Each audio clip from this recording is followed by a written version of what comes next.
Assalamu alaikum warahmatullahi wabarakatuh. Can everyone hear me? How's the sound? Can people put in one in the chat if you can hear me okay?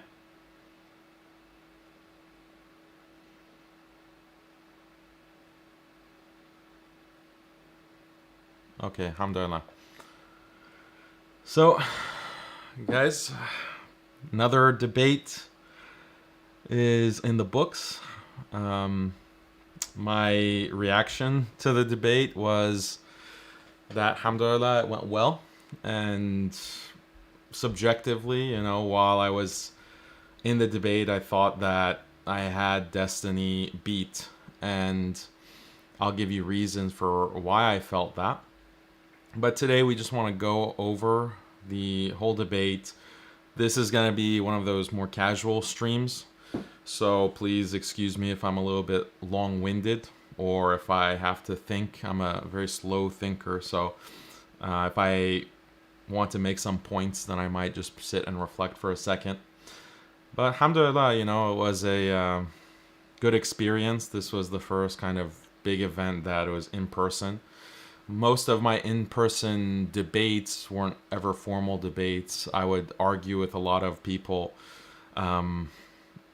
not online, but just on campus when I was an undergrad at Harvard. So those were the kinds of in-person debates that I'm used to, or arguing with secular family members in my extended family. Those are the kinds of in-person debates that I'm used to. This was the first time it was a kind of organized debate in person, and alhamdulillah, it was a good experience. I really liked it.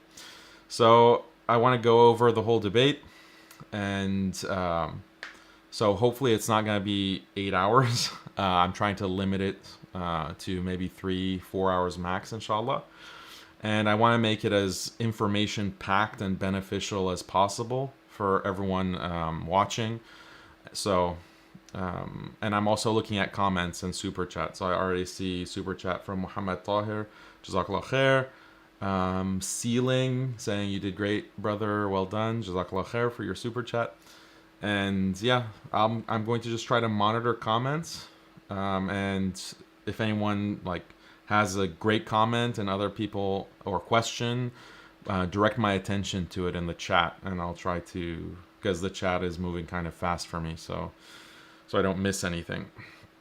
So Destiny, how did this debate come about? It's an interesting story, actually.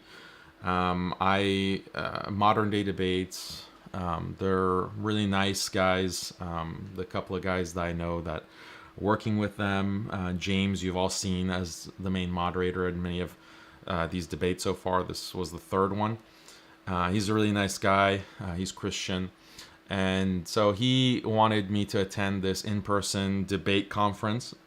And so they did a really great job in terms of organizing it, setting everything up. It's, just one or two guys operation. And so they're really working hard. And I think they did put on a good debate conference. And they're going to hopefully do more. And I probably will attend those in the future if they invite me. So he suggested having a debate between me and this atheist called Matt Dillahunty. And I accepted that and was expecting to debate Matt Dillahunty on atheism. But the guy had some kind of medical issue, so he couldn't make the conference. But so then James suggested Destiny. And I had heard about Destiny. I didn't know much about him. I knew he was a kind of a streamer, like a Twitch streamer.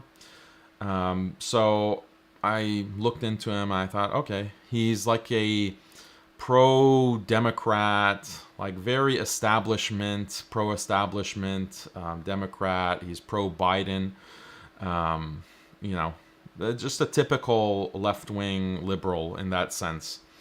And the thing is that I noticed by watching his streams as I was doing research is that he's a good debater. He's a very strong debater, even though oftentimes he will argue for things that I completely disagree with and I find immoral and unethical. But you have to hand it to him. He's one of the top YouTube debaters. And he does debates, almost every day pretty much. And what's interesting is that he will actually play games. Like he will play, what League of Legends, I think, is a game that he plays while he's debating sometimes. So he just has the ability to, I guess, multitask. So he's a strong debater. There's no doubt about it. But there's definitely weaknesses, and those weaknesses came out, I think, in my debate with him, and I'll share some of those with you throughout the stream.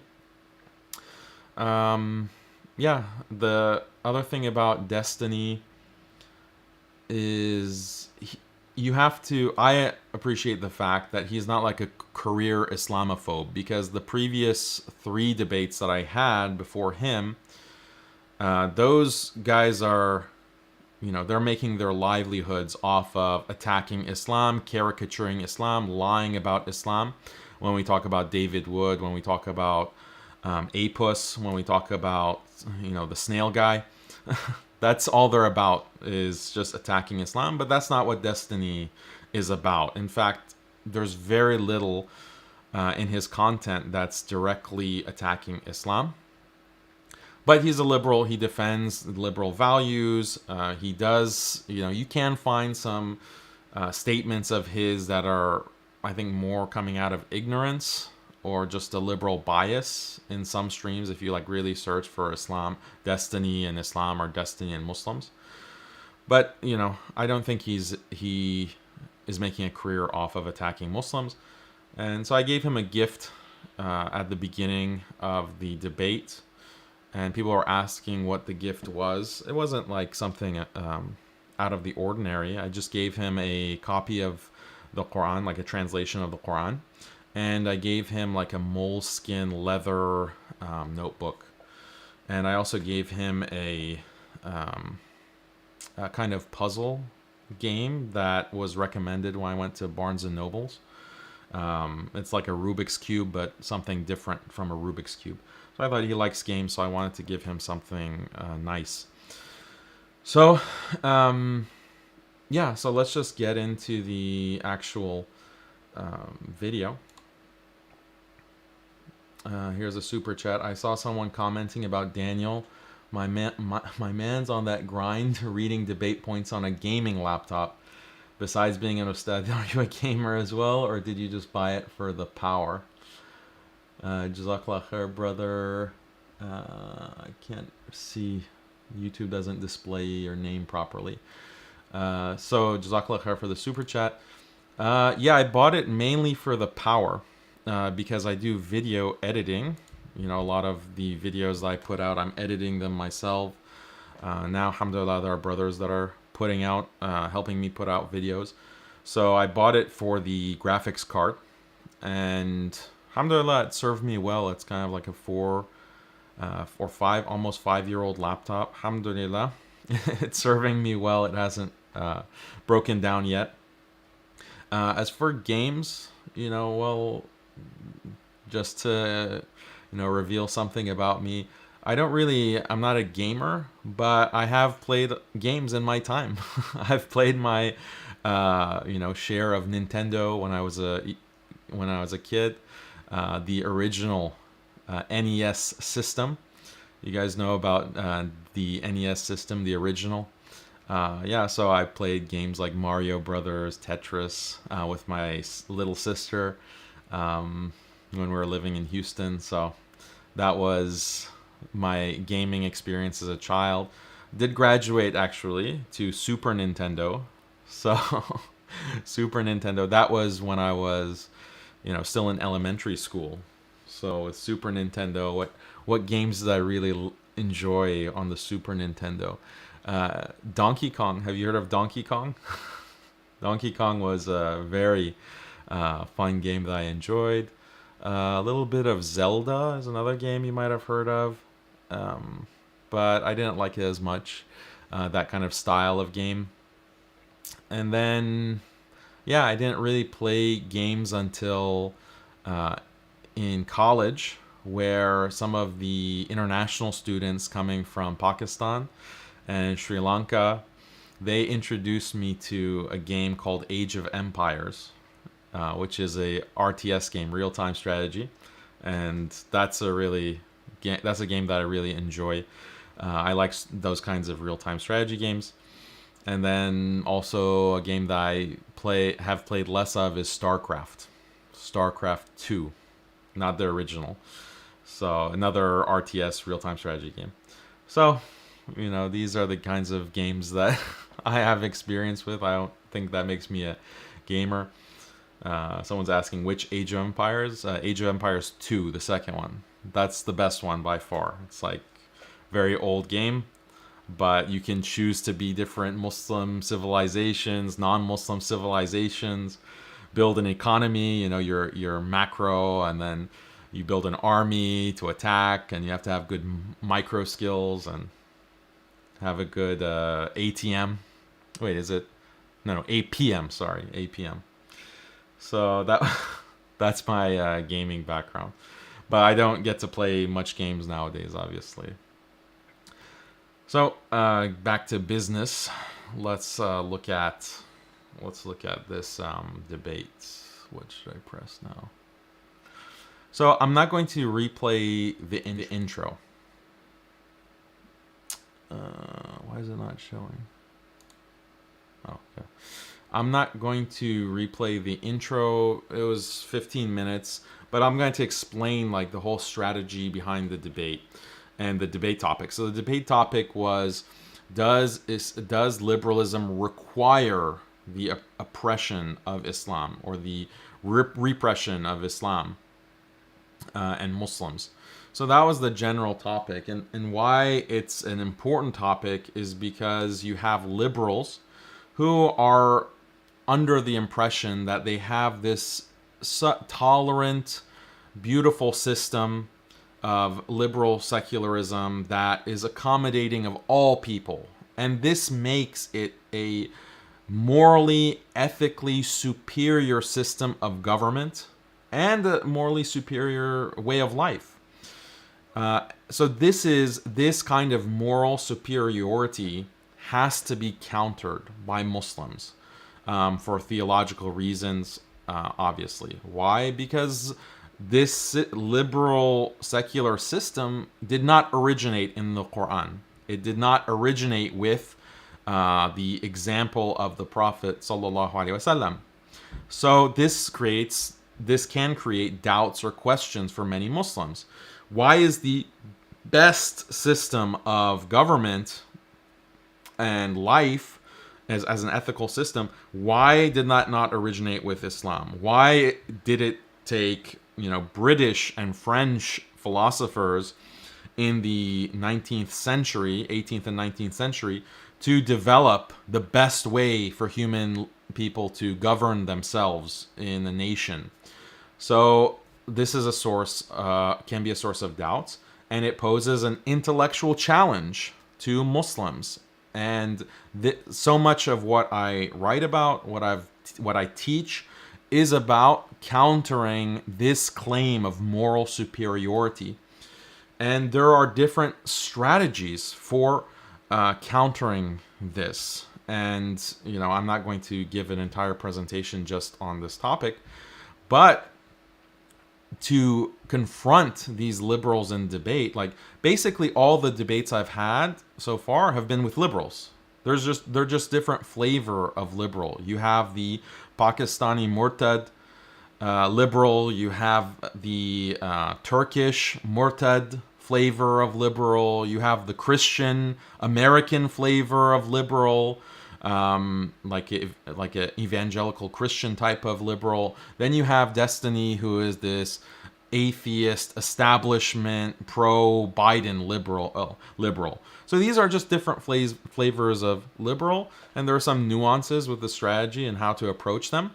But overall, it's the same story, and they just repeat the same basic talking points, the tired talking points, and none of them, like, this is the shocking thing, none of them are able to even begin to think critically about liberalism itself and acknowledge that this system has problems and is contradictory and leads to the kind of oppression and repression that they're accusing religion of, other religions, and especially Islam of.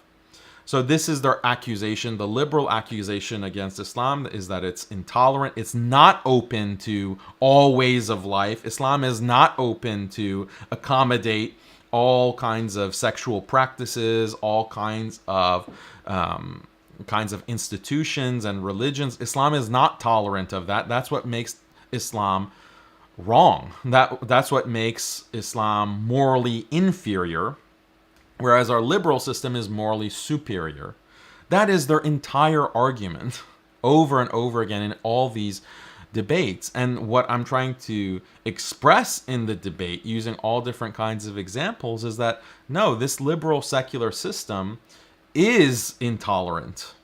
It's intolerant of Islam, but it's also intolerant of every traditional form of life, including Christianity, Judaism, Confucianism, Zoroastrianism, Sikhism, traditional animistic African cultures, whatever. All traditional cultures are going to be bulldozed by liberalism.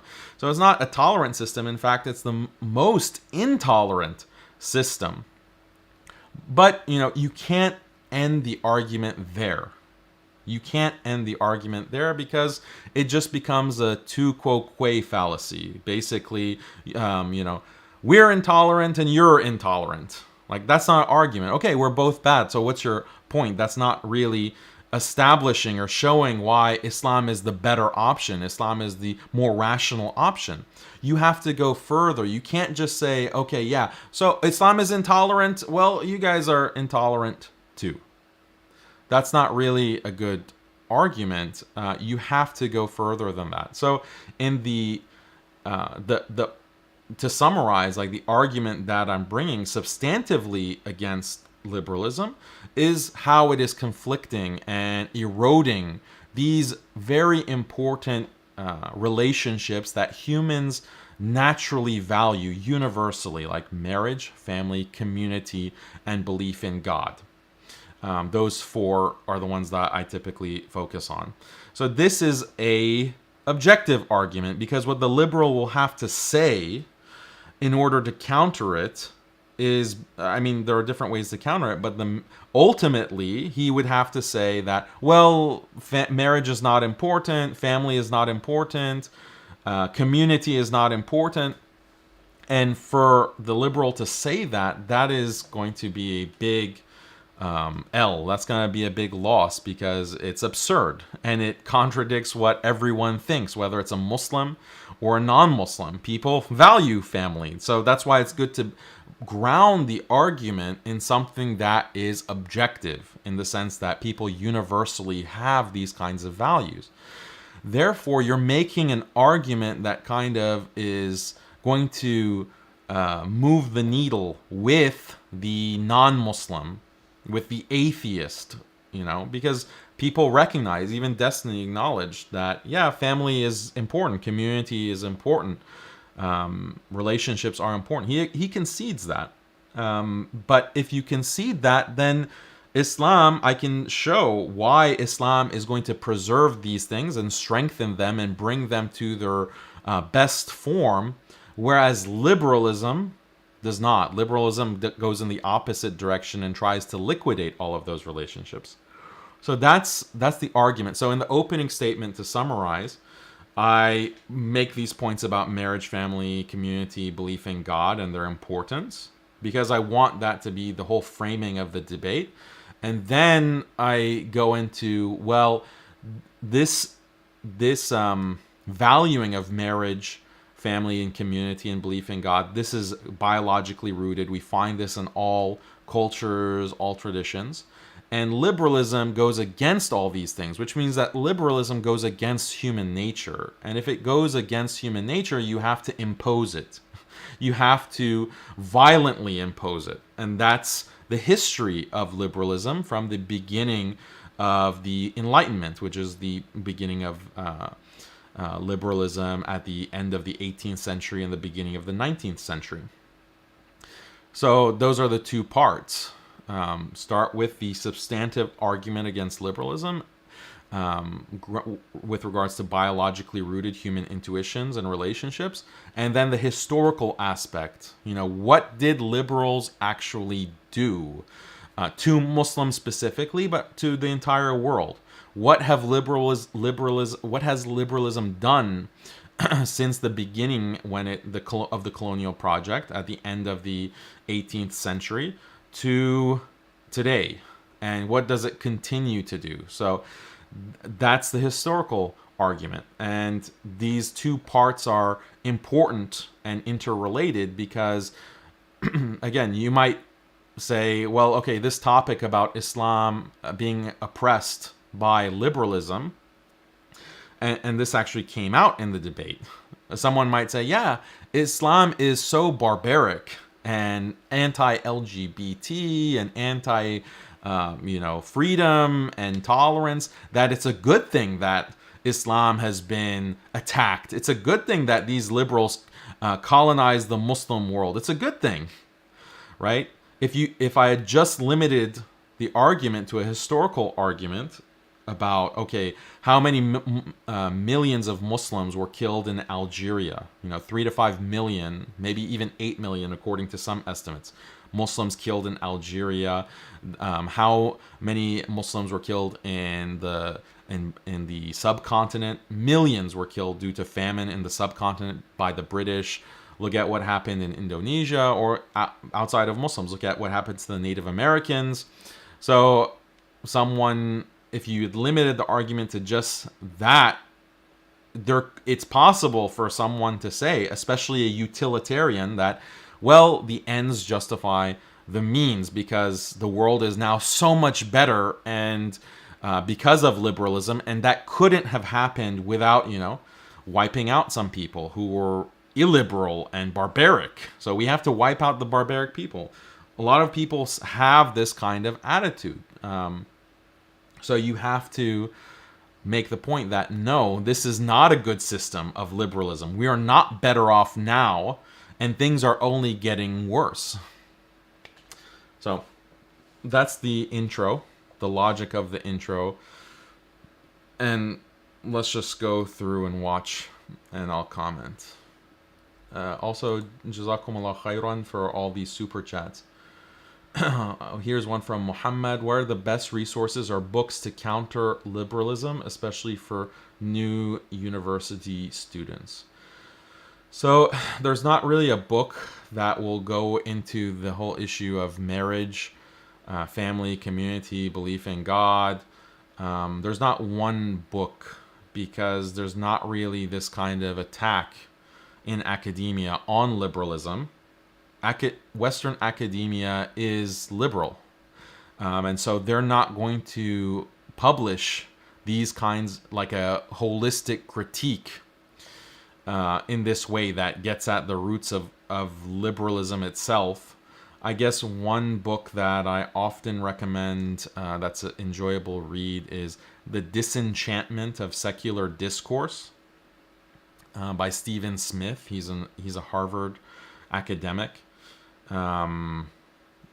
So that's a really good book that goes into the concepts of freedom and equality and tolerance and reciprocity. So you'll get value from that book if you read it. There's a ton of books that go over the colonial history of liberalism and Europe. So you can read, I mentioned it in the intro, Liberalism, A Counter History by Domenico Losordo. You can read Edward Said's Orientalism. You can read a whole host of books like Liberalism and Empire by Uday Mehta. This is decolonial studies. So you have a lot of literature. Something very good, Islam and Liberalism. That's a good book by Joseph Massad. He's a Columbia University professor. Saba Mahmoud, Politics of Piety. Talal Asad, Formations of the Secular. these are all books that you can read, but it's not necessarily going to, these books aren't going to try to defend Islam or traditional Islam. They're being written by liberal academics who just have this problem with colonialism and killing. They don't make the point that liberalism at its core, this idea of maximizing freedom and equality, at its core is corrosive to humanity. None of them will go and make that particular point. So just keep that in mind.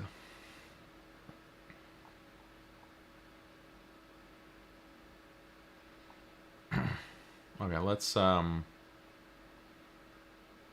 begin.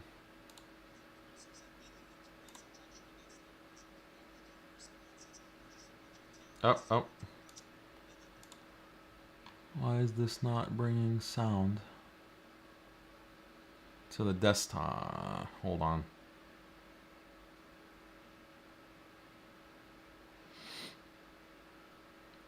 Yeah.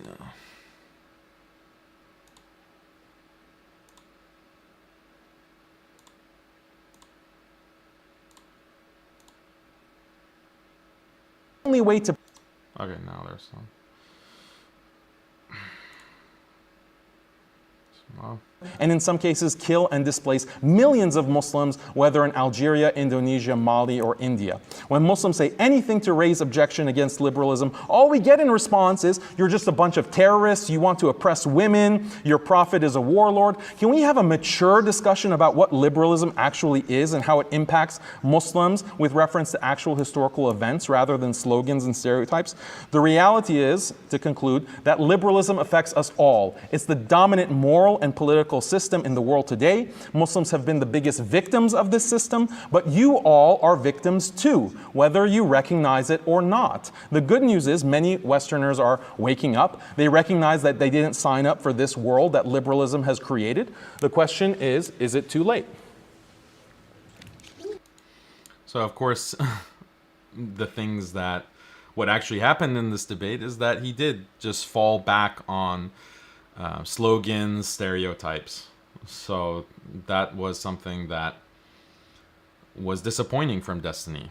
I didn't think he was going to make the same talking points as Harris Sultan. I didn't think he was going to make the same talking points as Apus and David Wood. But this shows that all of these liberals, that's their whole belief system. And it doesn't matter what flavor of liberal they are. Thank you so very much, Daniel, for your opening statement. And with that, we're going to hand it over to Destiny for his opening statement. There's a lot to respond to there. I think I'd rather just hop into the back and forth. If I do my 10-minute opening statement, can we just do 70 minutes of back and forth? Sounds good. Sounds good. Cool. Okay. I think it'd be interesting to go down some of the points. Some of your arguments are stronger. I notice your strongest arguments aren't really targeting anything to do with liberalism, but rather they're targeting U.S. foreign policy, which I think is totally worthy of critique. So that was a strange statement because I spent very little time talking about U.S. foreign policy. That was maybe like one sentence in the entire 15 minutes because I mentioned the global war on terror and CVE, which is not foreign policy. CVE is actually domestic policy. So it's like he completely missed everything I mentioned about colonialism. And I have a sneaking suspicion that Destiny doesn't know what colonialism is. He definitely doesn't know the history about it. So he tried to avoid that entire topic of history in this debate. I don't think he acknowledged it one time. But some of the more like fundamental views that you espoused earlier, I think are pretty easy to kind of pick on. So one thing that you keep hinting at a lot that maybe we can center part of the conversation around is when you say that something conflicts with biology, we have to dig into that a little bit. Do you think that how we live as a society should only be in ways that are biologically aligned? Do we attack modern medication? Do we attack like modern ways of organizing society? Like, what does that mean? What is your basis by which you say something is biological, therefore something is good? Well, I think that there are certain values and relationships that are universal. They are shared by human beings throughout history. we're talking about 15,000 years of human recorded history, but we're also talking about longer than that, because the psychologists who make these claims about these certain types of relationships and the evolutionary biologists, they're pointing to human beings as a species.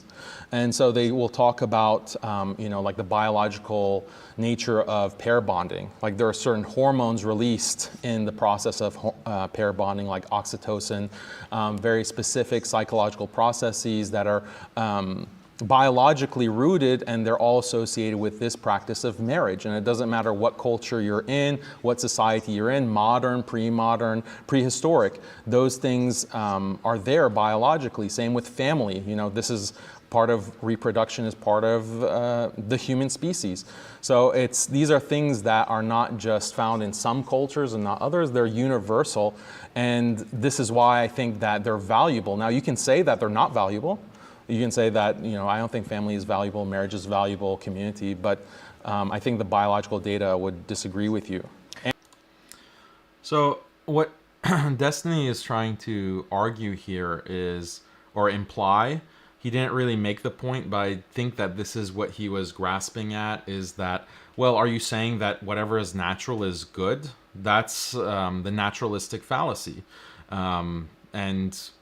But that's not what that would be a straw man to accuse me of the naturalistic fallacy, or it would be a mistake, because that's not what I'm saying. I'm not saying whatever is biological is good, because there are certain things that are biological that Islam tells you not to act on. So, for example, the shahwa, having this kind of desire for the opposite sex, or if you have, for some reason, I'm not saying it's biological, but let's just assume or think that same-sex desire is biological. Islam is saying you cannot act on those desires, even though it's universal. Everyone has certain shahawat, especially, heterosexual shahawat. So can you just act on it? Can you just go out on dates? Can you go and fornicate as you wish? No, Islam says you cannot do this, and it criminalizes that type of behavior. So we're not making this kind of naturalistic argument that whatever is natural is good, but there are certain things that are natural and they are universally valued, and that's why we can appeal to them, or we can make arguments about them, and they're valued very highly in Islam, as we can get into, inshallah.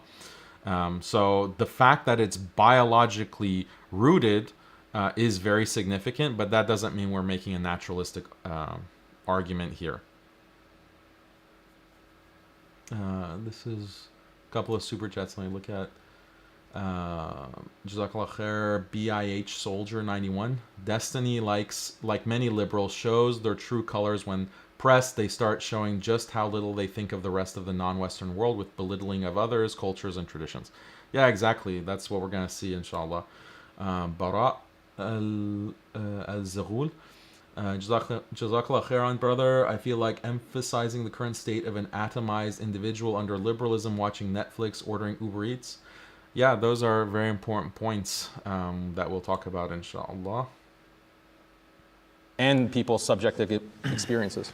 So are we making an argument in favor of like a Muslim society or against a liberal society? Just so I can be clear in terms of your position. Well, the topic of the debate is, does liberalism necessarily oppress Muslims? Okay, So because it's interesting, we have 15,000 years of human history. The majority of that, there's not a mention of anything related to do with Islam.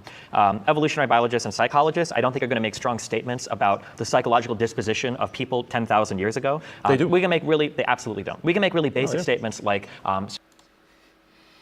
So let me get the exact wording of what he claimed. Like a Muslim society or against a liberal society, just so I can be clear in terms of your position. Well, the topic of the debate is, does liberalism necessarily oppress Muslims? Okay, So because it's interesting, we have 15,000 years of human history. The majority of that, there's not a mention of anything related to do with Islam.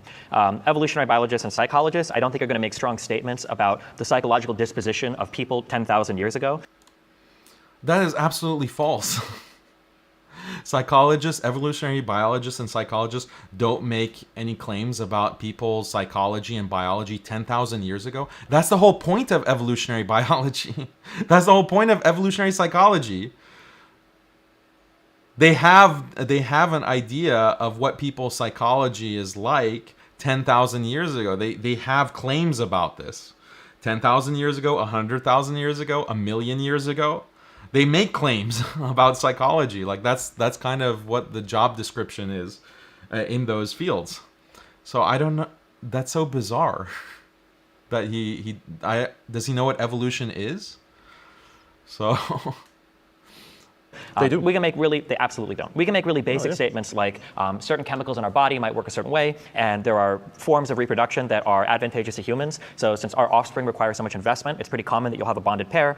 This has to do with like R series versus K series developmental strategy or reproductive strategies, but not really relevant to this because I don't see how any of that contradicts liberalism. You can have a liberal society that still values marriage and reproduction. None of these things are at ends with one another. No, So he just asserts that marriage and liberalism are not in conflict. But this is ridiculous. And there are many concrete examples that we can talk about, some of which we talk about in the debate. But a very simple example. Liberalism is constantly telling people to pursue careers, pursue your dreams, try to make it big with, whatever you can make money off of. Think about your own personal desires. These are all things that make a world where people don't want to get married, first of all. So, that's conflicting, like with marriage, if people don't want to get married. Or you have people who will get married, but they immediately get divorced, or they have a very unsatisfying marriage because they feel like the marriage is holding them back. I wanted to be, a professional basketball player, but I can't pursue my dreams because I have to work, in a grocery store to make money for my wife or my children. So if I didn't have that baggage of a wife and kids or a husband and kids, I could do so much more to make money, to live this kind of glamorous lifestyle where I'm enjoying my desires. So marriage is under attack and it's completely dying out. And you don't have to take my word for it because there are articles that talk about this. One is The World Historical Transformation of Marriage by Stephanie Kuntz. And in this, she's a sociologist. It's an academic article, and she talks about all of the different factors that have affected marriage and basically ended marriage as humanity has known it for thousands of years. And she says that there are certain things that existed prior to modernity, like certain things like homosexuality, that existed in certain cultures prior to modernity. You had the women having the ability to divorce, that exists in some traditional pre-modern cultures. You had this idea that parents aren't responsible for their children's upbringing, like direct responsibility for children's upbringing. That has existed in some cultures. You had the idea that, family is not involved in arranging a marriage and facilitating the marriage of two people. That has existed in some pre-modern cultures. But now all of these factors, and others I didn't mention, homosexuality, right of divorce, no involvement of family, no expectation of parental involvement, a massive welfare state, public education. Now all of these things have come together in the modern period, and that has basically ended marriage. And we have to come up with some kind of new system. All of this is due to liberalism, right? Because all of these things give a right of divorce to women, as I mentioned in the debate. That's because of liberalism. Equality between the genders. No parental involvement. You can't have your parents, find you a spouse. What about your choice? What about your autonomy? That's also because of liberalism. Look at arranged marriage. Arranged marriage was very common, if not the dominant mode of finding a spouse in Islamic history, in Muslim history. Yes, it's not a complete, like, oh, you have to marry this person no matter what. Like, it wasn't completely arranged. There is some autonomy, but in general, that was the practice. Like, it's expected that your family is going to get a good match for you for marriage purposes. It doesn't exist in liberalized societies, or if it does exist, like in India, mostly arranged marriage, it's on the decline. Now everything has to be romantic marriage or love marriage. You find someone that you like and you date them and sleep with them for a few years, and then you decide to propose for marriage. This is the direction. It's all directional, with liberalism destroying marriage. So he's not aware of any of this, and it didn't pay attention because I outlined these points. Like, marriage involves duties, obligations. You have to sacrifice for your spouse. You have to sacrifice to make sure that your family is happy with who you marry. Am I marrying someone that is going to destroy my connection with my parents, destroy connections with my community? Look at the whole issue of Muslims who are marrying mushrikeen, Muslim men who are marrying mushrikeen, or Muslim women who are marrying kuffar, non-Muslims.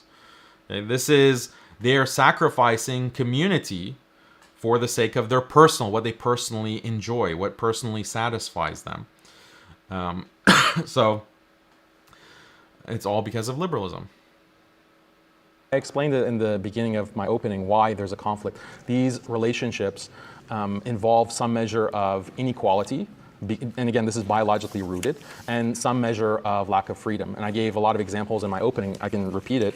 Yeah. And then the fact that you mentioned that it doesn't seem to matter, like the biology of it, not to liberalism, but in general. I mean, these things are well attested by evolutionary biologists and psychologists, evolutionary psychologists, moral psychologists, psychologists of religion. So I mentioned a few earlier. We can talk about Joseph Heinrich, Harvard anthropologist, world expert. Read his Secret of Our Success. Read Weirdest People in the World, which is a massive tome that talks about all of the biological data, citing experiments. So there's different ways to establish these kinds of relationships when it comes to community, marriage, belief in God and family. You can look at animal studies, because certain animals are claimed to be similar enough to humans where we can point to a biological basis. If it's in some kind of evolutionary antecedent of human beings, then that's strong evidence that it's biological for human beings as well. There's childhood studies, and there's all kinds of cross-cultural surveys. There's neurological studies that establish this kind of importance of these biological relations that are universal.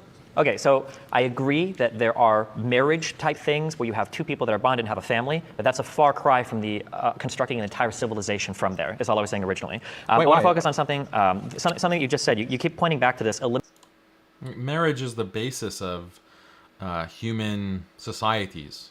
So for him to say that it's separate, like marriage is something separate than a civilization, I don't know even what that point is supposed to support.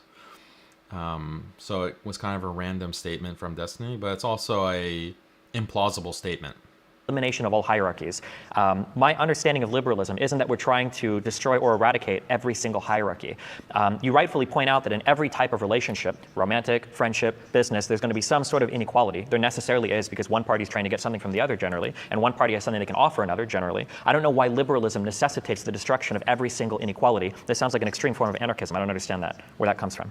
So I can read a definition or different definitions of liberalism. Well, no, I don't want definitions or paragraphs. No, I can show you that. So the whole idea within Western democracy is that the only way that people can be ruled over, where you have a hierarchy and rulership, is that it's with the consent of the governed. So that is implicitly has the understanding that all people are equal. We just, for administrative purposes, in these liberal democracies, have to select certain administrators, certain governors, certain rulers, a president, a prime minister. But the prime minister or the president is not really better than everyone else. It's just that everyone has consented to be governed. There's a consent that's given by the population that makes it okay for there to be these kinds of administrative positions. Otherwise, it's intolerable for a monarchy. Or look at the tradition of liberal thinkers who have criticized British monarchy. The whole idea is that the king has this kind of authority and sense of authority from God that makes him above all other normal people that he rules. And this was intolerable to the classical liberals. In a government where you have an elected leader, you're saying that all people people are equal under that leader so that I can understand. Are you saying that because people are equal insofar as one vote counts for one person, that means they're necessarily equal in all other ways? Thus, liberalism, by way of a government, necessitates the elimination of all hierarchies? Yes, liberal. So this is the first time he makes this claim that people being equal means that they're all the same. And this is just a straw man. Like, this is not even what follows from the concept of equality. Equality, when you're talking about in the moral or the political domain, is that moral principles apply equally to everyone. In the context of a democracy or secular government, no one is above the law. Everyone is equal before the law. So even the president, if the president breaks the law, then he has to face the consequences of that action or that crime. But this wasn't always the case in history with British monarchy I mentioned, or feudalism is another system where the feudal lords or the monarch, they are actually above the law. They are not subject to the law, but the liberal democratic system is supposed to counteract that or be based on this idea that no, everyone has to be equal before the law. That doesn't mean everyone has to be the same, right? So this is what he doesn't understand about liberalism. And that was, again, surprising because Destiny considers himself a liberal. He is constantly talking about politics and debating politics, but has he not like sat and thought more systematically about where this philosophy comes from, its history? Like, he can literally, I wanted to cite him definitions from Wikipedia to show like this is like the first line of the definition of liberalism, and you're ignorant of it. You don't seem to understand what's going on. Liberalism aims for maximum freedom and maximum equality of all people. That If there are certain liberalism- okay, practical yeah, sure. situations that will require an administrator or a president, but the only way that that's tolerable according to the liberal mind is if the governed has consented to that. Otherwise, liberalism would not tolerate any hierarchy. I agree with you that hierarchies are inevitable because it's biologically rooted in these types of relationships within marriage and family. So I completely agree with you that society cannot get rid of hierarchies. But this is different from the way that liberal thinkers, from the classical to the modern, from John Stuart Mill to John Rawls, have thought about liberalism and equality. If a parent And liberals are constantly talking about like the difference between equality of opportunity versus equality of outcome, which is more just. Like, aspiring for more equality is constant discussion amongst these different liberal parties. And again, like, liberalism doesn't just mean left wing. So right wing is also under the same kind of principle of maximizing freedom and equality. So they are constantly arguing left versus right with socialists, with, communists. All of these people are arguing about what is the best way to maximize freedom and equality. So yes, they have difference of opinion, but they don't differ on the basic liberal principle that the whole purpose of politics, the whole purpose of morality is to maximize freedom and equality. It doesn't mean that, okay, if you maximize equality, everyone will be the same. Like, what does that mean, everyone will be the same? Like the communists might argue that, look, we have to have equality. That means redistribution of wealth. We take money from the rich because we have taken control of the people have taken control of the modes of production in order to create more equality in terms of income, in terms of wealth. That is how a communist might argue it. A socialist might argue that, well, we need to have more representation in the workplace. We can't have this same capitalist system which favors investors, favors the holders of capital and the modes of production. We have to democratize that in order to create more equality.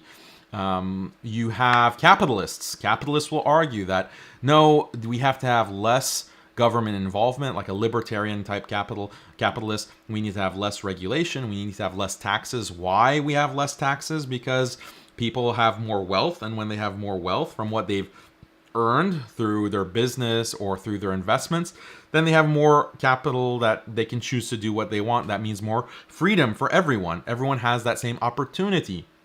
Again, trying to maximize freedom and equality. This is universal amongst liberals.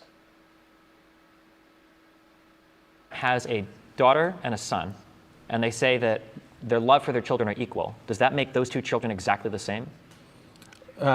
It depends on what the parent means by equal. Like, Let's assume love it's a them normal equal. parent that has a great amount of love for both of their children. If they say that I love both my children equally, does that make both of those children exactly the same? They're No, equal in every. of Okay. course not. So I submit to you that obviously, under a liberal government, just because every individual has the ability to vote, that doesn't mean that every person has the ability or needs to be seen as exactly the same. Just because you're I'm just so confused by what this guy is talking about. Like this random example of a parent loving both children equally, that means that both children are exactly the same.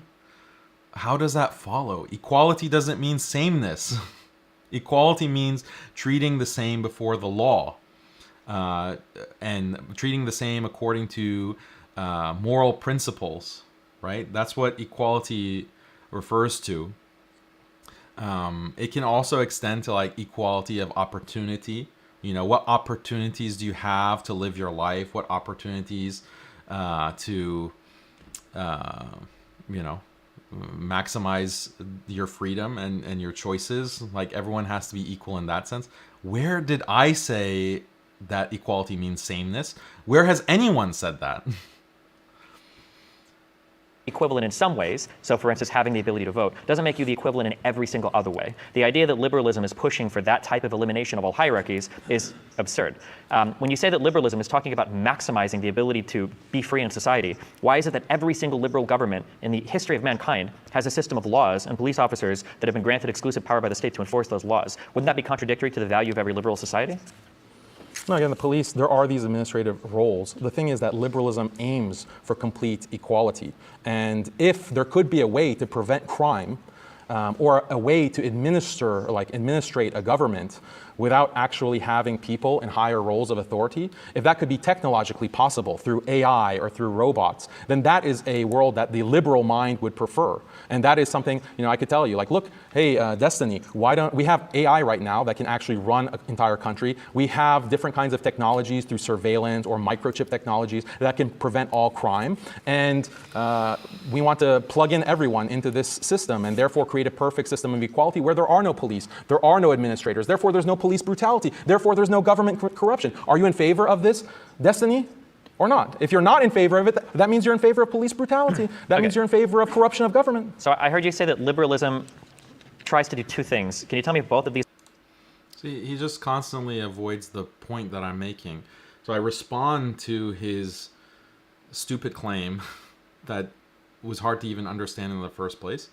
And then he just moves on. He doesn't acknowledge that, look, your point was responded to. Can you clarify, or can you respond to that point with a counter? And that tells me that he's just not comfortable right now. He's not comfortable with the topic. There are a lot of terms that he hasn't really understood. And again, to understand equality and freedom, just read the Wikipedia article. Just read it on liberalism. Just read that article.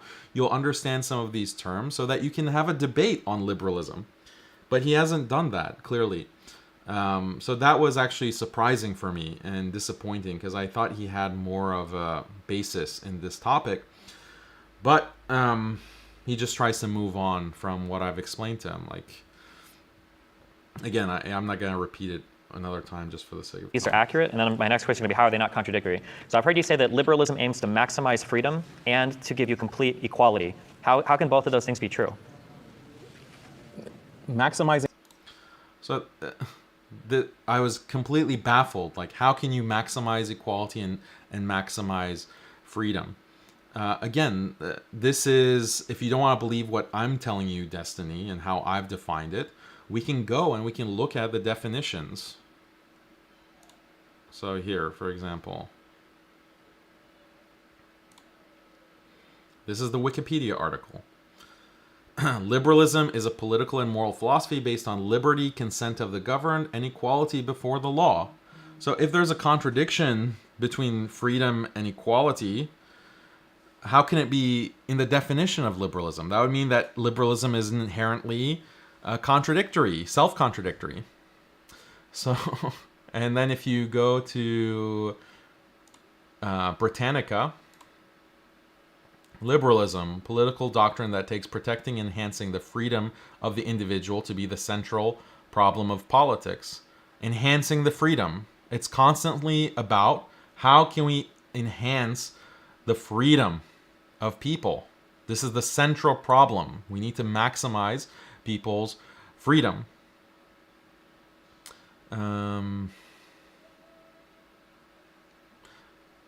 Another point about this liberalism definition from Wikipedia, a political and moral philosophy based on liberty, consent of the governed, and equality before the law. Equality before the law. So where's the sameness that he's getting? Like, that's not what equality means. And also, consent of the governed. This also refers to equality, right? Because again, the only way that it's tolerable for certain people to have more authority over others, like a police officer having more authority than a civilian, or the president having more authority than citizens. The only way that that is acceptable according to liberalism is if the people who are governed have chosen those people, or chosen or have accepted that institution of, like, the police. Why would they consent to that? Because their interests are being served. You have a well-run state, or you have a crime-free society because there's a police force. So, but this is not contradictory to, or this is what equality, this is one of the implications of equality. So really, consent of the governed is like a sub part of equality before the law. Like it's presumed within equality before the law, or it derives from equality before the law. So it's not something really separate. And this is why we define liberalism as liberty and equality. Liberty means freedom, by the way. Liberty means freedom. They're synonymous. That's the definition. So for Destiny to say, oh, well, there's something inherently contradictory between freedom and equality, that means liberalism is inherently contradictory. That wouldn't be a problem for me. That's a problem for your position. Freedom means maximizing ability to pursue personal wants in order to increase a person's happiness. And this is biologically defined by the classical liberal thinkers. All liberal thinkers are in this materialist tradition. So it's a utilitarian tradition. You want to maximize people's happiness by increasing their autonomy, their freedom of choice. And you want all people to have equal access to this opportunity to maximize their freedom. So liberalism aims to maximize this, but it's a gradual process, as I mentioned. It depends on different kinds of sociological and technological factors. But there's no conflict, there's no contradiction in freedom and equality. It's in the definition of liberalism. Again, I can quote you. Britannica, Concise, Oxford Dictionary, they all define liberalism in this way, as the political and moral philosophy to maximize freedom and equality. Are they contradictory, like they don't get their own definition? Problem is, I think that your reading of some of these definitions is a bit reductive. When you say that liberalism aims to get maximum equality for people in society, in your mind you seem to say that that equality necessitates the elimination of all hierarchies. That's not what any liberal would say. No liberal would say we need to eliminate all hierarchies. That's an anarchist point of view. And then when you... No. Like, he didn't engage with the example that I gave. If there were some kind of technology, like AI or robots or a microchip or certain kinds of drug, like, imagine that you can give everyone a certain type of drug that makes them non-aggressive. So you eliminate violent crime, or you eliminate thefts because you make everything into a digital currency, so people can't go and steal cash, for example, or whatever. Like, there can be any amount of technology that could come in at a future date that would make police obsolete, that would make policing obsolete. So you don't need a person with a gun going around and policing neighborhoods, or you don't need like judges to preside over a court system, a criminal court system. The liberal would favor that. The liberal would say that, yeah, this is a great new technology that is going to prevent police brutality or corruption of government or all of these problems that come with people having authority. We eliminate that because of new technology. That is preferable because we constantly want to maximize people's happiness, maximize their freedom, because there aren't people who have authority over them. We are increasing freedom by taking away this kind of authority through technological means. So we should do that. So that would eliminate a hierarchy between the governed and the police, or the governed and a state politician. So this is Destiny didn't appreciate this point. You say simultaneously, liberalism seeks to maximize freedoms, meaning the ability to satisfy your personal desires in whatever way you choose. Your journey to maximize your personal desires is necessarily going to lead to some inequalities in society. Now, if you want to get into a finer conversation on whether or not liberals would seek to maximize inequality of opportunity versus inequality of outcome, that's fine. But I don't think it's fair to say that from your definition, liberalism wants to make people equal. We can go from there to say liberals want to eliminate the family because there's a hierarchy there, and all hierarchies must be eliminated. Or do you believe that liberalism seeks to eliminate all hierarchies? And if that is the case, how can you say that? Now, earlier you tried to handwave police officers as being administrative people, but that's necessarily some form of hierarchy there. Why is it that every single liberal government starts with a form of hierarchy in the form of elected officials and then people that have an exclusive use of state power and then citizens? I don't understand how you can say there's an elimination of hierarchies there. So liberals recognize that the world currently as it is has many inequalities, and there's a lot of lack of freedom that exists. This can be in terms of gender, this can be in terms of sexual orientation, this can be in terms of different communities with wealth inequality or racial inequality. There can be many types of inequalities that exist within liberal countries, but the liberal wants to constantly and gradually reduce these inequalities in order to maximize freedom. And they explicitly recognize, John Stuart Mill recognizes this, Alexis de Tocqueville recognizes this, Jeremy Bentham recognizes this, that technology can be used to reduce these inequalities and in order to maximize freedom. So in the context of family, you have this problem for the liberal, and many feminists have commented on this. For example, Shillamuth Firestone, she says that, well, it's not really fair that women have to be pregnant, because when they get pregnant for 9 months, they're in a weakened state, and they have to rely on others. This is a state of dependence. This dependence causes inequality, because then the woman doesn't have full, true freedom to choose what she wants to do in that time. So if we could somehow find a technology like an artificial womb where the task or the labor of reproduction could be outsourced through technology, then that would create a more equal situation between men and women, because now women don't have to be saddled with the labor of reproduction. The technology now actually is starting to come into fruition, and many feminists and liberals are happy about this, because this creates a society where men and women can now be more equal. I mean, that's an extreme example. Any kind of technology, the washing machine, the washer and dryer, the stove, all of these technologies make the duties that women have less in terms of cooking or maintaining a household, and that creates equality between the genders and more freedom. So this is something that the liberal thinkers from 200 years ago recognized. In fact, this was their claim to the superiority of the white race and the European race, because the European mind can actually create technology according to them. But these savages, these Muslims, these Native Americans, blacks, Chinese, they don't have the mental capacity for technology. This is why we have to have a civilizing mission, because we want to gradually, in the future, when there are better technological developments, we can have true, complete equality between all people, complete freedom for all people. I feel like the error you're thinking here just comes from this really weird way of reading what inequality or equality is. We can reduce certain inequalities that exist between groups of people without necessarily saying that those people are the same. If you want to make the argument that women should have less of a burden during... There he goes again. Like, by this point, I've explicitly denied that equality means sameness in this debate, but he just repeats it.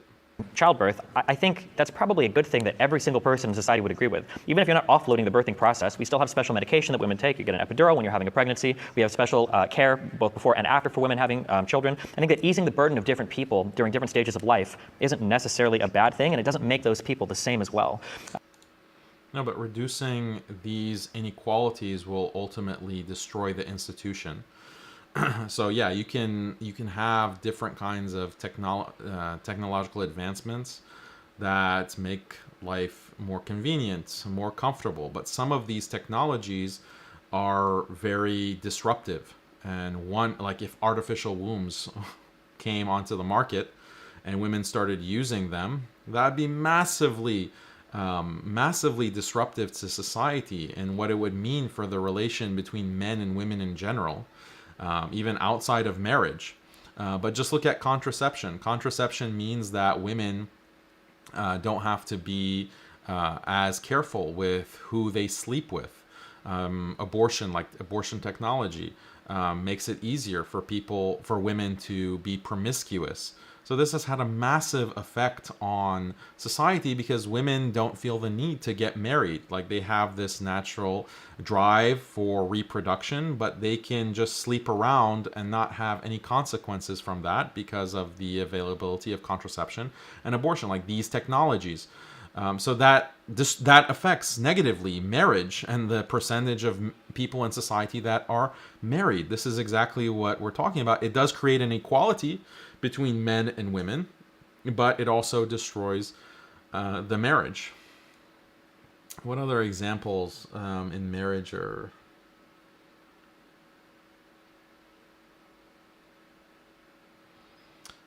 Yeah, I mean, even something like having a police force, having like cell phone technology, for example, and a police force that can just jump in a car and rush to wherever you are in the world, or wherever you are in a city rather.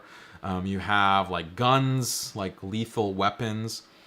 These are all technological advancements that also create equality because women are biologically smaller than men and weaker than men. That makes them vulnerable to being attacked. This vulnerability has been addressed throughout human history with women marrying men, getting married, and the man, your husband, will protect you. Or if you don't get married, at least you have a family. You have your father. You want to stay close to your father. You want to stay close to your brothers and other members of your male members of your family. This is what's going to protect you as a woman. Or you can get married and your husband is going to protect you. And you are, you have a need for this, a biological need, just because of your being smaller in stature and weaker. So technology has created a situation where women don't have to rely on family. They can just leave their family and say, bye, I'm going to live by myself in New York City or Chicago or London. I don't need to have a husband. I don't need to care about my family because I'm in no threat. There's a police force. And if I get attacked, I can just pick up the cell phone. If someone is like banging on my apartment door, I can just call on the police on the cell phone, 911. The police officer is going to get in the car, be there at my house in 5 minutes, 10 minutes, and I'll be saved. So this is another way that technology creates equality where women can now live independently like men have been able to. But it means that women have no need for marriage. They have no need for maintaining family bonds. Or mass surveillance also, because now you have cameras everywhere. So if anyone gets out of line to attack a woman, there's surveillance where cameras are monitoring that and police can be dispatched. And so all of these technologies to create a complete control grid will allow women to be more equal in terms of their relationship or compared to men. But it also means you're living in a authoritarian control grid, and you're just going to be atomized as an individual. You won't have family. You're eroding family. You're eroding marriage. And this is just the natural result of this kind of liberal system. It's not forcing these women to break with their families and not get married, but it's incentivizing that. It's incentivizing that by making it possible. And this goes back to the analogy of candy. You offer people candy, you offer a child candy, the child doesn't know better. It's going to go for it, not recognizing what is the cost of eating that candy. What are you losing when you eat that candy? There's an opportunity cost, because if you eat that candy, you're not eating vegetables, you're not eating protein, you're not eating dairy. And there's also the long-term cost. If you constantly are eating candy, then your health is going to suffer. Same with these women. They don't know the opportunity cost when they are going to work. What is the cost of that? What are you losing? Well, you're not going to get married as young. You're not going to have as many children. You're not going to have as strong of a family. You're not going to serve these kinds of biological needs that you have that will objectively make you psychologically healthier, happier in the long run. And then there's a long-term cost, because when you have this kind of career that you've dedicated yourself to, you're not going to have the same kind of time and resources to dedicate to a loving marriage, a growing and happy family, your bonds with your parents, your grandparents, your extended family. Those are all things that you're losing. And the same thing with men too, who prioritize career over marriage, prioritize their own self-interest over maintaining a strong marriage, a strong family. The same exact thing. And so many examples that we can give on this topic. I don't think there's a problem presented to liberals in a family where there's a power differential or where different people in that family have different roles. I think that what a liberal wants, though, is for people. Wait, so different power, liberals are okay with family members having different levels of power? How is that the case? Like, in fact, he himself was objecting to the idea that men have certain rights according to Islam in a marriage as husbands that wives do not have. There's a power differential that's built into Islamic law between the husband and the wife. And this is for the benefit of the marriage, the benefit of the man and the benefit of the woman, and the benefit of children, and the benefit of the entire family, and therefore all of society. People to have the opportunity to enter those roles willingly rather than to have them forced upon them by an external religion. So for instance, if there was a family where the woman was delegated to do all of the housework and the man was delegated to go and work a job to bring home money for the family, as long as both people willingly enter that relationship, I don't think any liberal should have a problem with that type of relationship, because both of them are doing it. They're both taking advantage of their liberal freedoms to enter a relationship of their own consent, and then they do that. I think the problem comes. No, liberals do have a problem with that.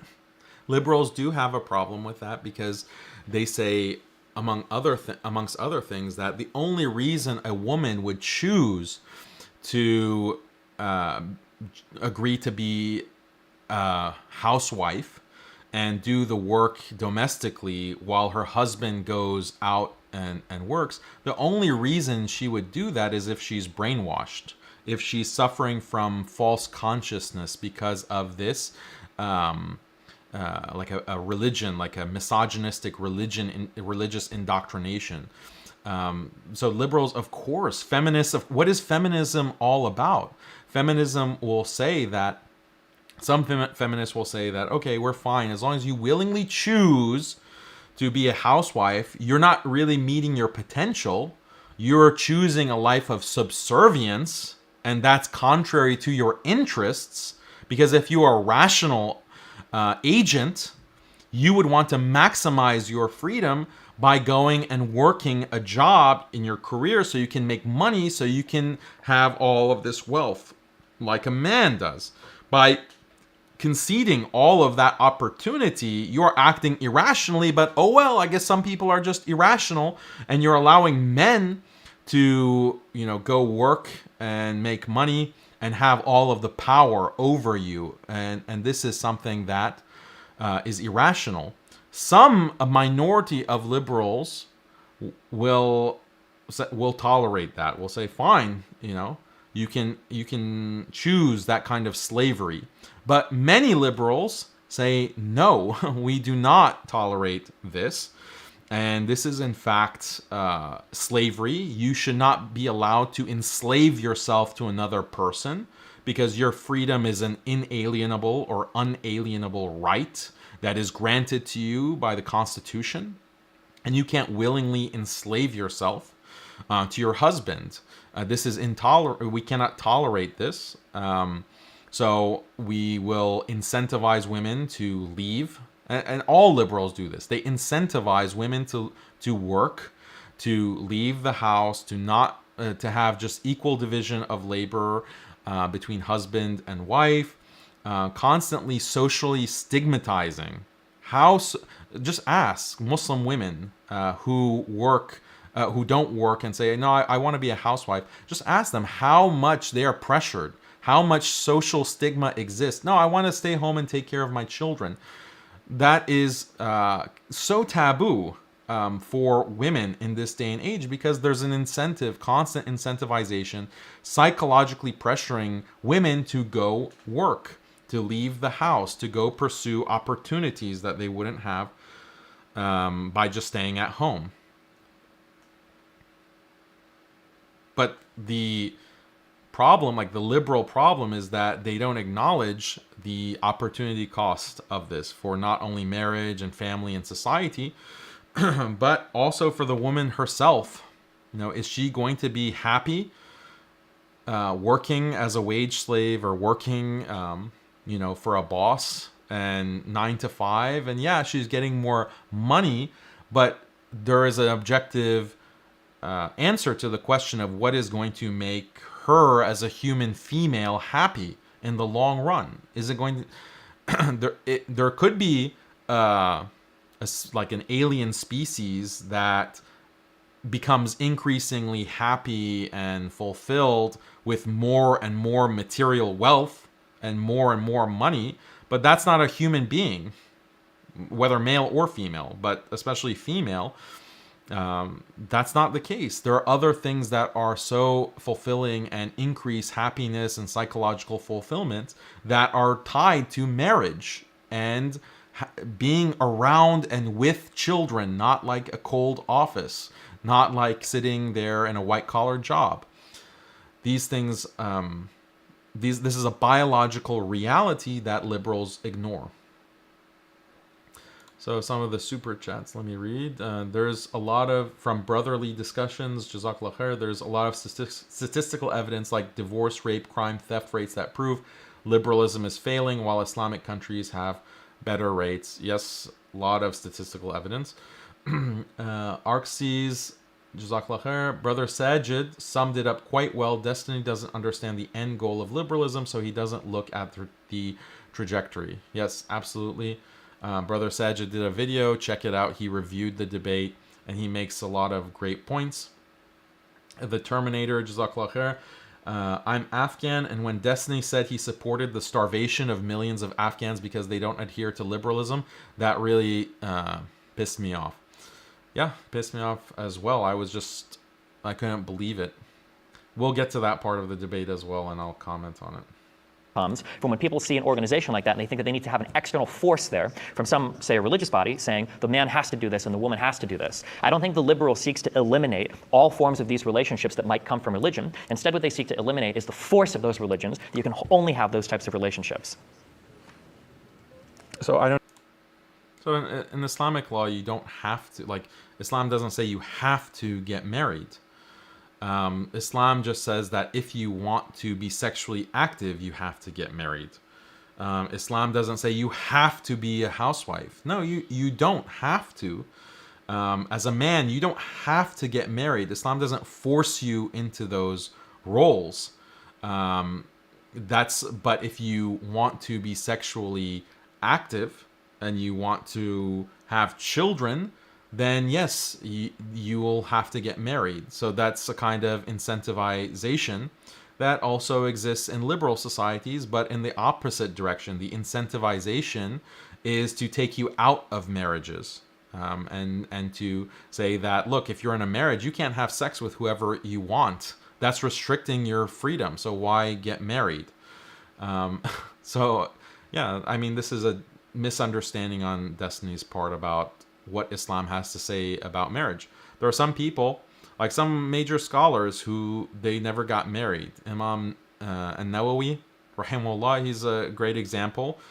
He passed away when he was 40 years old, but he never got married. He was so busy with scholarship, and it seems like he didn't have a desire for that. So he never got married. That wasn't seen. No one condemns him for not getting married. You can be a bachelor for your whole life. Another example is Ibn Taymiyyah, rahimahullah. He also did not get married, and he was imprisoned for a long part of his life, but he also didn't have that kind of desire to get married. No, there's no problem with that. Islam accommodates a wide variety of lifestyles, but it has this rule that if you want to be sexually active, it comes through marriage or it comes from concubines. That's another way to be sexually active, but that also comes with all kinds of duties and responsibilities, and that's fine. Like, that's fine because it creates this bond between people that is so important. I don't know why you say that. So when I say that liberals are aiming for people to be equal, it doesn't mean that they have to be the same exact in every exact way. So I don't know what you mean by that, because I'm not claiming that equality means lack of difference. People can be different and still be equal according to the liberal conception. Just to be clear, I don't think that this is a good project, obviously. I don't think artificial wombs are a good thing. I don't think that this kind of constant advance of technology to maximize freedom and equality is a good thing, because it ends up destroying marriage, family, community, and belief in God. And these things are all attested to by countless studies, peer-reviewed studies and books, some of which I've already mentioned. But consider this thought experiment, because you think that this is a voluntary system, like liberalism offers people choices and then they can just decide what they want, how to live their lives. This is not how Muslims have experienced it, because this has not been the case for Muslims. Whether we're talking about the US or the Western world or the Muslim world, there has been this imposition, colonialism, the global war on terror, all of these draconian policies that have been placed on Muslims. And we can talk about very specific examples of that. But here's a thought experiment for you. So imagine that there is this new technology where people can essentially be brains in vats. And in this brain in vat situation, people will be in constant bliss. Basically, it's just your brain. You've lost your body, but it's basically like the Matrix, except you're in constant bliss. And the proponents of this technology say that this is great technology, because now if everyone is a brain in a vat, there is not going to be any more rape. There's not going to be any more brutality. There's not going to be any more domestic abuse. No more children will be abused, because everyone's going to be protected from any kind of violence when they're these brains in vats. And this is actually mandatory. Everyone needs to be a brain in a vat, and that's justified. Why? Because we want to get rid of rape. We want to get rid of torture and crime and brutality, domestic abuse, child molestation. And would you say that this is something that you think is a good vision for the future?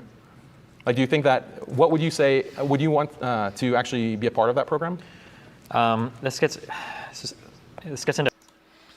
So before he dodges this question, the whole materialist worldview says that there cannot be any good that exists outside of our bodies and our pleasures. Like, this is universal materialist view, because you can't appeal to metaphysical things like, this kind of goodness from God, or just goodness as something that exists outside of the human body. So the materialist has to concede that the greatest good is physical pleasure. And this is exactly what these historical liberals settled on. That, okay, we don't care about virtue. What's virtue? Like, Plato and Aristotle and all these other philosophers, they're engaged in this kind of metaphysical discussion about virtue and goodness and justice. Like, this stuff is all metaphysical, and therefore it's outside the domain of science and reason. And that's the only way we can know things, is through science, and science deals with material things. And all we have are our bodies, and the only good that we really can know is what we experience of pleasure, and the only evil that we can know is what we experience of pain. This is the product of scientism and this completely materialist worldview. So if that's the case, this leads to a certain logical conclusion. If that's your understanding of what is good, then to maximize, first of all, liberalism comes from that materialist philosophy, and then liberalism advocates maximizing freedom and equality. Why? Because they want to maximize pleasure and minimize harm at the end of the day, or the feeling of pain. They want to minimize that. So if that's what you're committed to, then the best result is if you have this, you can use technology to create this kind of effect in your body where you are experiencing pleasure constantly through some kind of pharmaceutical drug, through an injection, through gene editing, whatever technology can provide you that constant bodily bliss and eliminate all pain. So according to the liberal, according to the materialist, this would be the best state for human beings. And humans and the whole point, this is an argument ad absurdum, meaning the result is absurd because people, if you tell people, is this the future that you want? Is this the kind of technology that you want? They'll say no. That's repulsive, or they'll have some kind of objection to it. And Destiny, expresses that objection, but you objecting to it contradicts your own principles, your own principle of maximizing pleasure and minimizing pain. So there's a contradiction there that you have to address. So I don't know if Destiny was, at first I thought Destiny was dodging me because he understood the implication, but later it turns out he was dodging it because he's not comfortable addressing like this kind of brain in the vat scenario. It confused him. He was like, he thought I was referring to another philosophical problem that also involves brain in the vat. So we'll talk about that when we get to it, inshallah. A really different type of area that I don't think this. No, I think it's very relevant. It's absolutely not relevant. Because you're getting into some very deep epistemic questions well, about it's existence. a simple question. Like, would you think that's a good thing? No, it's absolutely not. Can I just appeal real ask. quick for the moderators? Can we do 20-second back and forths? Okay with that. Can you do that? I just wanted to time me. Okay, here's a question that I have, okay? Do you think that hierarchies can exist under liberalism? No, you answer my question first. Well, you haven't answered a single question. You don't want to play my game. I won't play your game. So I want to know, do you think a hierarchy can exist under liberalism? I answered that question already. I said that I need yes. to hear it in 20 seconds or less, not a referral to 15 No, different authors this is not. in the This is opening not statement. you're not interrogating me. I asked Well, you a I know, it's a simple debate. We're both question. interrogating each other, of course. Well, so I want to know. why So don't it seems you like your entertain claim. mine? It seems like you're claiming that a hierarchy cannot exist under liberalism, which I think is absolutely absurd. So No, now I did not want a claim that. You're precise strawmanning answer. me. Okay, I might be strawmanning you. That's why I'm giving you an opportunity right now to clarify in 20 seconds or less. Do you believe that hierarchies can exist under liberalism? What do you mean by liberalism? Do you mean? So a lot of people were commenting on him trying to change the rules by requiring 20-second back and forth. I mean, that it would have been weird if the moderators had said, yeah, we're going to restrict answers to 20 seconds.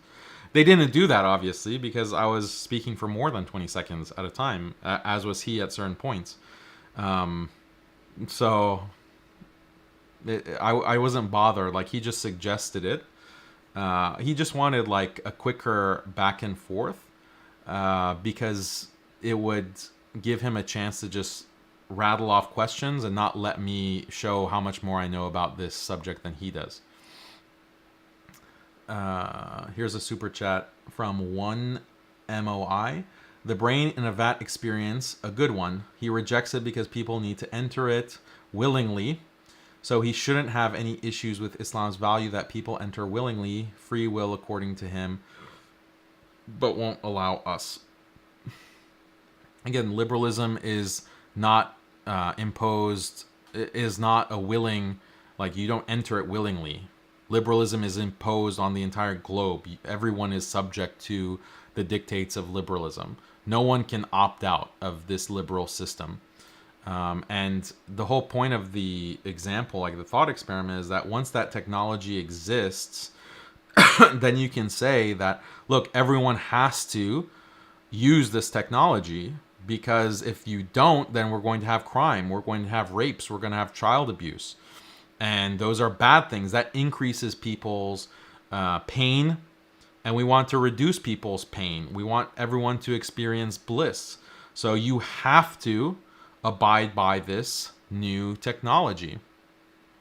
It's not an optional thing, and that's how all liberal arguments work. Especially when they're introducing some new kind of system, some new type of technology.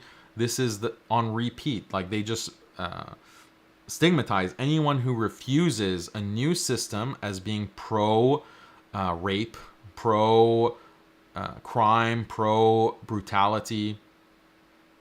For example, the Hudud.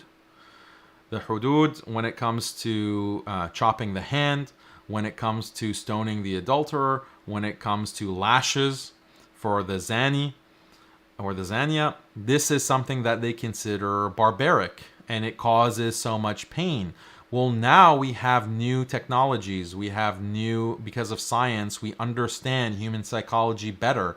We can put people in these kinds of rehabilitation centers, which are really prisons. We can put people in these new centers, and therefore we don't need the hudud. And anyone who applies the hudud instead of using these technologies is barbaric, is backwards, is evil, is sadistic. This is what they accuse traditional Muslims of. But the reality is like, okay, this technology, like you could advance, like the whole idea of holding someone in a cell, the liberal would actually prefer, what if we could just give them an injection? Or what, like a criminal, what if we give them an injection?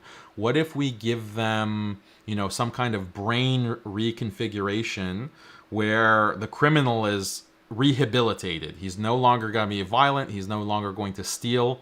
He's going to abide by whatever liberal laws we have. He's going to be the perfect gentleman. He's going to be a, you know, a white knight. You give people that injection and that technology, that's preferable to having prison cells where you rehabilitate through, you know, talking with a counselor.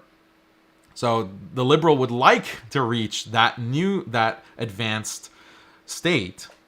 But again, this requires completely ignoring biological realities. What is one biological reality is that people who are committing crimes in society, you can better deter that when there is a severe punishment that brings a lot of physical pain. That actually will deter crime in a better way. For example, there's a biological need for justice, actually. And people have this is seen even in certain animals, that when someone breaks the rules within society, people need to see that retribution against that and justice against that. There's a biological need that affects people's happiness within society. You just think about like a father whose child has been brutally murdered. That crime happens. What does the liberal say? Well, the murderer of this child, we need to rehabilitate him. We need to basically give him this injection and then he'll be fine. And we just let him go in society after he has brutally murdered someone. Or he can like live in a nice cell for the rest of his life comfortably and, you know, enjoy prison so he can be rehabilitated.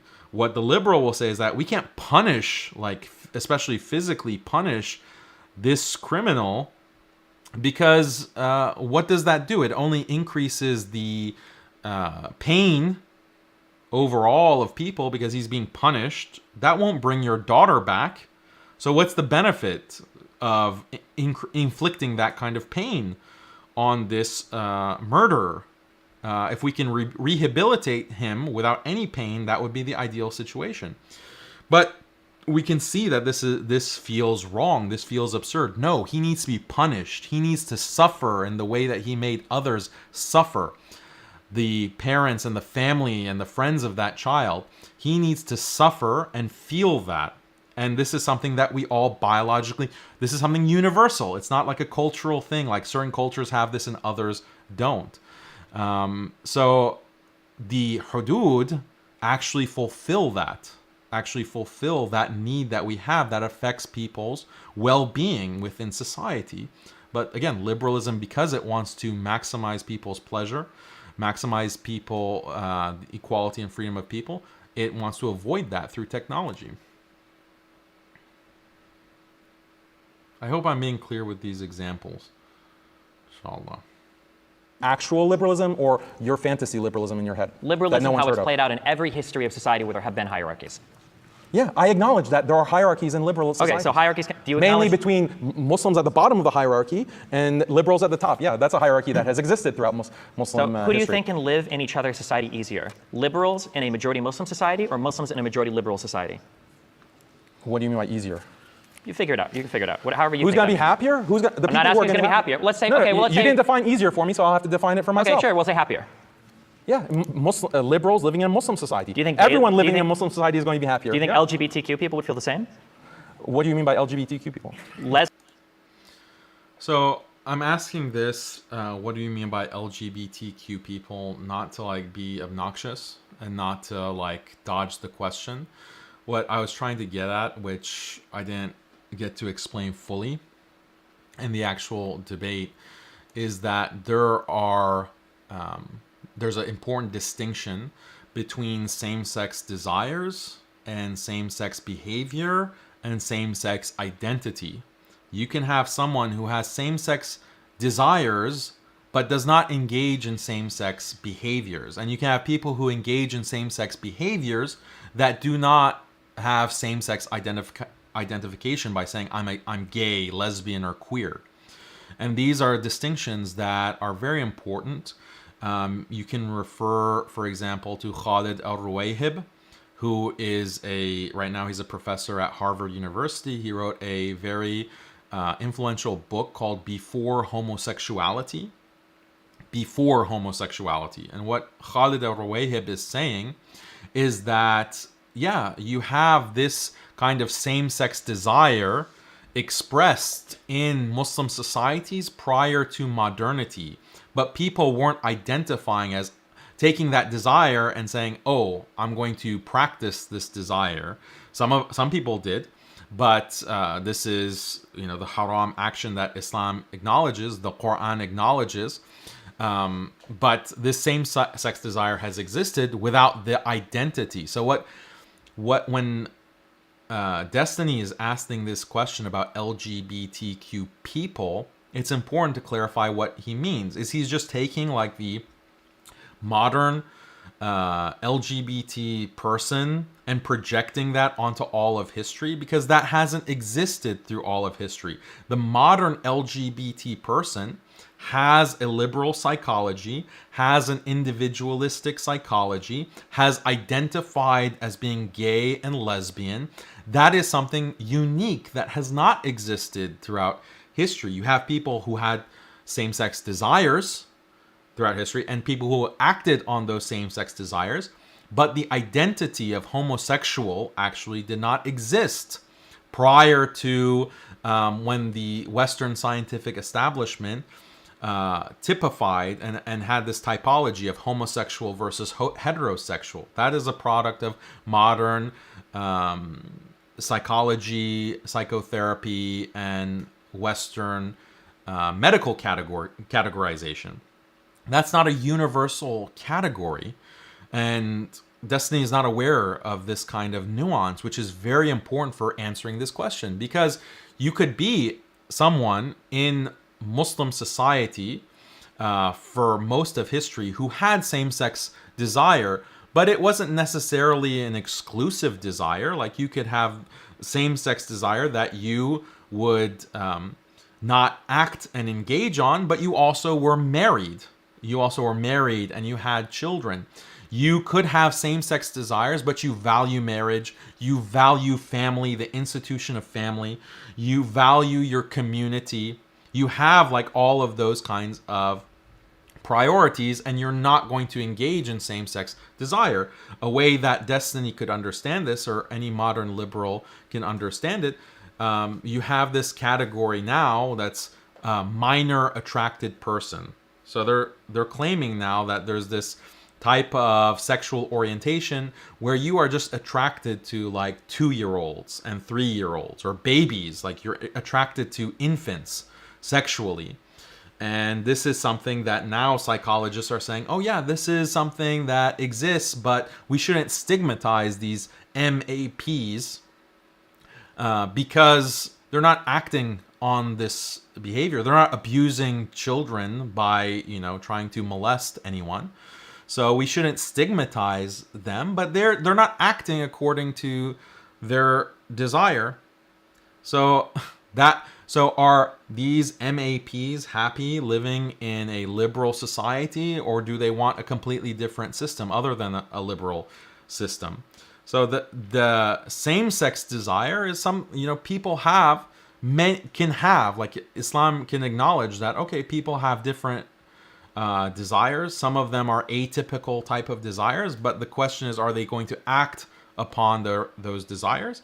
And it's the action that is it's criminalized, stigmatized. There are consequences for, just like the map person acting in a liberal society today is going to be punished and face consequences. In the future, I don't know if that's going to continue to be the case.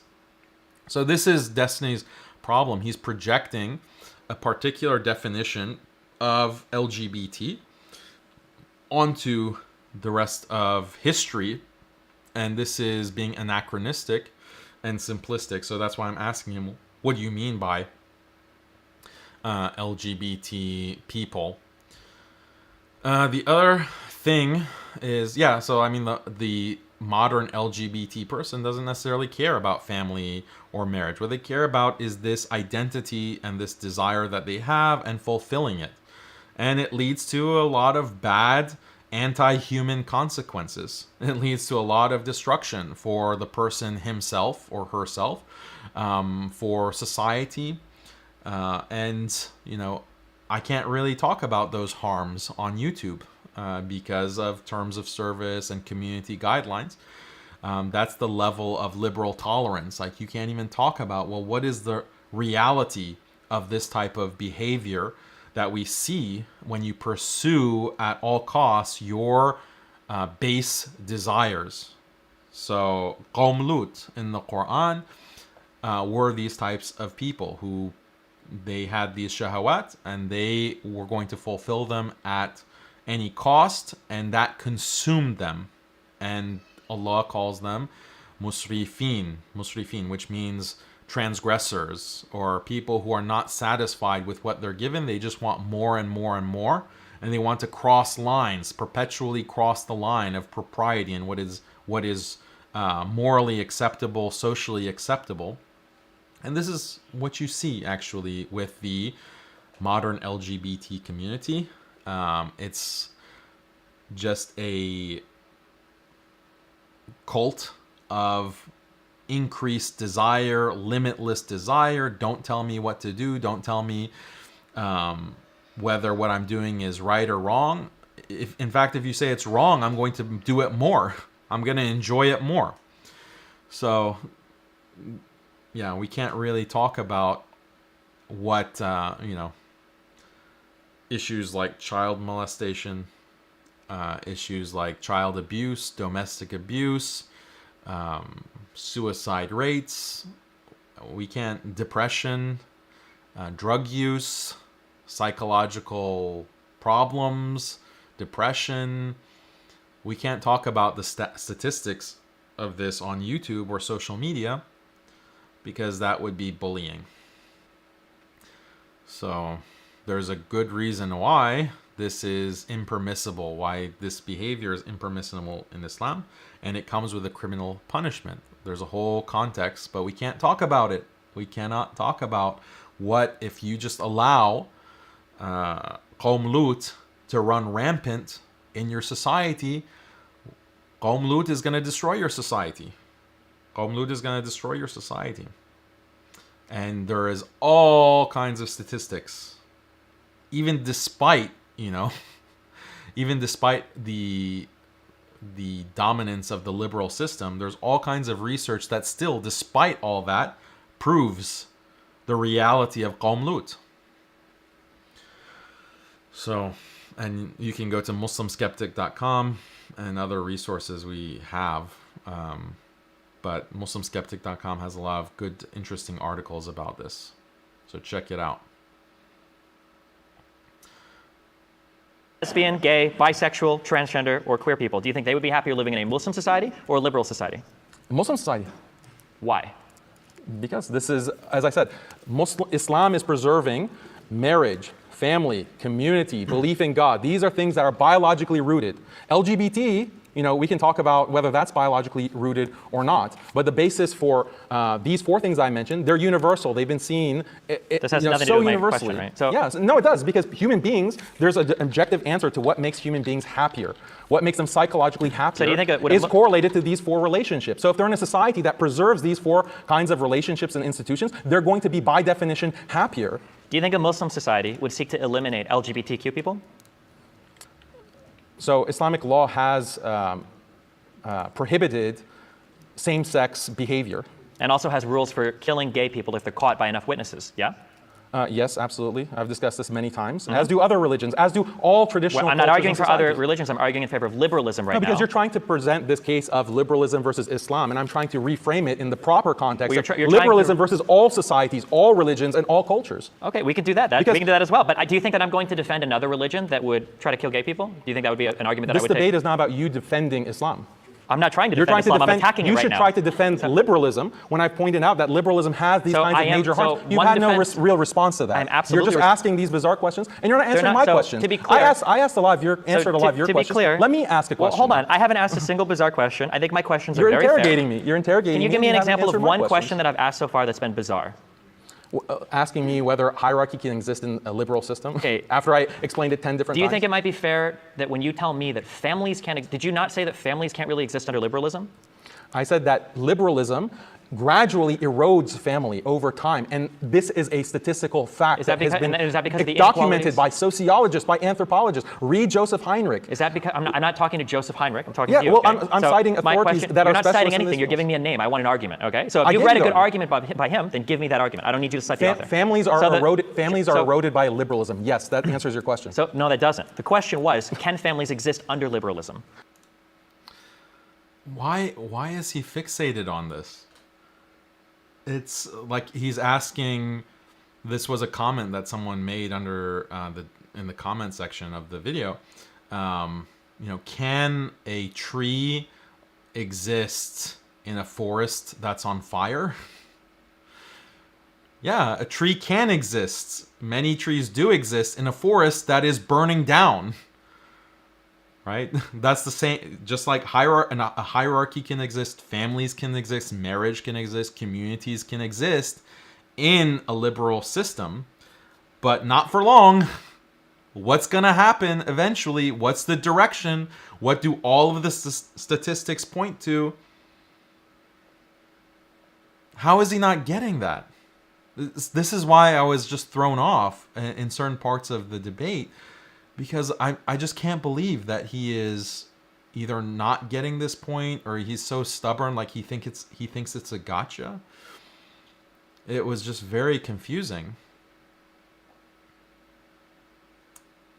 Here's a super chat from 1MOI again. Thank you very much. He says, he probably is a moral subjectivist, yet forces liberalism on the world. Even if he was an objectivist, he will need to prove Borhan, is that the word that you're in parentheses?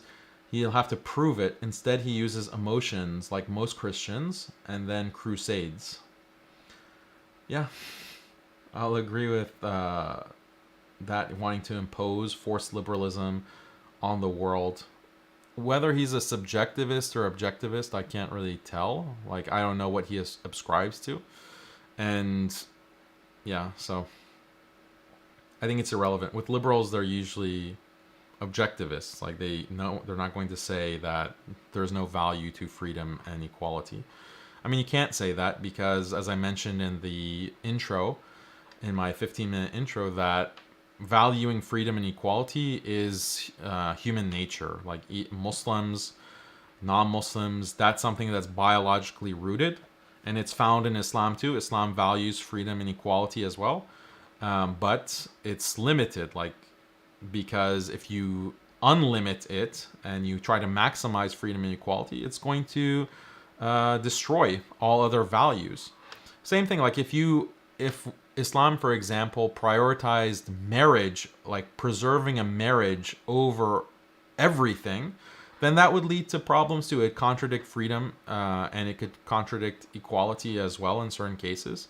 Like certain religions don't allow you to get divorced. Like you you're in a marriage, you have to stay in that marriage for the rest of your life. Well, what if there can be all kinds of human scenarios that will make you suffer in that marriage, and you need to kind of get out of that marriage. There are legitimate reasons to split up, and Islam recognizes this. But if Islam was only concerned with marriage and divorce was completely haram, then that would contradict other valuable things. It could contradict family. It can contradict community. It can contradict your freedom, and any of those. That's a big cost. But Islam balances things in the right way and is not this kind of extremism that we find within liberalism or within other religions. So commenters are saying, yeah, Hindus can't divorce. In Catholicism as well, I think they don't allow divorce. So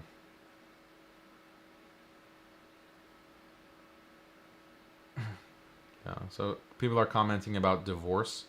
So when we get to that section, I'll comment. Yes, they do right now. We have families, don't we? Great, that's good. But Okay. unfortunately, they're whittling down from nuclear families to single-parent households, to people who don't want to even get married, people who don't want to even have children. That's the reality. The statistics, if you look at Pew polls, if you look at the demographics, people don't want to get married. They don't want families. Sure. Now, that didn't exist in the past. This is a directionality to these trends in liberal societies. Sure, but these trends may or may not have existed predating any modern Abrahamic religion we have, or anything No, they that is do, because they're evolutionary according to evolutionary Sure. biologists. Yeah, I'm I'm just not saying an evolutionist, but I'm I just presume that you saying- are. I'm just The saying that- evolutionary biologists are confirming this historic reality. You can dig up the bones and see, okay, the families in their huts because of some kind of volcano that buried them under it, and you can see the families from thousands and thousands of years ago, prior Okay. to prehistory. So we've agreed that families and hierarchies can indeed exist under liberalism. I'm good we agree there. You don't have any disagreements. Okay. That's not what liberalism aspires to.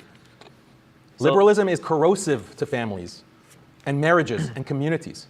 You know how many communities have gone extinct due to 200 years of liberal power and colonialism? Okay, so we both agree that hierarchies and families can exist under liberalism. My earlier question, you didn't really answer satisfactorily. I asked earlier, do you think a liberal can live easier in a Muslim society, or Muslim can live easier in a liberal society? Now, you seem to say that a liberal could live easier in a Muslim society, but when I test the borders of the more extreme liberal views, it seems like these people wouldn't actually be able to live in a Muslim society. So one of the examples that I gave was a member of the LGBTQ community, which you admitted Muslims would execute given the opportunity to. So how is it? Don't misrepresent Islamic law. So Islamic law doesn't say that if two gay men are caught having intercourse with each other with enough witnesses that they can be executed? Yeah, that's different than saying that, okay, whoever is a homosexual, come here so we can execute you. That's not the same thing. Okay, I'll restate that a tad more charitably. So it's not a guarantee that you'll get executed if you're gay. It's just a decent chance if you get caught doing it, right? So how can you say that an LGBTQ person would have an easier time living in a Muslim society than in a liberal society?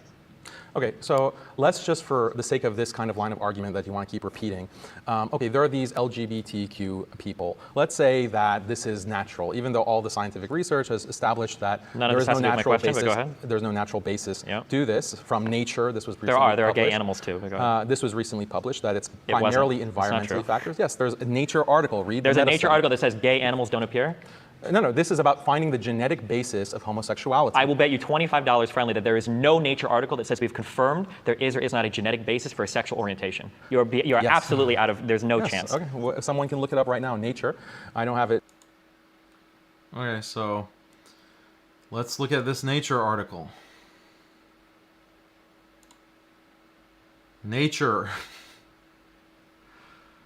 No gay gene. So I think he owes me $25. Yeah.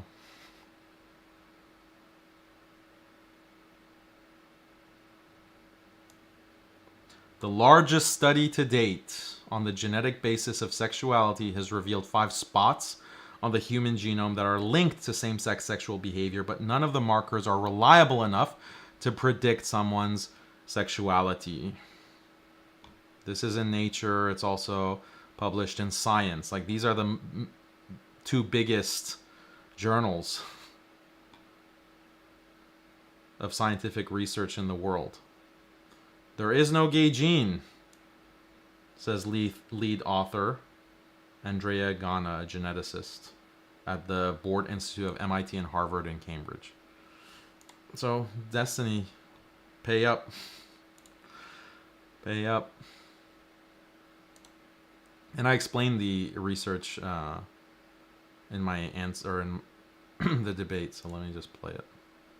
Right here in front of me right now, but they established that 30% they can associate 30 possible genes that might be associated with homosexual This sounds closer to orientation. truth. Okay. 30%. What that means is that Uh-oh. 30%. It's like, oh, this sounds closer to the truth. You realize, oh crap, I came out too strongly against Daniel.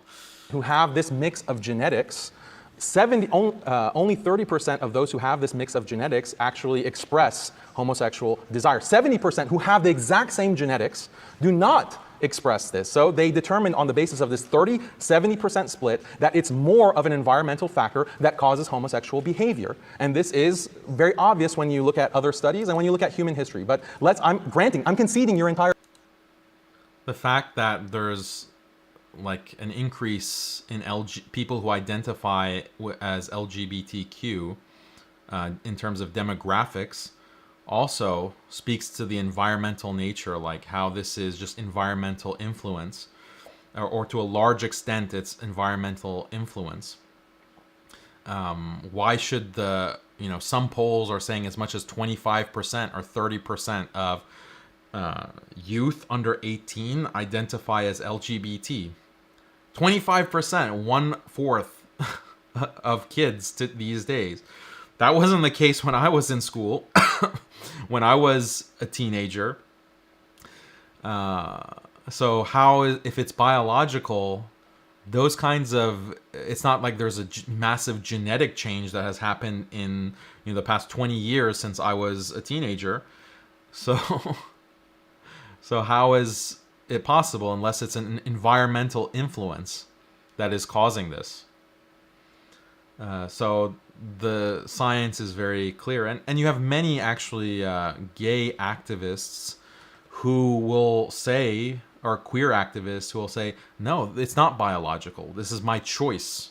Being gay is about a choice and having freedom to put your genitals wherever you want and derive pleasure out of your genitalia however you want. That's what the LGBT movement is about. It's not about biology. And they find the biological discourse actually very limiting and to themselves as a community and their own personal behavior. So Destiny was absolutely wrong on this.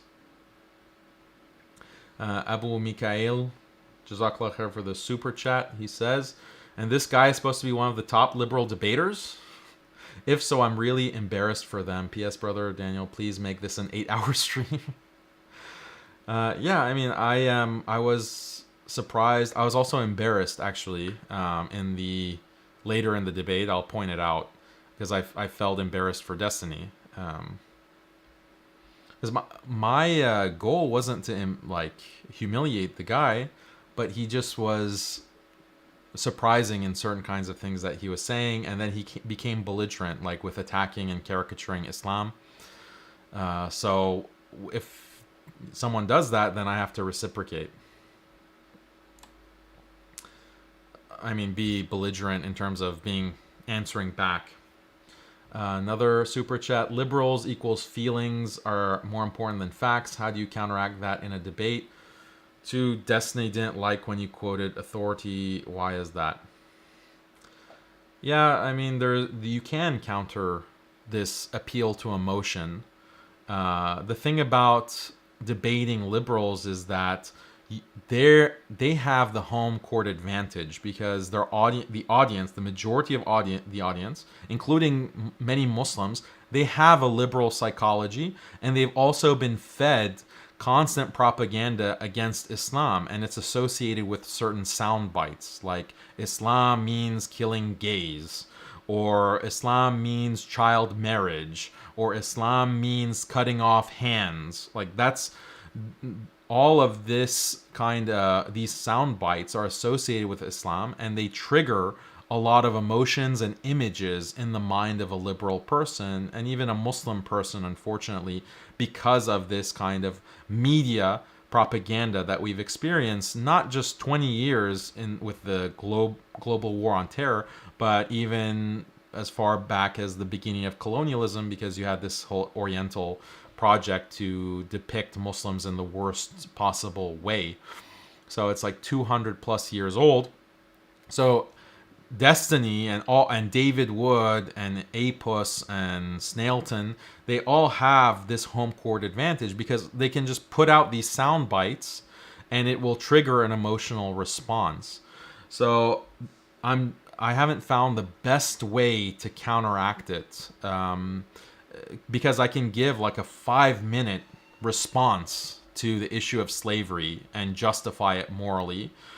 You can check my channel for that. Spousal discipline, concubines, all of these main things that they bring up with the Sharia. I can explain it in 5 minutes, but they will try to cut me off and they'll try to interrupt me. And when you have these unstructured debates, then it becomes challenging. But you try your best. I try to do my best to respond in a very limited amount of time. But I'm always trying to improve. I'm trying to get better. I'm trying to find quicker, easier arguments, and arguments that are faithful to Islam, obviously, that don't contradict Islam and the ethical vision of Islam, but also are effective in when you only have like 20 seconds. So Mimpian, Jazakallah khair for the super chat. Daniel, how do you propose we deal with blind followership and echo chambers? Destiny's viewers are convinced he did a great job despite this blunder. Yeah, I mean, there's no way that we can counter an echo chamber and blind followers. Like, people have been following Destiny for years, watching his videos. Of course, they're going to think that he did better. That's the thing. That's what makes actually Destiny a very good debater, is because even when he is out of his depth and he knows almost nothing about the topic, he can't even define liberalism. He is confused by basic terms. He knows almost nothing about Islam other than these kinds of sound bites and stereotypes. He can still project this appearance of confidence. And he can talk as if he knows what he's talking about when anyone who does have knowledge about this topic can see that he is completely lost and confused. So that skill to be able to talk as if you know what you're talking about and do it confidently, that's not an easy thing. So he has that ability, and it makes his audience that knows even less than he does. They know even less about liberalism and Islam than he does. All they see is, oh, our guy is doing so well. Like, he's just able to talk about this subject and not skip a beat and just be on it, on the ball. They don't have the ability to evaluate what Destiny is saying is right or wrong. And even if, when I try to trap Destiny, he just changes the subject. So these are the strategies. Like, you can tell that Destiny is losing a debate.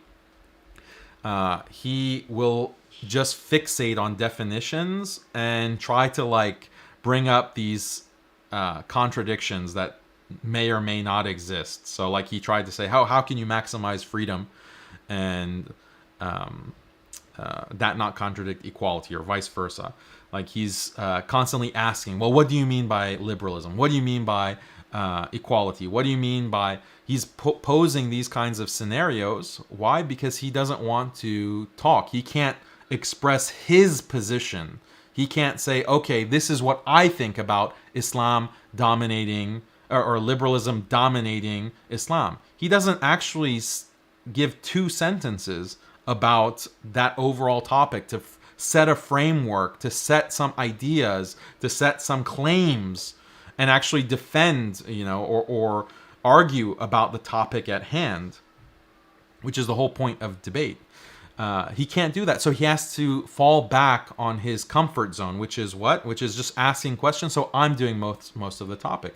So when he, I in preparation for this debate, I watched some of his debates, and realize that, okay, this is when destiny is on the back foot. And at some point, this is why, I call this an interview. And a lot of commenters actually said this as well. He's just interviewing me by asking me questions and me having to explain.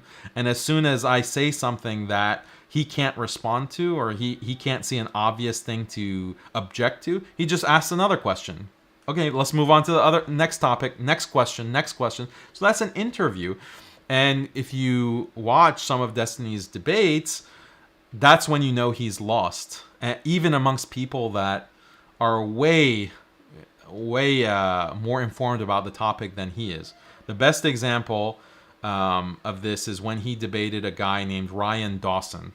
Google Destiny versus Ryan Dawson, and it's very similar to this debate, where in the sense that Destiny is just asking questions.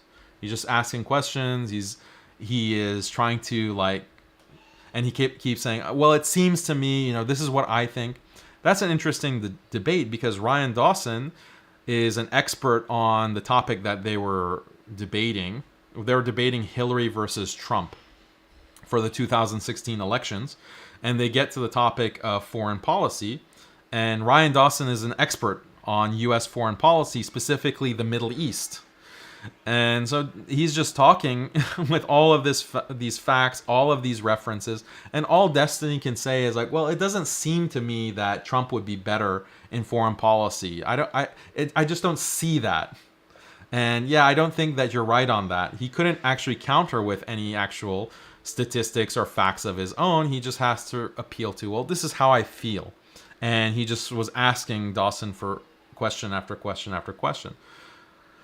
So this is the same situation where Destiny is just he's out of his depth on the topic. Fair point. I'm conceding that it's biological. You're caveating a lot at the beginning with a poor understanding of biology. For the sake of argument, let's say it's biological. Okay. Well, guess what? Marriage is also something biological. The desire to pair bond is biological. That is. The desire to form families is biological. It's associated with hormones like oxytocin. Community is also biological. Check the research. Tribalism is part of human nature. And belief in God is also biological. So these are 4 biological things that are associated with human beings universally, and a Muslim society is far more conducive to preserving those things and protecting those things than a liberal society. So a liberal would be, as a matter of fact, much more happy living in a Muslim society as opposed to a Muslim living in a liberal society where his religion is attacked, his belief in God is attacked, his family is attacked, his community is attacked through all kinds of policies. Again, we can look at the colonial administration, we can look at different kinds of countering violent extremism initiatives that are applied in 85 countries around the globe. Before we get, we're trying to stop the rambling, okay? So, Muslims can make communities, and they can exist in a liberal society insofar as they don't violate the laws of that liberal society. But it seems that it would be much harder for a liberal to live in a more strictly run Muslim society, because a lot of the laws of the Muslim society are going to be far more personal reaching in terms of dictating how you live your life. To circle all the way back to the gay person that we seem very reluctant to address, it seems to me that that gay person would probably have an easier time in a liberal society than in a Muslim society. And it also seems in general that Muslims can probably live in liberal societies far easier than very liberal people can live in Muslim societies. I don't think that's very controversial to say.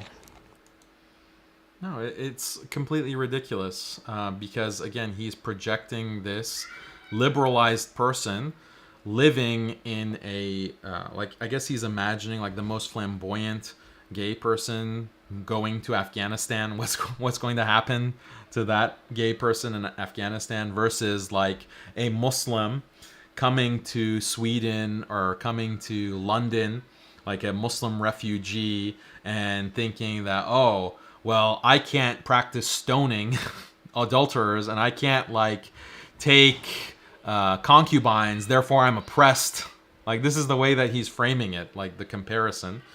But I already mentioned that you have to ask, well, what do you mean by a gay person, LGBT person? If you've already assumed that this LGBT person is liberal, and the only thing that they care about is the gay act and gay behavior, then that's something very different than someone who does have same-sex desire but also values all these other kinds of relationships that human beings naturally value and desire. So that's number one. Also with Muslims, okay, the Muslims who are living in the West are victims of liberalism. How? We can't practice marriage.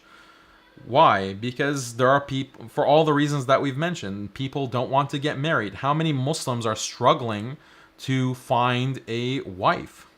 Okay, that's just one example. Or a husband. This is a big problem, right? So you can't practice marriage as a Muslim, Islamic marriage, because liberalism has created a feminist society where women don't want to get married. They view it as slavery. So they want to get married. They prioritize their career. They don't want to have children. If you can't have children, how can you have families? Family is a major part of Islam.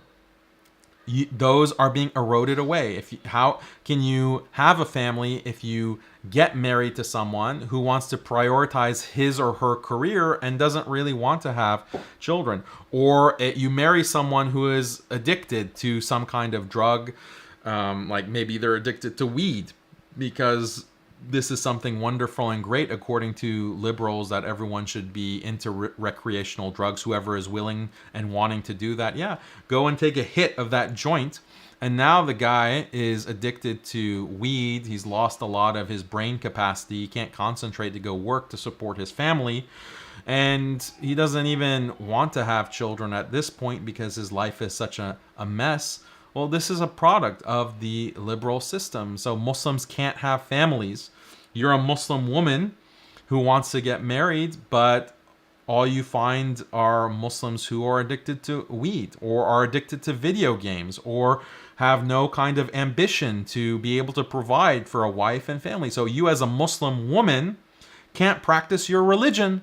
You can't practice Islamic marriage. You can't even be sexually active because you can't get married. So this is oppression. This is a severe oppression that is happening to Muslims. The liberal, a person like Destiny, has no clue because, first of all, he doesn't know anything about Islam, but also he hasn't experienced that. Oh, he's just eating the candy.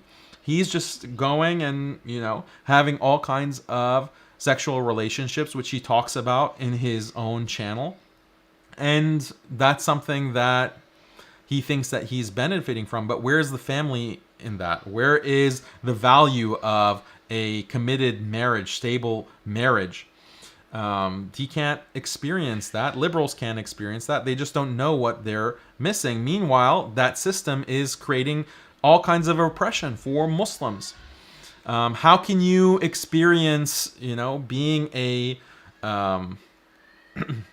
grandfather or a grandmother? You can't experience that in a liberal society because by the time you are old enough to be a grandparent, they're going to put you in a nursing home, right? Because your kids are too busy with their own lives. They're too busy making that money, pursuing their dreams, pursuing their career, maximizing their own freedom, then to take care of you, to keep you around even. They have to ship you off to the nursing home, to the senior care center. So you can't experience being a grandparent.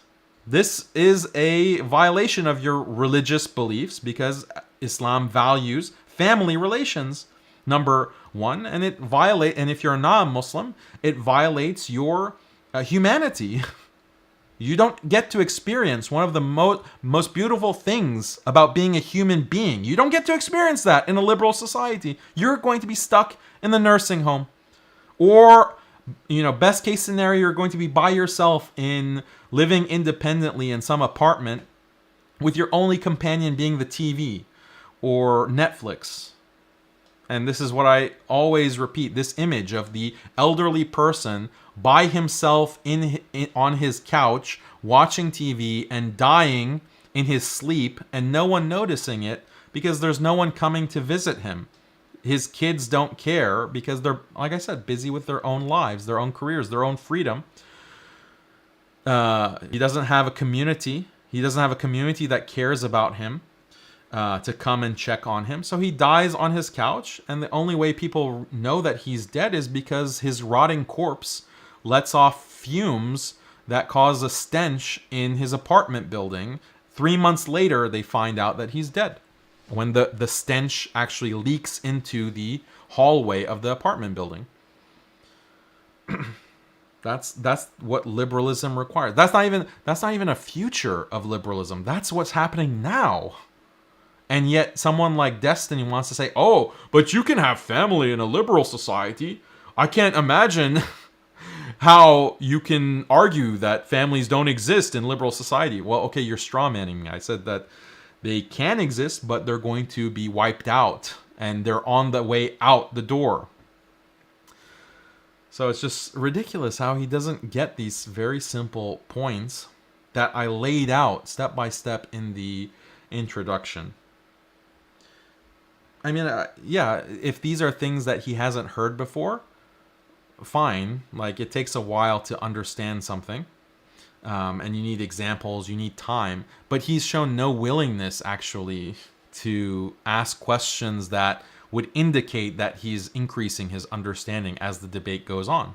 That's what was really disappointing. Yeah, so this whole comparison between a Muslim versus an LGBT person or a liberal person, yeah, it's very, and yeah, I didn't even mention the colonialism aspect. Like, what are Muslims living in, like right now, the Egyptian living in Egypt or the Algerian living in Algeria? Those are liberal states.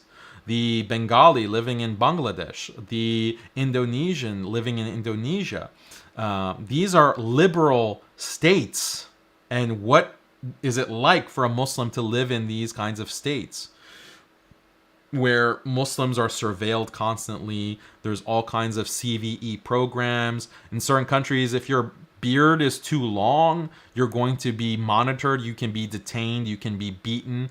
If you have certain kinds of beliefs about Sharia, about Islamic law, you can be imprisoned indefinitely. You can be shot and killed.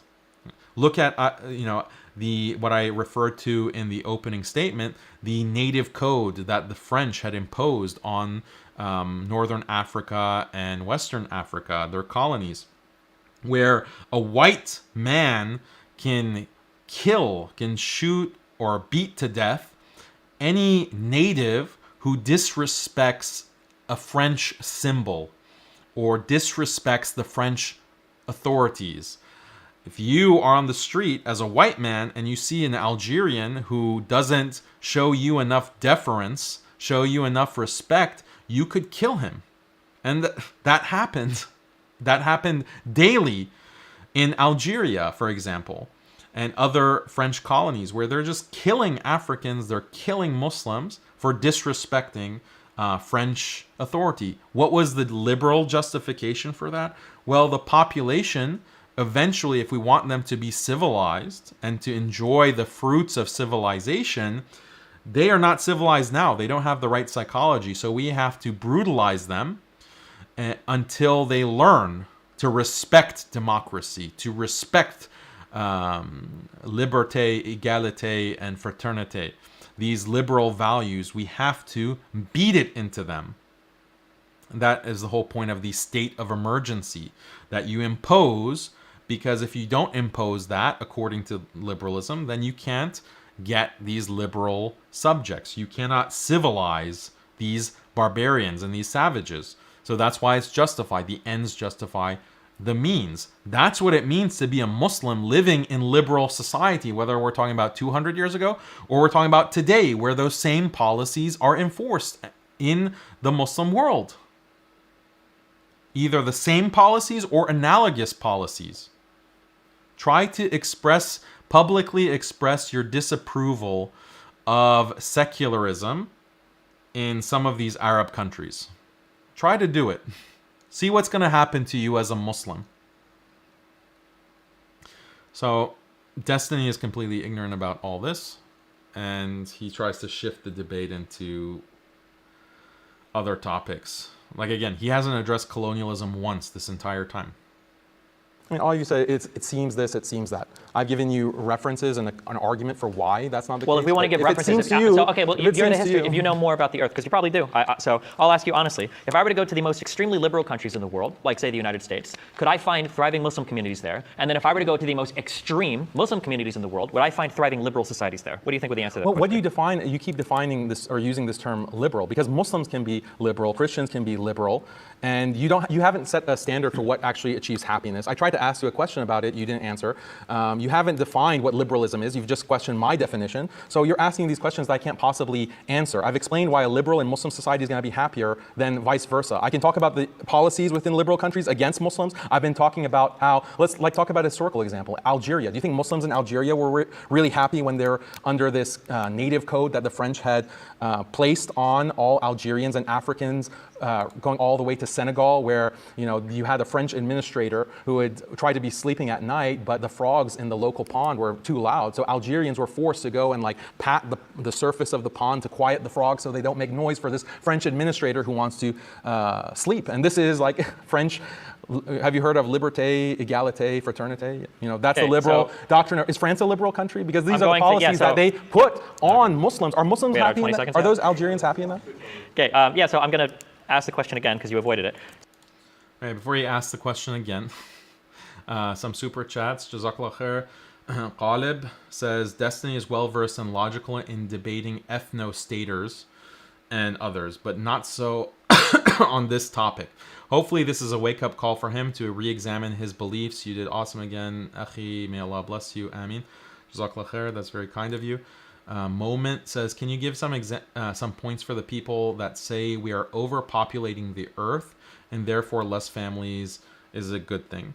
So I don't know if we are overpopulating the earth. I don't think that that's possible. This is a theological issue for Muslims, because to say that the world is being overpopulated, the implication is that Allah has not provided rizq and sustenance, food and water and ability to live for his creation that he's put on earth.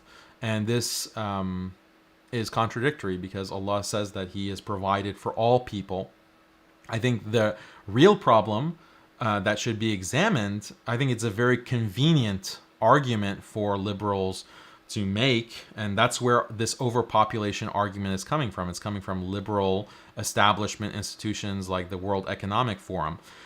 These are a bunch of billionaires that have monopolized the world's wealth, and they are sitting on the world's wealth that they have in many cases stolen, or they have used their power in order to game the system, in order to acquire massive amounts of wealth that they're not entitled to, and massive amounts of control on large sections of the globe. And they use this to manipulate the population for their own political ends. Why is all of the world's wealth concentrated in just very small geographic regions, namely America and Northwest Europe?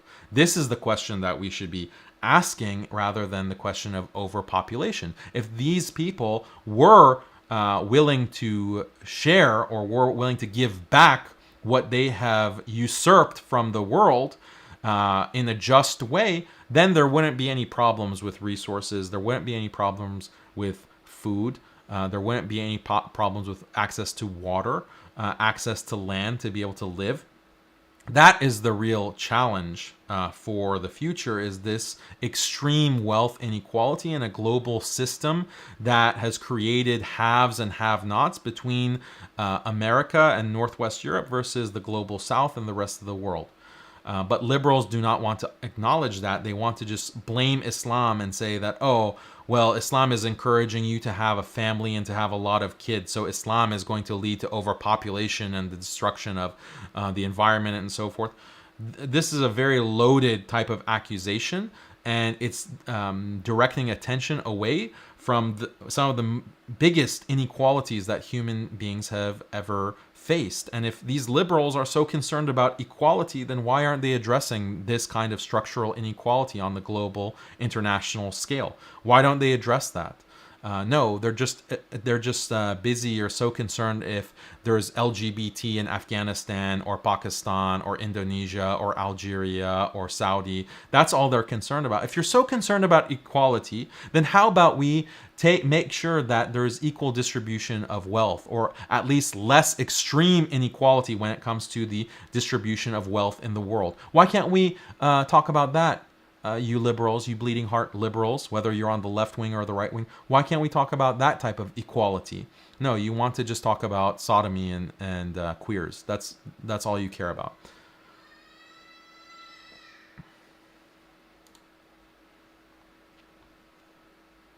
So I'm going to say, do you think that there are more thriving Muslim societies in extremely liberal countries like the United States, or we can say France, or we can say England, or we can say any other country you want in the Western world? Or do you think that there are more thriving liberal societies in more fundamentalist or extreme Muslim countries? So in these liberal societies, So the one thing that we should note with his example is he's saying that, okay, you have the maximum level of liberal society versus maximum level Islamic society. That's the comparison. Well, the maximum level liberal society, he hasn't defined it. He's just assuming that that's like the United States, present day United States. But that's not the case. The maximum level liberal society with maximum freedom and equality is something that is found in science fiction and the imagination of some of these theorists and liberal thinkers today when they're imagining a transhumanist society where people, because of AI and robotics, they can change their bodies and they can become superhuman, or they can transcend humanity itself. Like, that's the future liberal society. That humans are not going to be really existent in that future liberal society where liberalism is maximally achieved, let alone Muslims. Islam is going to be long gone in that future liberal society. Muslims are under all kinds of restrictions, and the Muslim community is not thriving. The Muslim community is being eroded away, okay, because of these kinds of secular policies. In terms of Muslim societies, Muslims have been able to accommodate many different religion and cultures. This is why Islam is the most culturally diverse, ethnically diverse religion, because we can accommodate all of these different kinds of cultures and different ways of life, and even belief systems. And these kinds of cultures have lasted for hundreds and hundreds of years. But if you look at where liberalism has spread, religions have gone extinct. Actual ethnic peoples have gone extinct. Tribes have gone extinct. Languages have gone extinct. This is the actual colonial history that you don't want to confront. I'm bringing, okay, sorry. If you want to ask a question back, because I know you mentioned earlier you got a question. I mean, he's asking me questions on if I'm You going can ask too questions if you long. want. I think that the answer kind of speaks for itself. You don't want to engage with it for obvious reasons, I understand, but if you have questions, go for it. No, I really want to answer your question, but I thought I don't think did. you do, because you know the answer, so. No, That's tell okay. me. The all question you, was, you think that so, liberals I mean, are I'll just answer the question for LGBT you. people? Obviously, in a more liberal country, there are other religions that can exist within that liberal country so long as religious freedoms are afforded to people, which seems to be the case in the majority of the Western world. There are This is his simplistic understanding of liberalism. No, religions cannot exist. Traditional religions cannot exist in the long term in liberal societies. They're just like that tree in the forest that is experiencing a forest fire. That forest fire is eventually going to consume all religions. What Destiny thinks a religion is that you as an individual believe in God and you can pray in your house, or you can build a mosque and pray in that. That's what religion is. And since that's accommodated within the United States, that means liberalism can accommodate religion and you can have a variety of religions. This is how Destiny is conceiving of religion and conceiving of religious freedom. But the reality is that religion, and especially Islam, requires certain types of relationships in terms of marriage, in terms of family, in terms of community. But those relationships generate duties, they generate inequalities, and that is contrary to the liberal moral order, political order. So liberalism erodes those things and sometimes legislates against those things. For example, within the Muslim community, can you have a Muslim community or a Christian community that exists within America? Well, you can have murtads. You can have people leave Islam leave the Muslim community in America, and that person can constantly attack Islam and say that Islam is this, that, the other, create a YouTube channel, create a kind of institute of his own dedicated just to attacking Islam. That is, make jokes about Islam, mock Islam. That is going to create a problem for the viability of Islam in the future. Just like if you had, let's analogize it to the LGBTQ community. You have the LGBT community, and if you had the ability for people to constantly mock that community and attack it, and to have conversion therapy, quote unquote conversion therapy, you have counselors that are trying to change people's orientation from homosexual to heterosexual. You have bullying, you have in terms of just mockery, in terms of stigmatization. If you have all of that happening with the LGBT community, then that community is not going to be viable. It's going to eventually go extinct because of all of these social pressures on it, and also legal pressures, because when it comes to conversion therapy, even if it's willing, like you willingly want to, definitely it's illegal if it's forced. But if it's willing, like you want to go to a psychologist to change, take away these desires, these same-sex desires, that's banned in countries like Canada and parts of Europe. That's illegal. So, but if those things did exist, the LGBTQ community would not be viable in the future. I mean, it's still not viable for other reasons that I'll mention in a second. But when it comes to all of this kind of stigmatization, that's all illegal.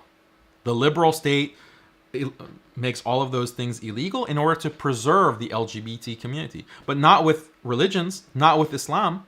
In Islam, it's encouraged to, throw off the chains of your religion, throw off the chains in belief in God. Belief in God requires you to sacrifice your freedoms.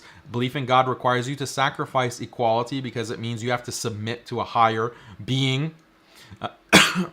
That's contrary to equality. So the liberal state is constantly stigmatizing being Muslim.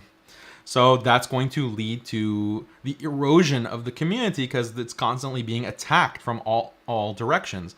But other communities are insulated from those kinds of pressures by the law. I mean, that's an interesting comparison to make. But what it means is that there is no religious freedom, because your religion is going to go extinct. Your community is going to go extinct, as many communities have gone extinct. Not just religious communities.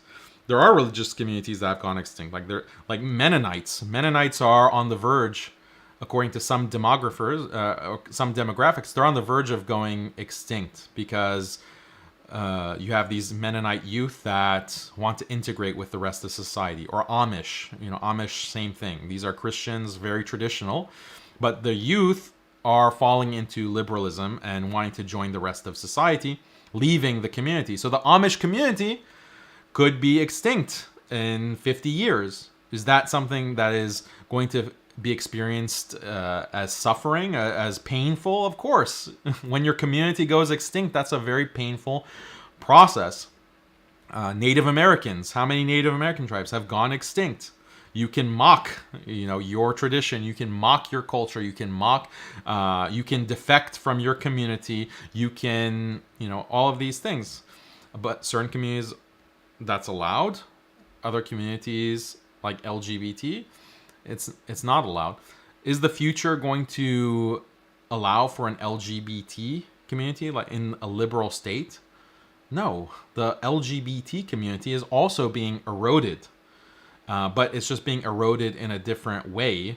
Again, liberalism is anti-community, and being anti-community means if you have a communal tradition or shared norms or shared beliefs in a community, then that's going to be under attack. So the LGBT community also is under threat, much less than other communities right now, but it's also going to be eroded away. How?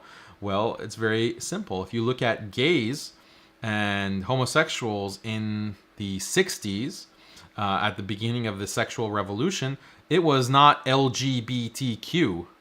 It was just, we're homosexuals, we're gays, we're gay and proud. We want to, just get together and do stuff in our gay clubs, and that was the community.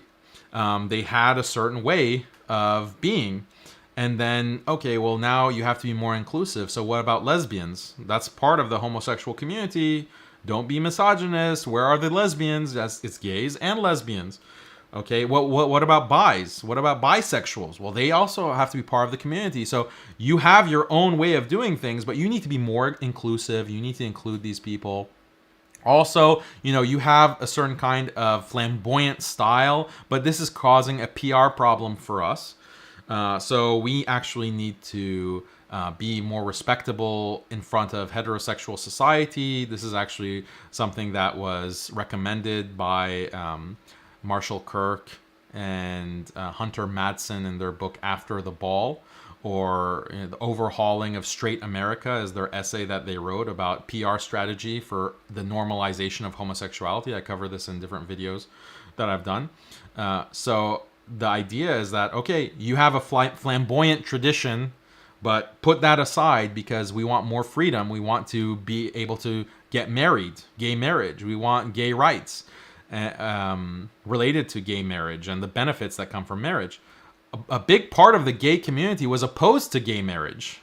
They didn't want gay marriage because they said this contradicts what it means to be a homosexual. A homosexual is not going to be tied to marriage. Marriage is a outdated institution correlated to family that is about, these patriarchal family institutions associated with religion and traditional society. We want to transgress all that. So what are you talking about, gay marriage? This is actually neutering our community. But you had these other gays saying that no, this is important for increasing our rights and our freedoms, blah blah blah. I mean, they're all still liberals, but they have different proposals for how to maximize that freedom and liberty. But anyway, these are all hits against the LGBT community. Okay, now you have to include transgender. A lot of the LGBs are not happy with transgenders being a part of their community. They felt that it was an attack on the community and watering down the community or distorting the community. Now you have Q's, now you have I's, now you have A's, now you have plus, now you have, it's constant additions, right, to the alphabet. This is how it's not a stable community. It's constantly under change, and this is all about including more people, including more identities, including more ways of sexual behavior and ways of identifying, gender fluidity. So this is also a community that, in a sense, is under attack. Liberalism is opposed and toxic to all communities. There are places in the United States where there are many different ethnic groups and many different religious groups. If I go to more fundamentalist religious countries that are Islam, I'm probably not going to find that diversity of groups. Both Christians and Jewish people have been persecuted across a ton of countries in Northern Africa and the greater Middle Eastern region. The idea, Muslims even fight amongst themselves in some of these countries. Whether you're talking about a Sunni or Shia divide that exists in Iraq historically, or whether you're talking about wars that are happening in Yemen, there's all sorts of religious conflict and geopolitical conflict that occurs there. The idea that liberals can exist in fundamentalist Muslim societies as easily as Muslims can exist in liberal dominant societies, I think is pretty self-evident. You can see that Muslims, you can claim that Muslims are under attack in liberal societies, which is probably better than in other societies where liberals have probably been killed, in Muslim societies or other religious groups that have been completely excised because more of the fundamentalist communities are intolerant of any other types of liberal communities. What you're saying is so unbelievably outrageous. Like, I can't express how outrageous this is. What part of it was outrageous? What Muslim societies exist in the world today? Where can Muslims actually implement Islamic law today in the world? And if they can't, why not? In countries in Northern Africa or in the Middle East? No, in Northern Africa, where are you allowed to apply Sharia, Islamic law? Where? Sharia law can exist in any country. What do you mean? Yeah, it can exist theoretically, yeah, but where does it exist in the world today? In any Muslim community, it should exist. No, this is where you're fundamentally mistaken. It's not allowed to exist because of a liberal world order. What does Sharia law mean to you? Listen to this example. Well, no, I don't want an example. I want you to tell me. What does Sharia law mean Islamic to you? law. What does that mean? Islamic law. Okay, you came to a debate on Islam without knowing what Islamic law means? I will get, well, maybe you'll correct me if I'm wrong. So I'll give you my understanding of Sharia law. You can tell me if I'm right or wrong. So a Sharia law in a Muslim community might mean that there are a special sect of punishments or behaviors that are enforced among that community that exist independent of any sort of national legal system. Do you agree with that? No. Okay, then Islamic you law tell me what requires Sharia law is. Islamic law requires a governmental authority for all these punishments that you're talking about regarding gays, regarding like I as a Muslim, according to the strictest interpretation of I'm not Sharia talking law, about these I can't go and just kill someone because they're violating Islamic law. So you're telling me that in Islamic communities there is absolutely no form of penance or punishment that can exist that isn't delivered by a government? No. I mean, no. It Careful. depends. Criminal punishment? Not talking about just criminal. If, there, So like are you if your telling me child that- disobeys you, are you allowed to come in time out? Yeah, that kind of punishment There is exists. no form of religious discipline in Islam that can't be carried out without a government oversight. According to Islam, or the reality right now? The reality in Muslim communities across the world. The reality in communities, Muslim communities across the world, they are under a liberal system, whether it's a liberal government in charge, like in Egypt with Abdul Fattah Sisi, or Saudi Arabia with Mohammed bin Salman, liberals, or any other Muslim country. You cannot apply Islamic law because you have these liberal dictatorships that prevent that. Look at Brunei. Look at the small country of Brunei in Southeast Asia. I'm not talking about Brunei. I'm talking about the United States. They wanted to apply Islamic law when it comes to sexual fornication, extramarital affairs, and yes, homosexuality. They got slammed by all liberals all over the world. The US was calling for sanctions. They introduced legislation into Congress to condemn Brunei by guess who? Ilhan Omar, who called the Sharia. In this legislation that was introduced in Congress, Ilhan Omar says that the Sharia is barbaric in order to condemn this small Muslim country that got it into their heads that they could somehow practice Islam. Nowhere in the world is Islam being practiced and Sharia law being practiced because it's not allowed to happen. The liberal order cracks down. So I agree that there are liberal governments that protect fundamental or basic freedoms that your religion might seek to infringe upon. I would consider that a positive. But I do believe that there are forms of Sharia or other types So there, he conceded the debate. of religious laws, like Catholics, that can be enforced in countries that don't require you to kill people or execute people or do other things. You can excise people from your religious institution, like excommunication in the Catholic Church. There are forms of punishment, such as additional chores for children or for doing certain types of penance in religious communities that you can be forced to do as penalty for things. My understanding is that Like the whole point of excommunication within Catholic society is that it causes stigmatization and it causes actual social harm, so that if you get excommunicated from the Catholic Church, you lose a lot within those Catholic societies. But if it's a liberal society, excommunication means nothing. Like there's no consequence that you will actually suffer from if you get excommunicated as a Catholic within liberal society. Liberalism, that's another way that liberalism erodes communities. It prevents communities from preserving themselves by punishing defectors. It's very important to be, in order to preserve your community, to punish defectors. And this is related to, if talking about the had for apostasy or the punishment for apostasy in Islam. But this is found in all communities. There has to be a punishment for defectors. I mentioned also limiting intermarriage. You don't want intermarriage in certain communities where that means that the next generation is not going to be part of your community, that your community cannot propagate itself generation to generation if intermarriage if a lot of people in the community are intermarrying, and that intermarriage leads to a generation or children that are probably not going to be the same religion or the same, part of the same community.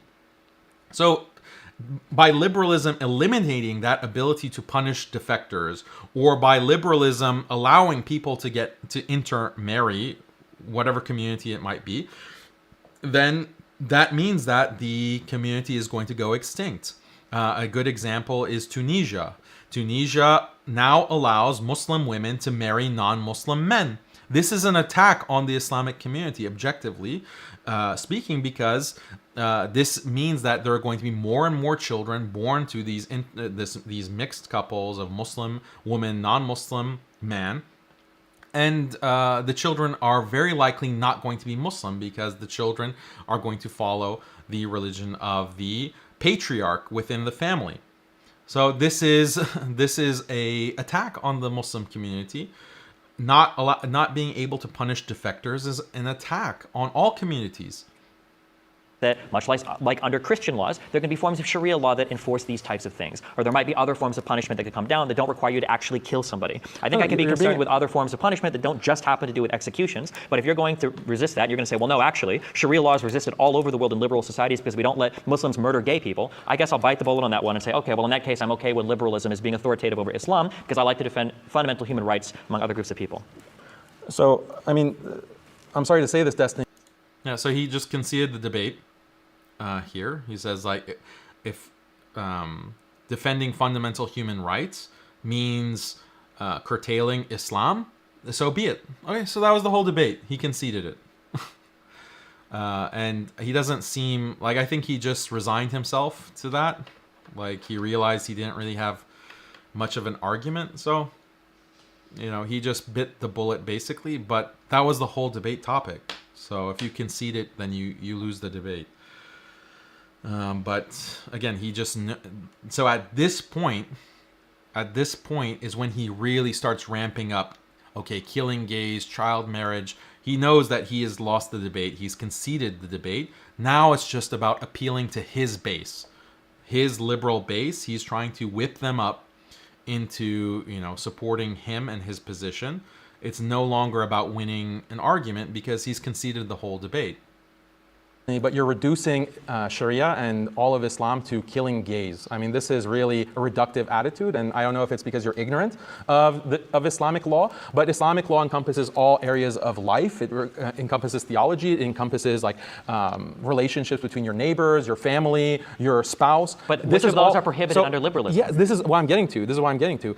In these Muslim countries, like Pakistan is an example, a very traditional Muslim country. Now, because of the pressure of liberal human rights in international law, they have introduced all kinds of marriage laws that affect family law within Pakistan. So things like triple divorce, triple talaq, things like different inheritance laws, things like ages of the brides for the things like ages of brides. Yeah, all of these things are now being imposed. So Muslims cannot practice marrying 12-year-olds. I think that's probably an okay infringement of liberal values. You are conceding the debate because the whole debate is about does liberalism oppress Islam and Muslims. And you're conceding that, yeah, even right now, you from this table are, you know, you're an armchair oppressor of Muslims. You're like, yeah, we should like get rid of all these Islamic practices. Yes, we should get rid of Islamic law. So earlier you conceded the debate. Go ahead. Yeah, so earlier, so this was just my line of questioning. So you said that Sharia law couldn't exist in a liberal society, and I've had plenty of Muslims come on and talk to me and say that there are plenty of interpretations or forms of Sharia law that can actually exist alongside in society. Yeah, liberal Muslims can live very happily, you know, in liberal society. So what?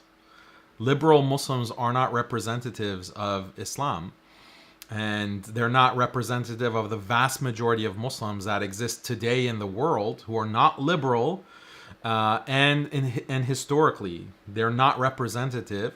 And even if they were, they somehow become a demographic majority. Allah protect us. The majority of the ummah becomes liberal. That still doesn't define what Islam is.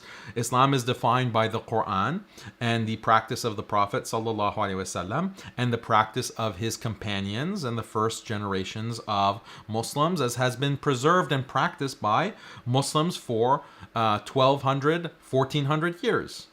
1,200 years up to the modern period, or colonialism over Muslims, or 1,400 years plus today, up to today. So this is a silly point. My understanding is that Islam actually dictates at times that it is moral to follow the legislation or laws of a country that you live in. Similar to in Christianity when Jesus says, render unto Caesar what is his. That there is some compatibility there with religions and the laws of the country that you live in. Now, when I gave that example of Sharia, you said, well, no, actually, there are times we want to kill gay people and we're not allowed to. And I said, okay, well, hold on. Like, yeah, maybe liberal governments prevent that, but there must be something else. And you're saying, oh, well, why are you trying to strawman it into just talking about executing gay people? I don't want to talk about executing gay people. I'm more concerned with the other parts of Sharia that you started to talk about when you got upset when I used your own example. You brought up that Sharia law can dictate things like relationships with neighbors and communities. Well, I'm interested, what parts of that Sharia law are restricted by liberal governments aside from things like child marriages? Yeah, so I mentioned a lot of things other than just killing gays and child marriage. You were just playing into the liberal stereotype that you're rambling. Yeah, no, let me tell you, Okay. you're just playing into that liberal stereotype Still that rambling. I introduced to the audience, that Islam is just about terrorism, it's about killing gays, I never it's said about any being of that. misogynistic. This is your example. So you've just you've fallen into that caricature. Yeah, there's no problem with me as a Muslim, for example, praying. Like I can go into the hotel room, I can pray, and I'm following Islamic law because the actions of prayer, the ablutions of prayer, these are all Is that part of Islamic prohibited law. in liberal society? You're strawmanning me because I never said I'm that not liberal strawmanning. society prevents all practice of Islam. So what are the good parts of Sharia strawman. law? I'm not trying to strawman you. You just have a really hard time answering my questions. So the only reason why I brought up executing gays is because you seem to point to that in terms of what Sharia law would dictate. But now I'm trying to get off of that because you brought up other things that I'm interested in. So what I'm curious about, and maybe you can educate me, and maybe I'd be opposed to it. You said that liberalism is authoritative and that it overrules other parts of Sharia law. And then you brought up vaguely things like relationships or community. Now when I pushed you a little bit more in it, you mentioned, well, praying is part of Sharia. Praying is part of Islam. Liberals don't prevent you from praying if you're Muslim. In fact, my understanding is in certain workplaces in the United States, you can even get time off to do your 5 prayers towards Mecca a day or whatever if you want to. The religious freedoms in the United States are usually pretty well respected. And I think So it doesn't, like, the practice of Muslims in the United States, the fact that we can practice certain parts of our religion doesn't mean that this liberal system isn't attacking Muslims and eventually going to result in the extinction of Muslims, because you have people who maybe they had Muslim parents, maybe they had Muslim grandparents, but they no longer believe in Islam. So that means the extinction of Muslims. That means the extinction of Islam. This is why liberalism, or this is going to be the result of liberalism's attack on all communities, and especially Islam and Muslim communities. This was the explicit goal of the colonizer. This was the liberal colonizers. Look at the statements of Lord Cromer, also known as Evelyn Baring. So he was a colonial administrator in Egypt in the 19th century. What did Lord Cromer say? Lord Cromer say, our goal with the laws that we're putting in place and with our control of Muslim institutions in Egypt, what we want to do is liberalize the Muslim. Why do we want to liberalize the Muslim? Because when we liberalize the Muslim, he's no longer a Muslim. If he's liberalized, he's no longer a Muslim. That is the whole point of the colonial project. We want to bring these savages, these barbarians, into the light of progress, into the light of civilization, by implementing, whether it's the native code in Algeria and Northern Africa, whether it's the colonial policies that the British put in place in Egypt or the subcontinent, or the Dutch policies that they put in place in Indonesia and Southeast Asia. The goal is to erode Islam from what it has been and what it was, which is a religion that is prioritizing or fostering marriage, family, community, and belief in God through a holistic system that covers every aspect of life. Bit by bit by bit, everything is getting reformed, and the colonial powers recognize the necessity of a gradual approach. The colonial powers didn't come and say, okay, you have to stop praying. Because if they said that, if they said, stop Muslims, okay, we're going to bulldoze all of your masajid, then they knew that there's going to be a huge uprising. And not only in the country of the attack on the masajid, the entire Muslim world is going to rally together and become very angry that masajid are being bulldozed. So the colonial powers didn't want to get into that kind of mess. They didn't want to fight an international war. So they recognized this has to be a gradual process. Well, first of all, let's ban the Hudud. Let's ban the Khilafah, okay, which eventually happened. Let's dismantle the Khilafah, which eventually happened. Let's ban Hudud, okay, step by step. Let's ban certain inequalities with inheritance, or certain inequalities with family law. Let's ban certain equalities, and that's increasingly what's happening throughout the Muslim world. Let's step by step, they can just take away all of these traditions and base it on a violation of freedom and equality. It's gradual, and this is what Destiny doesn't want to acknowledge. He says that, okay, you're practicing Islam in the United States, okay, that means that liberalism and Islam are perfectly compatible, end of story. This is like a very simplistic and erroneous approach to the topic. Even when it came to the extinction, not the extinction, but the near extinction of Native Americans, it didn't happen overnight.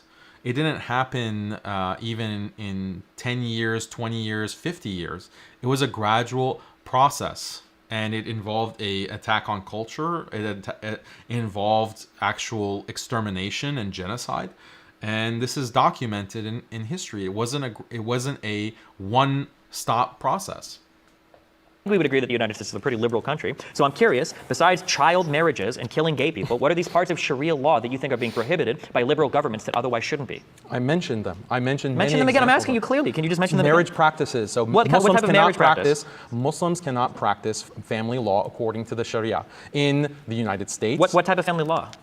Family law, like divorce law. You can't get divorced in the United States? What do you mean? You can't get divorced according to Islamic requirements. You can get, so in the United States, I know that for Catholics, we're allowed to get divorced in a legal sense, but there's an extra religious process called an annulment, and that's something that you can practice in the United States. What part of Islamic marriage law can't be practiced in the United States? So, for example, this is a great example that's contrary to liberalism. In Islam, the right to marriage is restricted to the man. And a woman can only seek divorce, but she cannot, just divorce her husband unilaterally. But he can divorce her unilaterally. This is an inequality found in Islamic law that is meant to preserve marriage and create lasting, stable marriages. And this is something that is not allowed in the United States because a woman can divorce her husband. So the divorce rates amongst Muslims have increased exponentially ever since compared to Muslims living in the Muslim world, where they can, they have this law on the books. Now, a liberal will say, that's horrible. You don't have equal rights between men and women. But that's exactly my point. That's the exact kind of inequality that liberalism cannot tolerate. And rather than think, well, maybe there is something to this law, maybe how you might want to put it is that see how Muslims are so misogynistic, how Islam is so misogynistic, whereas a Muslim thinks, I just want to preserve my marriage. Marriage is an important part of my life. It makes me happy. My wife is happy. In general, Muslims are happy. And all traditional societies, because Christians also used to have this kind of distinction between divorce rights. And we just want to preserve our marriages. But that's intolerable to liberals. And we can't practice that in the United States. That's just one simple example. Custody laws as well, custody laws. So focusing on the marriage thing, it sounds to me like if a woman wanted to initiate a divorce, then she probably would, but then she would just be excised from that Muslim community, no? No, there's nothing like that. Why wouldn't a Muslim community excise a woman or kick a woman out of their community if she was the one that initiated a divorce? What does excise mean? Kick out of. No, where are you getting this? Well, you're telling me that this is a violation of Sharia. So why would any Muslim community not kick a woman out for violating that? So women can seek a divorce, and if the husband agrees, then they can get a divorce. But it would be a violation of a Sharia. Like, it's possible if a woman wants to just leave her family, she can do that, but she wouldn't be entitled to any kind of custody. She wouldn't be entitled to any kind of maintenance. So it's like fault divorce. Yeah, so you're bringing up an example of like something that you're not allowed to do. But it seems like you could do that, but you could just kick that person out of your community. No, but that's something that there's no discouragement of that in the wider society. Because the wider society is not Muslim, but in a particular.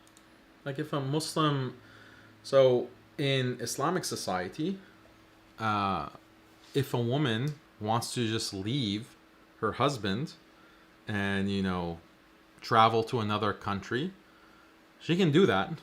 She can separate from her husband, but she's sinful basically. She's sinful. And she won't be entitled to any kind of maintenance, any kind of money. She won't be entitled to access to her children, so she won't have custody, because she is deciding to break the marriage contract because she's not providing her responsibilities to be like sexually available, for example, or to provide any other duty domestically that she has. She's not providing that, so she's violating the marriage contract by exiting it, by going to another country, going to another location, avoiding, her husband. So she is discouraged from that kind of exit because she's going to lose a lot. She's going to lose a lot in terms of you're no longer going to be around your kids. You're no longer going to get this kind of money from your husband that he has been paying to maintain you, and then you're going to face a very hard situation. So that is a deterrent from exiting the marriage. men also are deterred from exiting the marriage. One of the main deterrents is that, well, you have to pay mahar, you have to pay nafaqa. So if you go to another, you divorced your wife to marry someone else, you have to pay mahar again. You have to pay the dowry, if we want to translate it as dowry. That also deters him from just exiting the marriage, and also he's going to be responsible to a certain extent for his ex-wife's maintenance for a short period of time, few months after. But also, he's creating this difficult situation for his family. So there are a lot of deterrents built into Islamic law for both male and female when it comes to divorce. But when you have no fault divorce, which is the norm within liberal societies and increasingly the Muslim world, no fault divorce means you can just break the contract and you're still entitled to half of the guy's wealth. You're still entitled to custody. So liberalism has taken away what deters people from getting divorced. And that's leading to many more people getting divorced than they would have. This is a huge cost. This is a huge harm to society. Particular Muslim community, you could encourage or discourage that behavior. But in the U.S., what she can do is the Muslim wife can go to court and she can take half or more of the guy's wealth. He can take custody. That's all violations of Islamic law. The liberal law is going to assist her in actually violating Islam. Couldn't you enshrine this in a legal clause? Like, couldn't you just get a prenuptial agreement if it's something you feel so strongly about? And then you would have the legal protection for your Muslim marriage? Courts don't respect these prenups because they're fundamentally contrary to family law in the U.S. So you can't actually have these kinds of, or it's very easy to get out of those kinds of prenups because she can claim that, oh, he coerced me or the family pressured me to sign this prenup. And so it never holds up in court, actually. So if you get legal representation on both sides for a prenuptial agreement, it will hold up. This is how these things are negotiated commonly. This is why prenuptial agreements exist. If you're telling me that every prenuptial agreement can be challenged or thrown out, then there would be no prenuptial agreements. I'm in the Muslim community, so it's different from just a prenuptial agreement in other communities. In the Muslim community, and maybe this is also part of the liberal oppression of Muslims, these kinds of prenuptial agreements do not work. And I am friends with many imams who counsel these types of marriages to prevent that kind of messy breakup. Okay, do you think it's problematic if there are women that are in marriages? Even if the prenuptial agreement holds up, even for non-Muslims, the prenuptial agreement can hold up, but that says nothing about custody of children. So usually what courts will do to punish men in the majority of cases, maybe 95% of cases, is they grant full custody or they significantly grant custody to the woman as opposed to the man, even when there is a prenuptial agreement. So there's all kinds of ways that, and they see this as justified because it's creating equality between the genders. Men are inherently abusive or they're power hungry, so they have to be punished according to these liberal courts and family law. Is only because they're not allowed to leave them? Or do you think that's an okay? I think it's okay. I think it's okay to limit certain amounts of freedom for the benefit of these kinds of institutions like marriage. I think it's a disaster when more than 50% of marriages end up in divorce. And usually it's women who initiate breakups, whether it's in marriage or casual relationships. This is something that is a terrible situation for people like everyone here in the audience. And Muslims too. Muslims in the audience, me, you can not go into a marriage and be confident that this will last. And you might be, as it's called, divorce raped because of feminist laws that are on the books that make it very difficult for men to actually want to get into that situation of marriage. You don't think that it might be hinting that there's some problematic aspect of society if there are certain marriages that women are locked into because they're not allowed to leave? I just answered that. I think it's fine. It's justified to limit certain kinds of autonomy. What if a woman is miserable in a marriage? She just has no options. She has options. So Islamic law, we can talk about all kinds of details. Yeah, what are the options? She can seek what's called a khula. She can seek. So he's in interview mode. He's just asking me questions, trying to find something that he can grab onto. He's not proposing any kind of response or any kind of solid position to defend what he should be defending in this debate. He should be defending liberalism and trying to show that it does not oppress Islam. That's what he should be doing, but he can't do that, whether he doesn't know how or maybe he had a plan and it was immediately became not an option because of my opening statement. So he's floundering. All he can do is ask questions. I can't interrogate him because he's not actually putting forth anything for me to interrogate or question or to point the contradictions with. He's not actually advancing anything, and that's how he's insulating himself in this debate. And if you're just a fan of Destiny and you don't have any clue about this topic, you might think that, oh, look how confident Destiny is. Look, he's doing a great job. But people who know even the basic things about Islam and liberalism and history recognize what he's doing here is just getting into interview mode. Where, so this is assuming that there's no abuse. So in Islamic law, if the husband is abusive, he's not providing for her rights, he is not providing for her maintenance, he is, just actually physically harming her, then she is, according to Islamic law, the Islamic judge, grants her what's called a fasq. So that's divorce. Okay, they're separated, and he is actually he is obligated or liable to pay her maintenance. So let's say that she just doesn't like him. There's no abuse, but she just doesn't, is not attracted to him for some reason. She can seek a divorce as well, and the qadi, the Islamic judge, is going to mediate that and try to make it work out. And like I said, I have many friends who are imams, and they're involved in this process around the world. Wait, so it's this a very process you're good describing, system. how is this so much more different than a normal divorce in a Because liberal when there's society? no option, when the option is not there, okay, that you can just on a whim say, I'm tired of this, I divorce you, and face no consequences because it's a no-fault divorce system, then that almost incentivizes people to leave their marriages. And you're constantly blasting images of single life being great and just explore your sexuality. You have these websites that will help you cheat, and they have like millions of subscribers. Okay, this is where on a tangent. So it sounds like then that there are similar processes then. You're telling me that if a woman really wants out of a marriage in Islam, then she can leave. Like the idea of pursuing your dreams and becoming a successful professional or becoming like a celebrity superstar, like this dream that is pushed onto people from the day that they're born, that incentivizes being a single person. That incentivizes not getting married. And if you are in a marriage, you are constantly messaged through media, through advertisements, through the culture that you have to be, that you're kind of chained up in this relationship because you can't be sexually free. You can't pursue all kinds of dreams that you have because of this marriage. So to pretend that in modern liberal society, marriage is healthy and encouraged, that's a joke. Like, that's completely divorced from all reality. The marriage, if she's just not happy, then it sounds like we're not really that far away then from a liberal's understanding of marriage then. No, we can complain about like societal pressures or something. It's not equal right. The woman does not have equal right to just pronounce divorce. Okay, let's go to another example. Like Muslims, they have to put their children, in many European liberal countries, they have to put their children within public schools. They cannot homeschool, and there are no Islamic schools. They're all outlawed. So we're talking about countries like Germany, for example.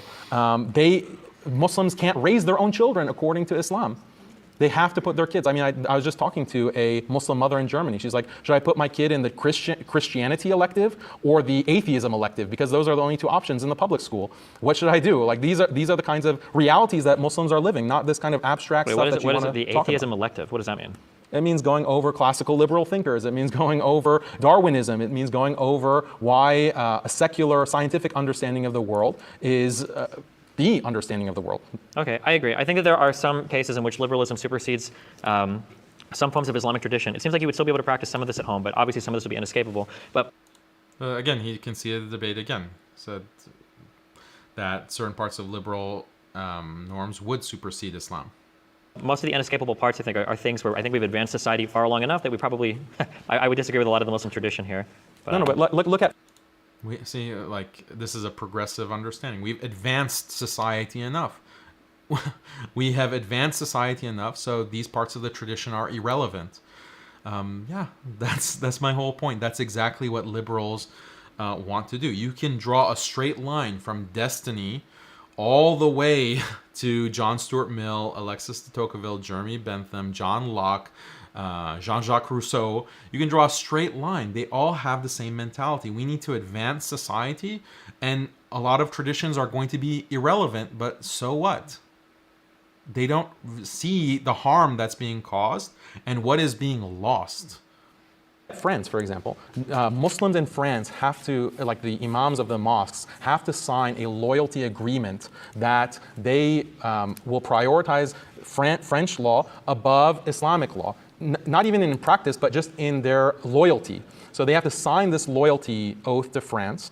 There was an imam in France. He just mentioned, like he recited a verse of the Quran, but this was seen as an extreme verse according to the liberal authorities in France, and he was deported. You have all these kinds of restrictions on Muslims as minorities, and this is just a continuation of colonial policies that have dominated Muslims. I think you just conceded that this is something that's happening. Muslims are oppressed. Islam does have to be attenuated within liberal societies. Okay. Do you have questions for me, or what do you want to? Okay, let me just take a pause here to I have to pray. So let me go do salah and then I'll come back inshallah. Be right back.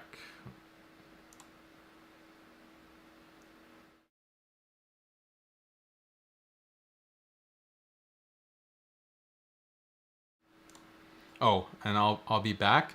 As an incentive for you not to leave, I'm going to show you how to do the pen trick. Okay, so when I get back, I'll show you. Inshallah.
Okay, assalamu alaikum.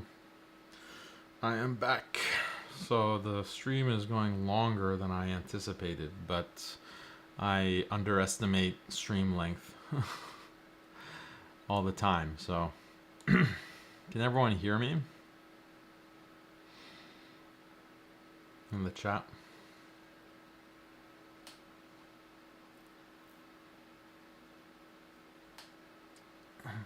This is a comment from Lamba.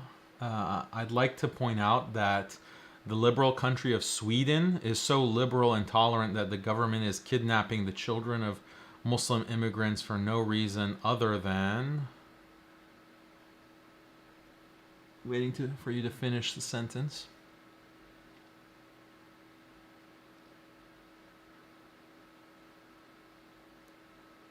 Why? I mean, I know what you're referring to, but I want to see if that's the same thing that I'm thinking of.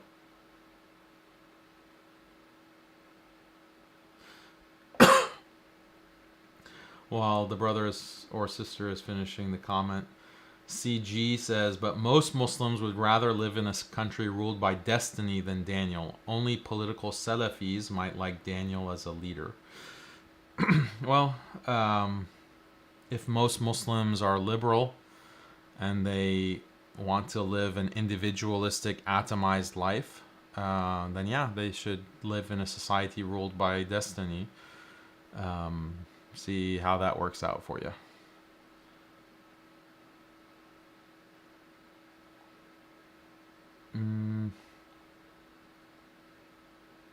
Do I have merch? No, I don't have any merch at this time.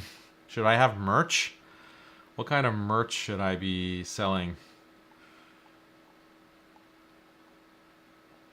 Okay, so this brother didn't finish his question. So what Sweden does is they have like a very muscular like social services. All of the Nordic countries really, and it's something that is found increasingly throughout Europe.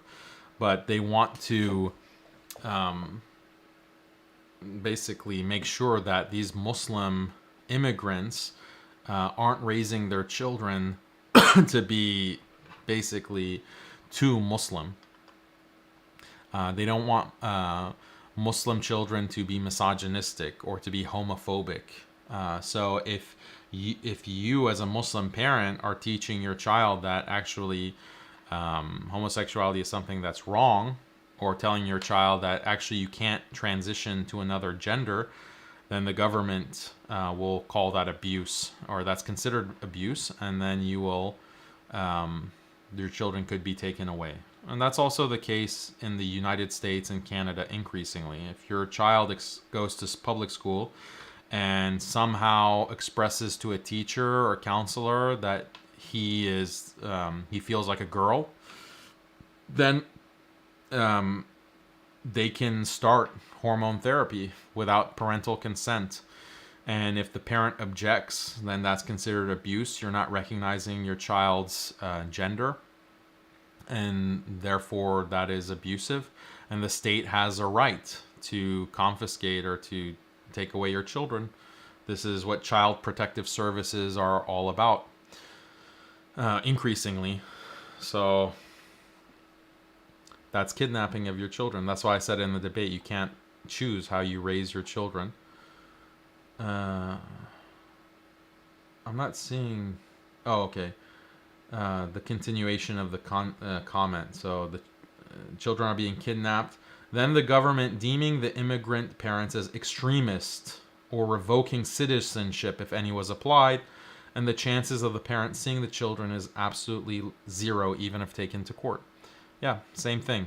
You know, that's what's happening in all liberal countries. You can't homeschool your children in many of these countries, and you can't determine like what's even outside of school, what's the best way to raise your child, what are the best values to instill in your child, the right beliefs.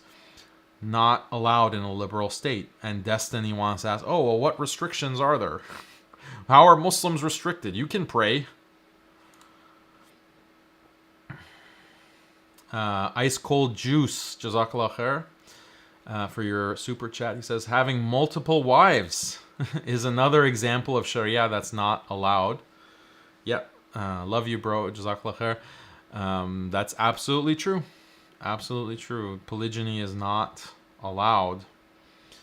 And you can fornicate. You can cheat on your wife or your husband. You can, do all kinds of disgusting things, but you can't have multiple wives. Bigamy is outlawed in Canada and the United States, and I believe throughout the EU.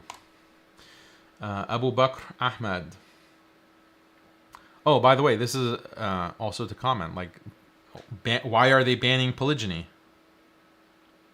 Because it violates equality. Equality between men and women. So it can't be allowed in a liberal state. Let's see.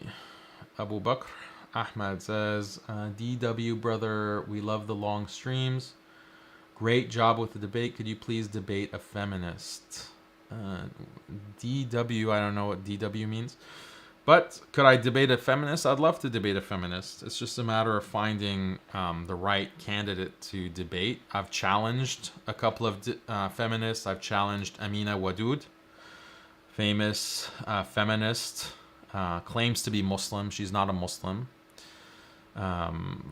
And there's also some other academic feminists. So I'd love, if you're watching this and you're a feminist and you actually have credentials, like you're at a university teaching, you're a professor, I would love to debate you. I would love to have a feminism debate. And does Islam, which one is better for women, Islam or feminism? And we'll see how that goes. Great suggestion.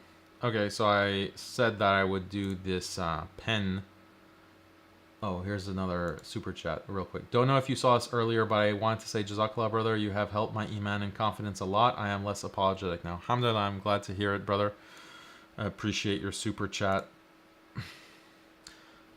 May Allah bless you, everyone watching. So the pen trick. This is really critical to the debate if we judge by the comments, because everyone was commenting on it. So this is something that I just do. Even you can't see my hand down here, but I'm constantly flipping the pen or playing with something, and it's just a habit. And I learned this in high school. Just taught myself, you just flip. See? Flip. Flip.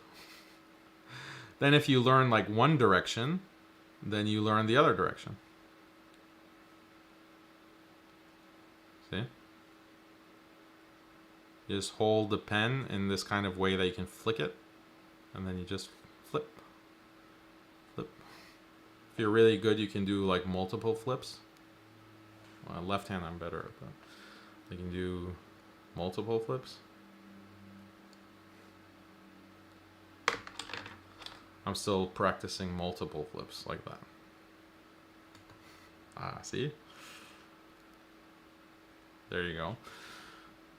So then, once you get good at at one direction like this, one direction like this, then you can combine them. What does this pen say, actually? Oh, it's mirrored. Readers become leaders.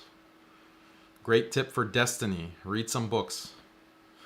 So, yeah. It's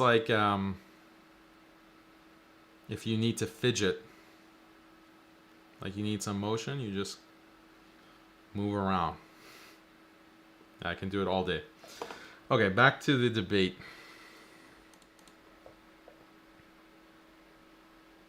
Well, I am curious about that thought experiment because, would you go for being a brain in the vat if it meant constant pleasure? Or you can think of Brave New World, Soma, you take a drug and you just experience constant pleasure through the dopamine that's released through that pharmaceutical. Is that something that you think people should do? The challenging part about that thought experiment is that you don't know if you're a brain in a vat right now. It's hard to answer a question related to a shift of our entire perspective, because any shift of your entire perspective is something you're necessarily not going to be able to be aware of, right? So when you're dreaming, you might not know you're dreaming. When you're awake, you don't technically know if you're awake. We could be in a brain in a vat right now, and we not know it. There's no way to prove or disprove that. So it's hard to engage with questions that talk about like fundamentally altering the reality that you're perceiving. So I mean, we can get into it if you want, but it's a much more difficult question than just a matter of theology or liberalism. Sure. So I'm not talking about like the classical philosophical. So this is where I felt embarrassed for him, because he clearly he didn't follow the thought experiment. He didn't know, maybe he didn't even know what Soma is, or Brave New World as a book. Maybe he does, but he's talking about the brain in the vat philosophical thought experiment that has to do with epistemology. Epistemology means, how do we know what we know? And does the real world exist, or is it all a figment of our imaginations? Maybe we're just brains in a vat of liquid that's sustaining us, and electrical signals are being fed into the brain to generate the reality that we experience. This is like philosophy 101 kind of thought experiment. It's kind of silly, but this is what he thinks I'm referring to. So he's like, this is like too big of a topic, and so he's like floundering because he doesn't know the reference, and he's just he knows a reference, and he's just repeating that because he doesn't know actually what the thought experiment that I'm proposing, which has nothing to do with the brain in the vat epistemology thought experiment. So I felt a little bit bad about it, so I didn't want to like lambast him about it. Question of, are we brains in vats? Just imagine, just forget about the brain in the vat expression.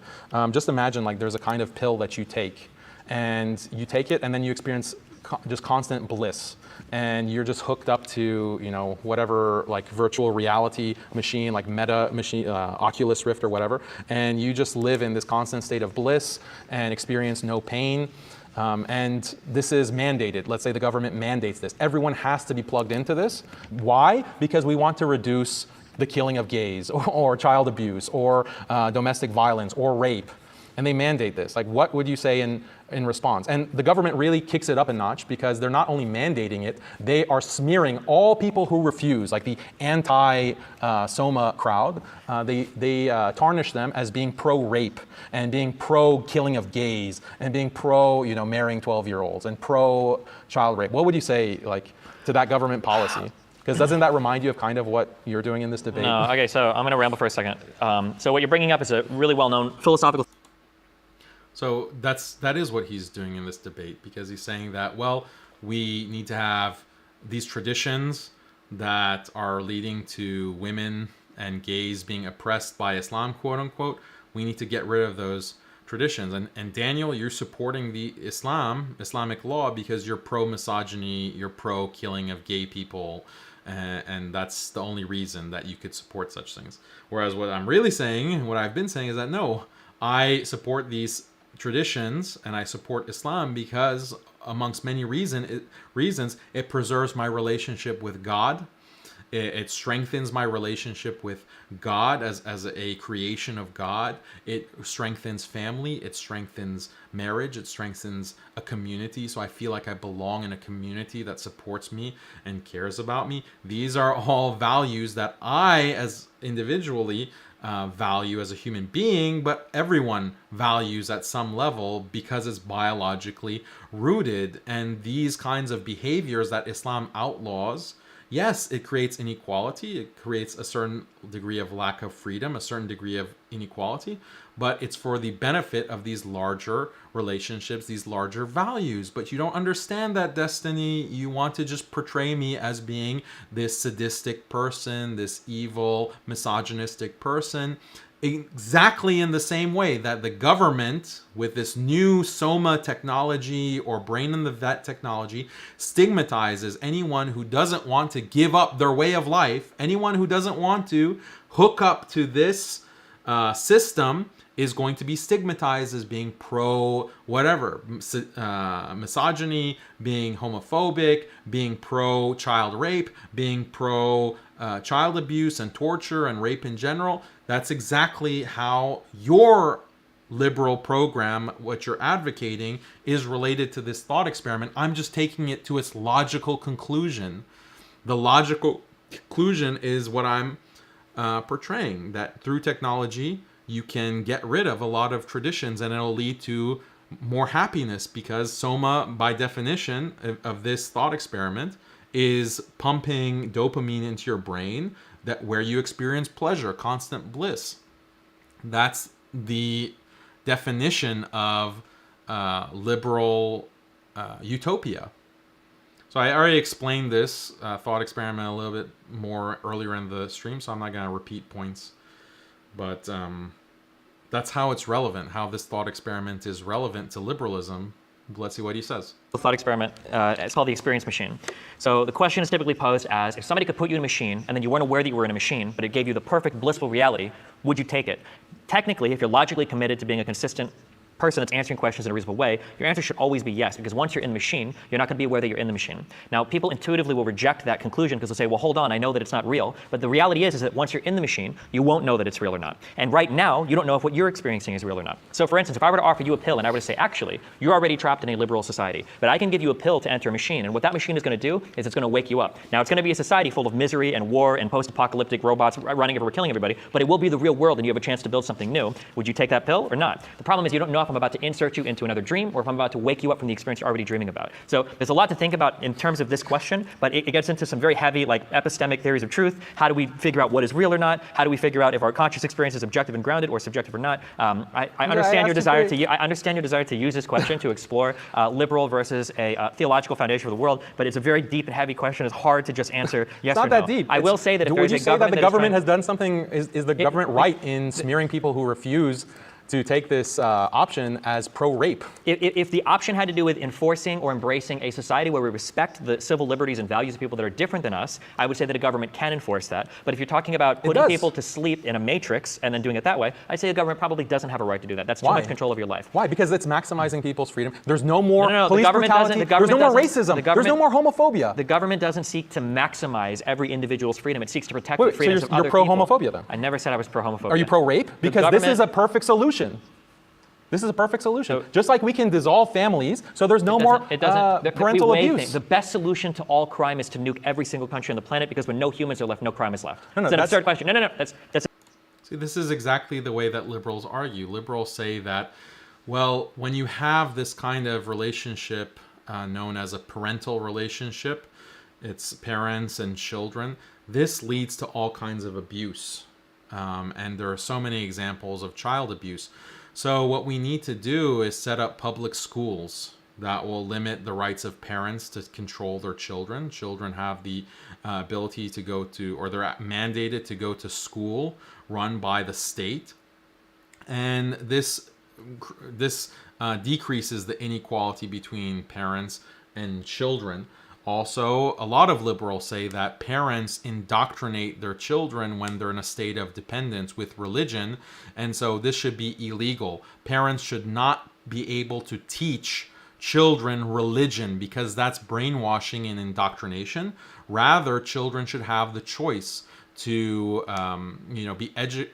children should be given an education so they reach a certain age of maturity, whether that's 13, 15, 18 years old, then they can choose what religion that they want. That's a free choice. We want to maximize people's freedom.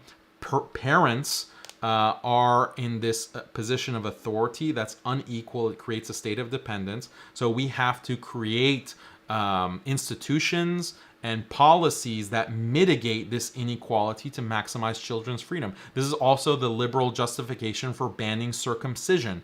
We're not, whether it's male circumcision or female circumcisions, we're going to ban this because it's an imposition from parents on children of religious beliefs. That decreases the freedom of children, and we have to prevent that. We made it illegal in certain.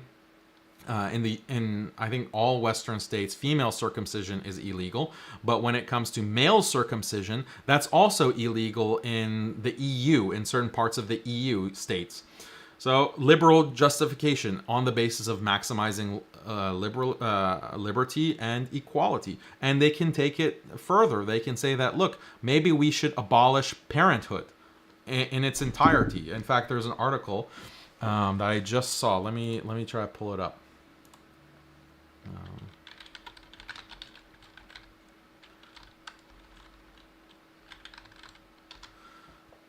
Actually, yeah, I did a video on how feminism wants to abolish family. You can check that out on my channel.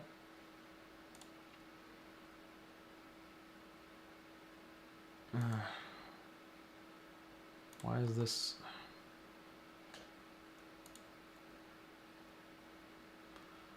Oh, okay, perfect example here. Alhamdulillah. You see this? Joe Matthews, California. Oh, sorry. Wait, why is it not showing the full title? Okay, the date, you're seeing the date, right? January 16th, 2022. It's like, wait, that's today, or 2 days ago, or what's today's date? Oh, the 17th. This is yesterday. So, California should abolish parenthood in the name of equity. Equity is same as equality. Yeah, California should abolish parenthood in the name of equity. Yeah, just Google it. This is not like just being proposed. It's been proposed by liberals for decades, actually, abolishing parenthood. Why do we need parents? This is a situation that's ripe for abuse. Therefore, we are justified in abolishing it. And whoever is not in favor of abolishing parenthood is pro-child abuse, pro-child molestation. If you don't believe we need to take all children and put them in these institutes, in these institutions, and they can be raised by the state, you know? And, you know, you can have a robot that just is teaching children, or you can have like different technological solutions so that there is no inequality and children can be raised.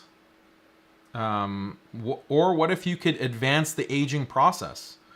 Genetically, you can advance the aging process so that the state of childhood is where you're dependent and your mental and physical faculties haven't developed. You can speed that up so there's less of a period of inequality. And anyone who opposes this kind of genetic engineering is pro-child abuse and pro-child rape.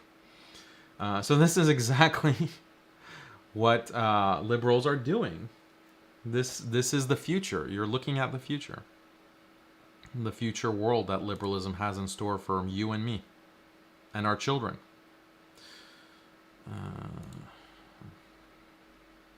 It's an absurd question. So if you tell me if you find a way to disable every human being, you can also get rid of crime, sure, but there's going to be trade-offs there that we're not willing to accept. There's plenty of ways that we can ensure ourselves have 100% security, but we're not willing to trade off the freedom that we get for it. For instance, if I were to get strip searched every single time I entered every single building, there'd probably be no shootings inside buildings, but that's not part of our freedom that we're willing to sacrifice in exchange for that level of safety or comfort. Much the same, if there are ways to get rid of homophobia and whatnot in society, we would probably embrace those ways, but not to the point where we say everybody has to go to sleep in the matrix in order to prevent crime. Why not? This is what I'm trying Why to not? pull out Because of you said earlier that a liberal society is one that seeks to maximize your autonomy and freedom, and nothing is less autonomous and more restricting of freedom than the government forcing you in a machine where you lack all autonomy. No, you do. You can. So one thing that you mentioned that I think is worth commenting on is like, what if you could just require everyone to strip search, be subjected to a strip search before they enter a building, and then people will be more secure because there won't be shootings, you know, inside the buildings. There will be no school shootings because everyone, as soon as you enter a building, you are strip searched. So this is imposing a duty on everyone. So it actually decreases people's freedom because they're being strip searched, even though it increases their safety. So there's a trade-off there. This is what he's pointing out, which is a good point to make.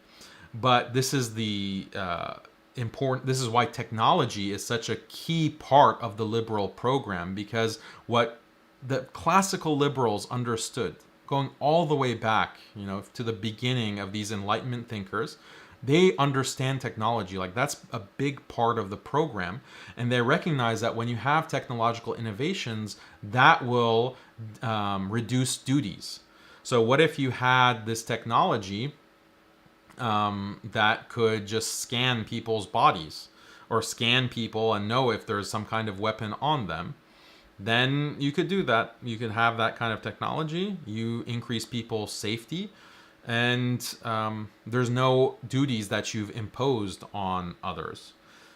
So this is this is the answer to his point. But the advance of technology, like if you extend that, it's going to destroy the human race.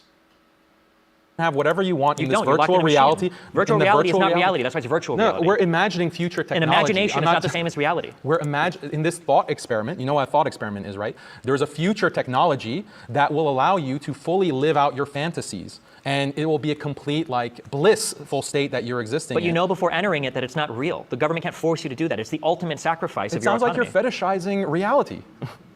Are you not fetishizing reality? Yeah, like, what is reality? That's the thing. The intuition that he's trying to get at is there are certain things that are beyond just signals in the brain. There are things that are valuable beyond just the pleasure that you experience internally in your brain. That's what reality is. But according to a materialist perspective, that doesn't have value. You have to make a metaphysical claim like reality is valuable. Who says? Who says? If you're getting the same pleasure from signals that are input into your brain or through pharmacology, then it's the same thing. It's the same thing as far as goodness and badness goes. And this is the contradiction that Destiny is trying to dodge.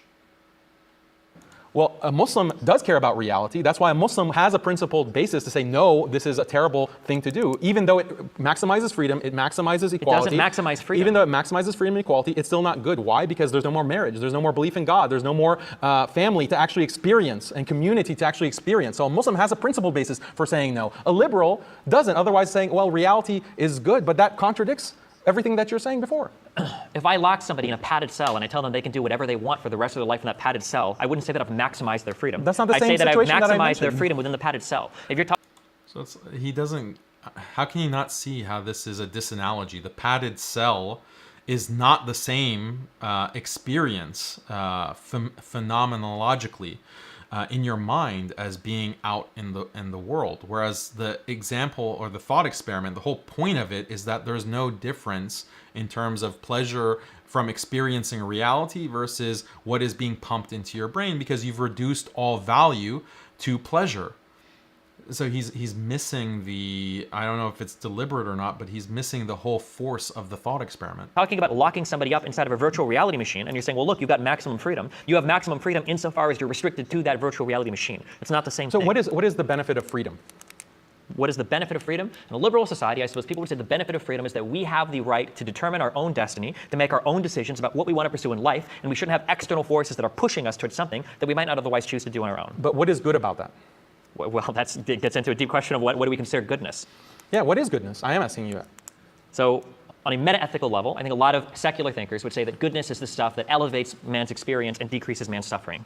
What does it mean to elevate? Because it sounds like you're using As very in, there metaphysical language. are some things that seem to appeal to our human nature. So for instance, being free of disease, having good food to eat, having friendships and relationships with people, that these are things that tend to elevate the human experience. They interact with our form in such a way, they make us feel happier. Okay, so if you care about happiness and you care about human nature, there is an objective answer to what makes people happier and what actually makes them feel good. And again, these are things like belief in God. Okay, religious people are often shown in studies to be much happier, and this is especially the case when you look at Muslim societies. People in marriages, people who feel like they belong to a community, like this is my community, whether it's an ethnic community or a religious community or whatever. People who have a loving marriage, that they feel confident that they can be happy in their marriage for an extended period of time, have children, be surrounded by loved ones, be surrounded by an extended family. These are all things that objectively make people happy. So we can ask an objective question: what system of life is actually going to be more conducive to these kinds of institutions? When we look at the statistics, in Western liberal societies, all of these things are being eroded. Belief in God, that's very clear with secularization. Read Ronald Engelhardt, look at World Value Survey.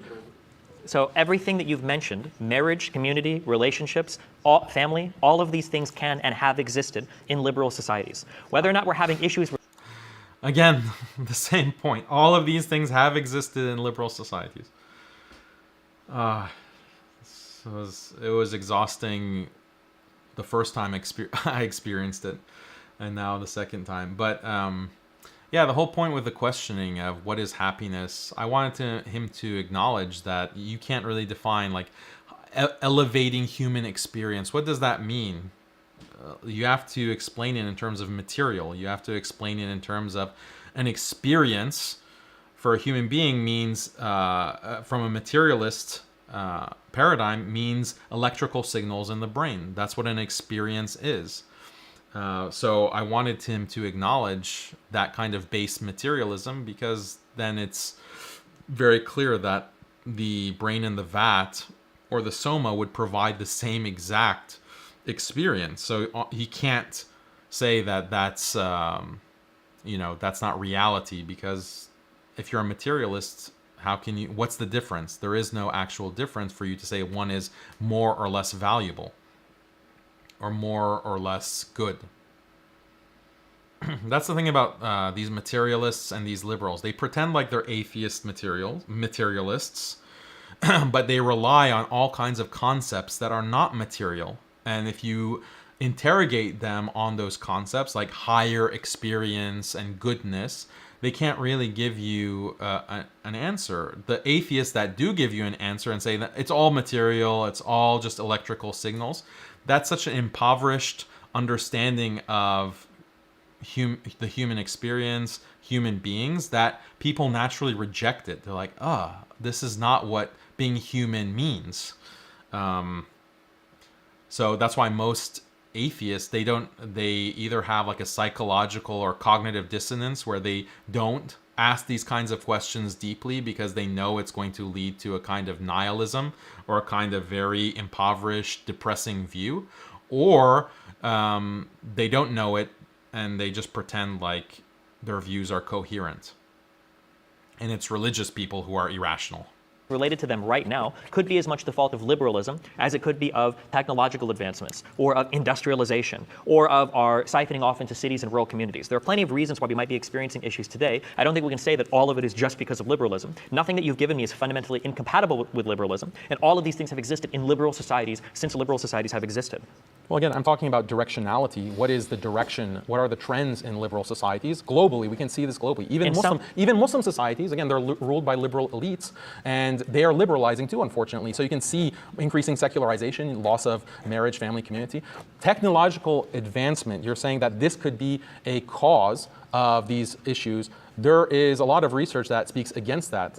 And look at China, for example. China has been experiencing this kind of economic growth, but they are going the opposite direction of liberal states. They're actually becoming more nationalistic. They're cracking down on feminists. They're trying to strengthen marriages and making it more difficult for people to get out of their marriages. They're becoming less individualistic. So I don't agree that it's inevitable with economic advancement that you will find liberalization or you will find the dissolution of these kinds of relationships. So we talk about the direction that society is moving, and I think in moving away from religion, I think that some parts of that direction have been positive. So for instance, different types of people are able to live better in society today than they could when we were more strict in our adherence to religious beliefs. So for instance, absolutely false. The only people who can live in liberal society are liberals. That's the only type of people. It can be different flavors of liberals, but if you are a Catholic or you're an Orthodox Christian or you're a Protestant or you're a Jew or you're a Muslim, and you have aspects of your religion that are not liberal, you have to renounce those aspects, and you definitely cannot practice them within liberal society.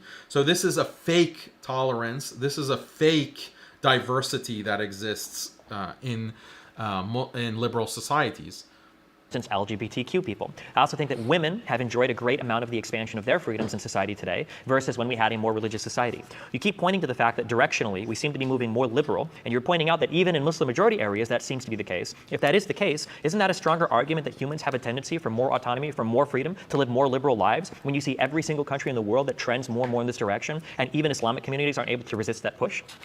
No, it's because of a dominant liberal order. As I mentioned, the example of Brunei, as I mentioned, the colonial system that has left scars, deep scars on the entire Muslim world, and constant economic pressure from the US, from the EU, to maintain a liberal order. And look at the foreign policy from the State Department. There is a major cultural engineering mandate to make sure that the entire world accepts LGBT, accepts women's rights, accepts all of these liberal values. They're imposing it on the entire globe. That's why there's a trend. It's not because people naturally want liberalism. It's because it's not biologically, they're not aligned with that. They have to be forced by this global order. And women, by the way, are not happier now than they were 50 years ago. You know, we can look at the studies on that too. Why did the liberal order become dominant, socially speaking, if evolutionarily or biologically we're all happier in some more religious order? It was imposed. It was By imposed who? by force, by the colonial powers. The colonial by powers, the liberal typic- powers, yeah, but you know, the superpowers, these the these US. liberal powers that rule through democratic institutions, why were they all liberal? Why didn't they choose to stay happier and healthier and more biologically satisfied as religious caliphates or something? Why did they move towards a more secularized form of society? Well, this gets into the Reformation and modernization and the French Revolution, and why did John Stuart Mill and Alexis de Tocqueville and Jeremy Bentham and Henry Maine, all of these liberal thinkers, their philosophy is based on materialism and a rejection of religious morality. They ask, why do we reject God because look at how much suffering Christianity has brought through the Reformation wars and so forth. So we want a better standard for determining how to live our lives. We don't look to scripture, obviously. We have to look to rationality and we have to look to science. And when we look to science, all that exists is the human body. The human body experiences pleasure and it experiences pain. So goodness means to maximize pleasure and to reduce pain. They became the utilitarians, which were also the liberals. And the entire moral and political philosophy is on this utilitarian basis of maximizing human pleasure, like bodily pleasure. And it is on the basis of that philosophy of rejecting religion and accepting this kind of liberal utilitarianism as a higher form of morality that is not connected to religious barbarism, and religion holds you back with its traditions and its requirements. It reduces your freedom and equality. Now we have a better system, and it was on the basis of this kind of superiority complex, the self-perceived superiority of the European empire, that this was forced on the rest of the world. So philosophers don't make laws. Philosophers don't construct countries. Oftentimes philosophers are just locked in academic institutions writing papers at each other, arguing over esoteric points related to meta-epistemology or other obscure philosophical topics. They can write books trying to describe things or their own thoughts, but the idea that the average person is reading Rawls in order to figure out how they want to live their life is just not true. So to ask my question again, without talking about a philosopher, why did the societies themselves liberalize? Why did the societies themselves reject religion in favor of more secular living? Why did all of these societies in these dominant liberal or dominant Western countries move towards liberalization if religious thought and religious institutions and religious organization was better for them? Yeah, so you're projecting a kind of modern notion of philosopher. The liberal thinkers were actually government officials. John Stuart Mill was a colonial administrator of the British colonial empire in the subcontinent. Alexis de Tocqueville was a government official, and he was one of these primary liberal thinkers. Same with Jeremy Bentham. He had a very high position in the British government. John Stuart Mill's father, also was very high in the British government. So they were philosophers and they were government officials.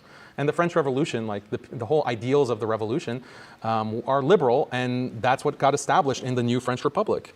Why were there not revolutions by the people of the time against this order being imposed on them, though, especially in a time period where so many people are going to war with each other and fighting each other? I'm just trying to understand how, if you're telling me that a religious society is so much superior in so many other ways, so I'm trying to figure out if that is the case, how did these liberal societies become so large? I mean, it's funny because this is like the liberal fantasy. He thinks that, oh, liberalism is just such a great system that you just have to describe it to people and they're going to accept it.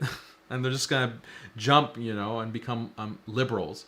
All you have to do is like take John Stuart Mill's On Liberty, his book, and translate it to different languages and pass it around, the world in pamphlets, and everyone is going to become liberal. It's just so obviously superior. We all just need to become liberals because it's just intuitive, and the moral goodness of it will just amaze the world. That's all that is needed to spread liberalism. And so in his mind, like that's how, and the mind of all these liberals, they don't know history. They're blind to the world around them. They think that liberalism spread just because it's so compelling, just because it's such a brilliant philosophy. But it's not brilliant. It's full of contradictions. And it contradicts human nature. It contradicts all of these things that are biologically rooted in us as human beings. And so it has to be forced. And historically also, there were revolts. There was uprising. People have been trying to resist liberal colonialism and liberal domination from the beginning of this project. And even look at the history of the United States. Look at the history of Canada. So why are these Native Americans, for example, resisting the United States? Why don't they see what a superior system it is? Like, I thought the history of the United States was that, the Constitution was printed out. The Declaration of Independence was passed out to the written out for the natives, and then they read it and they're like, wow, what a great system, let's just join the Union. No, that's not. Why were they resisting it? They're resisting it, you can say, because of economic reasons, like they didn't want to lose their land. Okay, that's true, but losing their land also meant losing their traditions. It also meant losing their way of life. It also meant, losing their connection with their history, their religious beliefs. And I mean, with Native Americans, they weren't really given much of an option either, because they were exterminated. And that was justified by many of these liberal thinkers. They said that extermination is sometimes necessary because these people are just impossible to liberalize. They're so stuck in their ways, they're never going to accept it. All they do is fight back and revolt. So we have to actually just exterminate them and start anew, start fresh. And that's the only way we're going to create a liberal utopia, and it's worth it. The ends justify the means. This is explicit in their writing. Look at Algeria. What did the French do? When the French invaded Algeria, they ended up killing 1/3 of the population. 1/3 of Algeria was wiped out. Can you imagine? This is about 1 million to 1.5 million immediately snuffed out by the French. And France is what? They are one of the earliest liberal empires, and this is the way that they've operated in the world to spread their control and power up until the point that we are at today. So this is something that has completely escaped liberals, and here you have one of the foremost liberal debaters who has no clue about any of this. It's hard to believe. It's really hard to believe. You can't just say, well, they were imposed by other countries, because they must have been the first liberal countries. So how did these countries grow so much, become so liberal, if it made all of the people so miserable? Unless you're just telling me that government officials, for some reason, decided to impose unhappiness and misery on their population for reasons. That's a great question. Let me clarify. So it's not that the liberal order makes people automatically miserable. Actually, liberalism in that time, in that context, led to economic growth and technological power. So it actually brought a lot of benefits to those European societies, and that allowed them to kind of dominate the rest of the world, which kind of snowballed into the situation of extreme inequality that we have today. So my argument is not that liberalism increases misery in and of itself. My argument is that it erodes these important relationships that are so critical to human happiness, not in a utilitarian sense of happiness in terms of pleasure, but in a higher sense of human purpose, happiness, and what we are as human beings in this world as creation of God, or evolved from monkeys, if that's what you believe, or apes. So that's the argument that I'm making. Yeah, there's a lot of benefits, but it's like offering a child candy. Like, you can give the child candy, and the child will experience a lot of pleasure eating that candy. But if that's all he eats, he's going to die. He needs some of the things that are bitter, some of the fruit, some of the vegetables, some of the meats. And that's what, a lot of traditions of the world offer. Islam offers it in the best, most complete way. But that's what's going to be the best thing for humanity, not this candy that liberalism offers. And with that, I want to thank both of our interlocutors, Daniel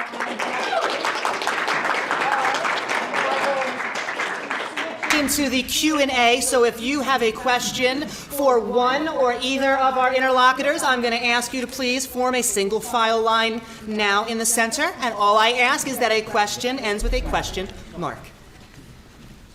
Okay. So you brought up a really great point. So you basically said that a lot of people in the Islam community tend to be happier than a lot of people in liberal communities, right? And And That's not exactly what I said, though. okay, well, can you? Because Muslims are suffering because of this colonial system, because of the dominant liberal order, and there's extreme wealth gap between Muslims in the world today Yeah. and liberal countries. So liberal countries are much happier today because of higher GDP per capita, but it's because of a global structural inequality that has been created by liberalism. Okay. Well, I guess. Well, I mean, I was going to ask a question to Destiny anyway, but basically, pretty much.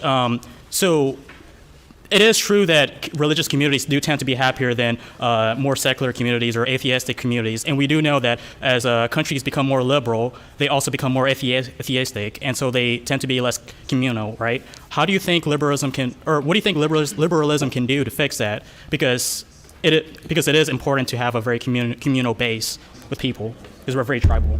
Yeah, I think that when we reject religion, I think we're right to get rid of the theology, but I think we're probably wrong to get rid of all the tradition. There's a lot of good that's wrapped up in religious tradition. So going someplace every week to hang out with people, to get some sort of like moral instruction from somebody, other types of community service or life events, rituals that are associated with certain religions. I think that we were very quick to toss out everything when we became more secularized, and there's probably a lot of value in some of those institutions. Well, yeah. So what can liberalism do to fix that? I guess, or like, do you think there's any possible solution towards that? Or I think that like we have to get better at instilling community, but there's a couple of really big things that are working against that right now, and I think technology is a really big push in isolating people from each other today. I don't know how you overcome that particular thing, because it's so easy to turn to technological solutions for talking to other people versus like going out and actually doing things. So we're getting a lot more, I think atomized is the word. But do you think that's a bad thing, right? Being atomized? Yes. Yeah, so how do you preserve, like, to encourage community? How are you going to do that? How are you going to preserve these communities and prevent them from being dissolved? Again, the liberal message is prioritize you yourself as an individual, prioritize your desires, prioritize your dreams. So if you do that, that's going to be in conflict with any community, because communities have hierarchies. Oftentimes you have to kind of be in part of a pecking order, and also communities have shared traditions and shared rituals or shared forms of dress. Like, you have to dress a certain way to be a part of our community. You have to do these kinds of things to be a part of community. It doesn't matter any community. Like, you have a chess club. You want to be a part of the chess club, you have to show up every Friday at this time to be a part of the chess club. And it doesn't matter if you have a other commitment or you don't feel like it. If you want to be a part of the chess club, you have to show up at a certain time. This is for any kind of community. There are certain restrictions on your personal freedom, and it's also going to not be an equal situation because there's a chess club president or there's chess club officials in that particular community that you have to obey. Okay, the president of the chess club says, today we're going to play 3D chess. Switch things up a little bit. Maybe you don't want to play 3D chess. Too bad. You have to go with what the president has decided. Which is not to say that he's not going to consult people, but at the end of the day, the buck stops with him. He makes the final decision, and then everyone who wants to be a part of that club has to accept it. But when it comes to the religious communities, when it comes to ethnic communities, any community, unless you have a way, unless there is some authority to prevent defection, that community is not going to last. Now, with chess, it's not that significant if the chess club, becomes defunct. No problem with that. But when it comes to your religion, or when it comes to your culture, that is something very significant to lose. Right? That's going to be something very significant to lose. So destiny, what kind of policies can be in place to prevent that? If you have certain kinds of universal free speech or absolute free speech, for example, where people can criticize and blaspheme against your religion, mock your religion, undermine your religion, then your religious community is under threat, and that's going to erode that community. What are you going to do to prevent that? How are you going to preserve religion in the modern world? Look at the directionality. Look at what is happening with religious values. People are secularizing. Why is that happening? Why are people secularizing, losing their belief in God? Why are Christians, for example, leaving the church, not attending church, becoming secularized, becoming atheists? Why is that happening? And you're not proposing any policies in order to counteract that. Because if you impose a policy, that is going to limit people's freedom and equality. And you can't do that if you're a liberal. So my question is to so my question is to Daniel. So you had acknowledged that Islam is a comprehensive moral doctrine. At least that's the way I would interpret this. And would that mean, as such, since Islam recognized that it wouldn't be fully apparent to practice its own practices within different countries under different systems, and had prescripts for Muslims to follow in those situations, that by definition it's not necessarily being oppressed as an idea? And I'll just take it up. So, yeah, Muslims have lived as minorities in many different contexts, and usually they have been oppressed. Can Muslims live as minorities under other governments? Yes, that is accommodated within Islamic law. But the ideal is to live under Islamic law with Islamic authority, the caliphate, so that entire Islamic system of life can be implemented. But the distinction with the modern period is that the colonial powers and the liberal world order has actually gone out of its way to basically snuff out Islam. And there are different approaches to this by different colonial powers. Like the British had a more, just annihilate everything, brute force. The French were maybe more diplomatic in different territories, still involving a lot of killing and genocide, but at least there are some Muslims left alive after that. But yeah, I mean, that's my whole message with this debate is, does liberalism oppress Islam? There's a clear history of that, and that's objectionable, and we should be able to talk about that and recognize this conflict that exists, because it's led to a lot of millions of Muslims dead. I mean, it was pretty easy to answer the guy's question, but I just wanted to reiterate certain talking points. But the whole question was ridiculous. Like, Islam acknowledges that you can live as a minority. That means it's impossible to oppress Muslims. Like, how does that follow? How is that connected to anything that I was talking about? So. And to follow up on that, I would just say that if we're going to have a discussion on the oppression of liberalism within the Islamic community, why then is the Western community branded as Islamophobes when we wanted to discuss the Islamic oppression within our own communities that have happened centuries ago and continue to today within the ramifications of those cultures that did try to maintain their faith? If you look at the Pontus region of Anatolia, that is a region that was wiped out with the Pontian Greeks from 1914 to 1922. Hundreds of thousands were put on a death march. They were slaughtered. They lost their monasteries. They lost their communities. They lost their faith. These people have been pushed around the globe, Australia and Europe and America. Yes, Pontian Greeks. We look at Hagia Sophia. Erdogan slapped the Orthodox community by changing it into a mosque again, fully fledged. It was no longer maintaining a balance between those two faiths with respect to one another, who both find Hagia Sophia as a religiously important basilica to both. So if we're going to say that, and I do think that we need to have a discussion about the oppression of the Islamic community by colonial powers, at the same time, you cannot negate the Islamic oppression of other communities. And that would be my only rebuttal to that. Because I think a lot of people get branded as Islamophobes for doing that, and that's not right. Yeah, so there has been, Islam doesn't deny war, and it doesn't deny that. It does. Well, sorry? I mean, Dar al-Harb. I mean, of course it's all about war. No, I wouldn't say that Islam is all about war. Islam acknowledges that war is a part of human reality, and all humans throughout history have been involved in conquering and displacing. The difference with Islamic practices is that there is a code of ethics of how to deal and how to treat the minorities. The what? Are death marches a code of ethics? Where in Islam are there death marches? Where in the Quran, can you point out in the Quran where there are death marches that are prescribed, or in Hadith? Where in the example of the Prophet Muhammad, peace be upon him, are there death marches? Well, no, the death marches did happen by the Ottoman Empire. So you were discussing colonialism, right? There's been a lot of questions that you did. Yeah, no. And no one can hear you either. So I wasn't familiar with the example that she brought up because I didn't hear exactly what she said. So I missed the dates.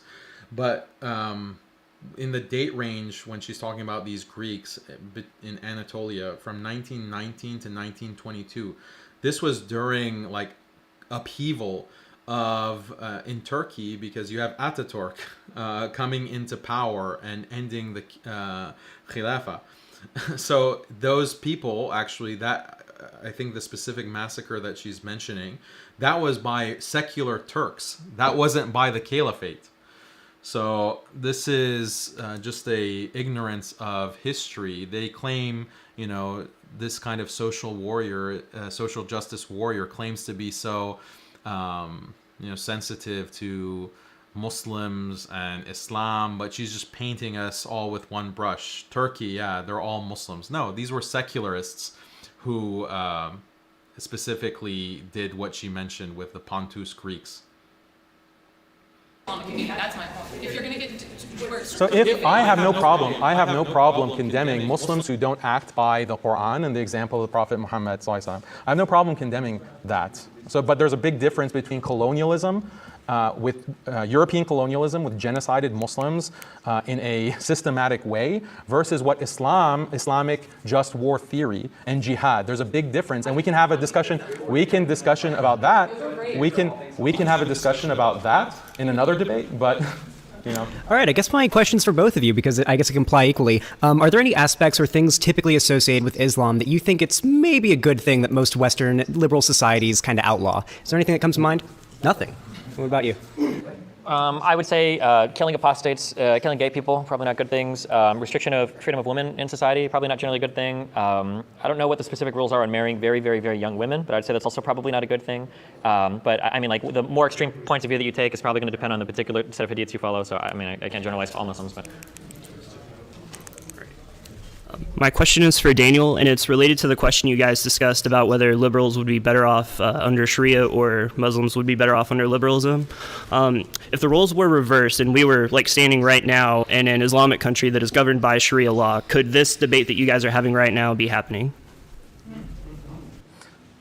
So there is a history of debating within Muslim societies, because there were Muslim minorities. There were Christian minorities, there were Jewish minorities, in some places there were Zoroastrian minorities, some in the subcontinent there were Hindu minorities under the Mughal Empire. So there were debates that happened historically. If you don't have a historical understanding of Islam, and instead you have this caricature that you read from Sam Harris or Richard Dawkins, then you're not going to know about this history. So yes, there's been a long tradition of debate and free inquiry in Muslim history, but Islam sets certain kinds of rules that I'm not apologetic for. Certain rules when it comes to blasphemy. We don't want atheists in Muslim societies constantly undermining our religion. Why? Because it's going to destroy the religion. Just like if you had, you know, a black community, and the black community was allowed to have not insurgents, but agent provocateurs, which actually the FBI did do with COINTELPRO. They inserted these black agent provocateurs to constantly undermine the black liberation movement in order to destroy that community, because it was contrary to the interests of the American government. That is an anti-community policy in line with liberalism. Muslims don't want that. Muslims don't want our communities to be dissolved because we allow atheists to come and mock our religion, to mock our prophet. We care about community cohesion, and that brings us a lot of happiness that liberalism wants to deny us. Like, it's very dangerous, or it's very threatening to the liberal state for people to, for communities to exist, like a black community that sees itself as, you know, a united front against corporate interests or state interests. White people getting together and feeling this strong community bond where their affiliation with as whites or as blacks or Hispanics, like Cubans, for example. The Cubans have also been targeted by the U.S. intelligence services and the FBI. If they feel that they have more of allegiance to their community as opposed to the liberal state, that is threatening to the liberal state, and that's when they crack down and they infiltrate those communities. They send agent provocateurs to disrupt those communities. They surveil those communities, their communications, their movements. This is how the liberal order maintains control, and dissolving either through hard policies or soft policies, or active policies versus passive policies. They neutralize and dissolve these types of communities because it's a threat to the liberal order. So many examples in even recent history, and it's happening Right now, it's happening. On that talking point too, there are a lot of other religious groups then that Muslims probably wouldn't tolerate living in their borders as well, right? Like atheists, yeah, or Christians. So there's no Christians within the strictest interpretation of Islamic law. Christians are ahlul dhimma, which means protected people, along with Jews. Would you not say that? Would you not say that it's pretty dangerous for Christians in a lot of Muslim majority countries in the world? No, it's not dangerous. You don't believe that's the case in Somalia, and Afghanistan, Iraq, Syria, Sudan, Iran, Pakistan, like? No. Okay. No. Because look, these Christians have lived in these Muslim countries for literally 1,200, 1,300 years. There are places where even owning a Bible is like punishable by death. No. Where? The Maldives. I've never heard of that. Okay. Because Christians, that's contrary to Islamic law. That's contrary to Islamic law. Christians. I think he just made that up. I think you can have a Bible in the Maldives. And there were some people from the Maldives that confirmed that in the comments. So I think he just made that up. But it's a ridiculous point. Again, it's coming from standard liberal stereotypes and talking points. Can practice their religion under Islamic law, under the Sharia. This is called is it true that ahkam ahlul dhimma, the rules and regulations of the protected people. In any of these places, though, were you to convert from Islam to Christianity, you could be killed in any of the places. Correct. Okay. No, not today in any of the places. No, well, by the strictest interpretations. Yes, I'm not an apologist, so I'm going to tell you exactly what it is. It's not liberal. But what a liberal wants to portray it as is the Muslim is bloodthirsty. He just wants to kill people because he can't. He's has an inferiority complex. But the reality is Muslims want to protect their religious community. They want to protect belief in God because these are things that bring so much benefit and happiness and fulfillment to people. A lot of people in the comments in the chat saying that there are churches in the Maldives. That's not surprising. Like, the Sharia is very clear on Christians and Jews. They're people of the book. Some scholars extended Ahlul Kitab to include other religious groups as well. And they're protected. And yeah, it's not perfect equality with Muslims. So what? They're still protected people. They're given many rights to practice their religion. And it's a much the Sharia is much more conducive to the lasting of those communities and the perpetuation of those communities because Christians can practice their religion, maintain their traditions, practice their family law, whereas in liberal states, their community is constantly under attack, and that's why Christians are leaving by the hundreds of thousands their religion. Yeah, question for Destiny. I think in the beginning, I'm trying to understand. Like, do you believe that how can I say this? Liberalism is protected from a systematic perspective. Is it carried out systematically? Is it protected systematically? Is it implemented systematically? I think liberalism grows pretty organically because there's a lot of tenets of liberalism that just seem to work. So for instance, even in places that heavily opposed liberalism during like the Cold War, it seemed that as these societies moved into kind of like the newer world, post-90s, places like the newly formed Russia, places like Vietnam, even places like China, the more liberalized their economies got, the more successful they became economically. Systematically, it had to be carried out, right? Well, the thing is that like the government was involved. Is that correct? Sure, but there's an interesting implication. We say like systematically carried out, the government was involved.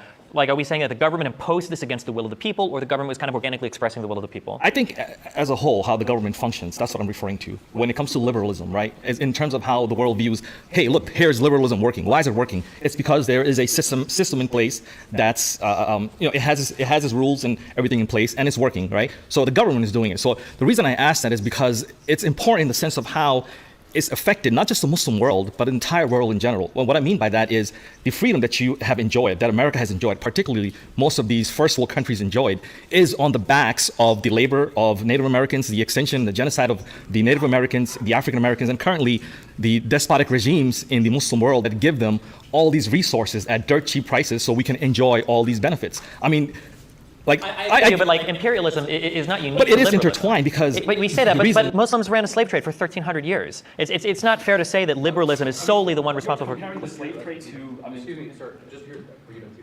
Oh yeah, go. You can keep on. Yeah, what I'm saying is that the way that it's carried out, like it causes inequalities around the world. And I think that's what Daniel was trying to express in the Muslim world, how that's causing the inequality. Sure, yeah, you live in a society, you enjoy all these benefits, but there's a price to pay. And that's why there's inequality. But this is how you enjoy liberalism. You get to enjoy this freedom because of the world, the condition that it's in. I mean, do you think the diamond mines in Tanzania, that these child slavery, that they work such a cheap, extensive labor for a cheap price so we can enjoy the prices? Or, for example, Chiquita Banana Company, exploitation of other countries. It absolutely exists. That's tied to... It's tied to any power that is strong enough to invade any other power. We can look at any dominant religious or ethnic group in the history of the world, and the first thing you do when you have a lot of power is you invade and destroy everybody next to you and you take all their shit. That's not unique to liberalism. It's not unique to Christianity. There are rules built into to every religion when it comes to conducting warfare, enslaving other people, and exploiting other nations. Arabic and Muslim communities did it for a long time in history. Christian communities did it for a long time in history. The Islamic world exploited the resources? I'm saying everybody has when given the opportunity to do so. The only difference is that right now liberal countries seem to be trying to do something to counteract that, or they seem to be having those conversations. We can continue to have those conversations, but to pretend that exploitation or colonialism is unique to liberal countries, I think misses the entire Cold War. There was a reason why it's called oh my God, I forget, the USSR is like the United States of the Soviet Union, but it wasn't just one country, right? Everybody is engaged in this sort of imperialism. It happens all the time in South America with left and right-leaning countries. It's throughout all of human history, throughout all of European history, there's been invading forces and everything. I don't agree that it's unique to liberal countries or liberal ideology.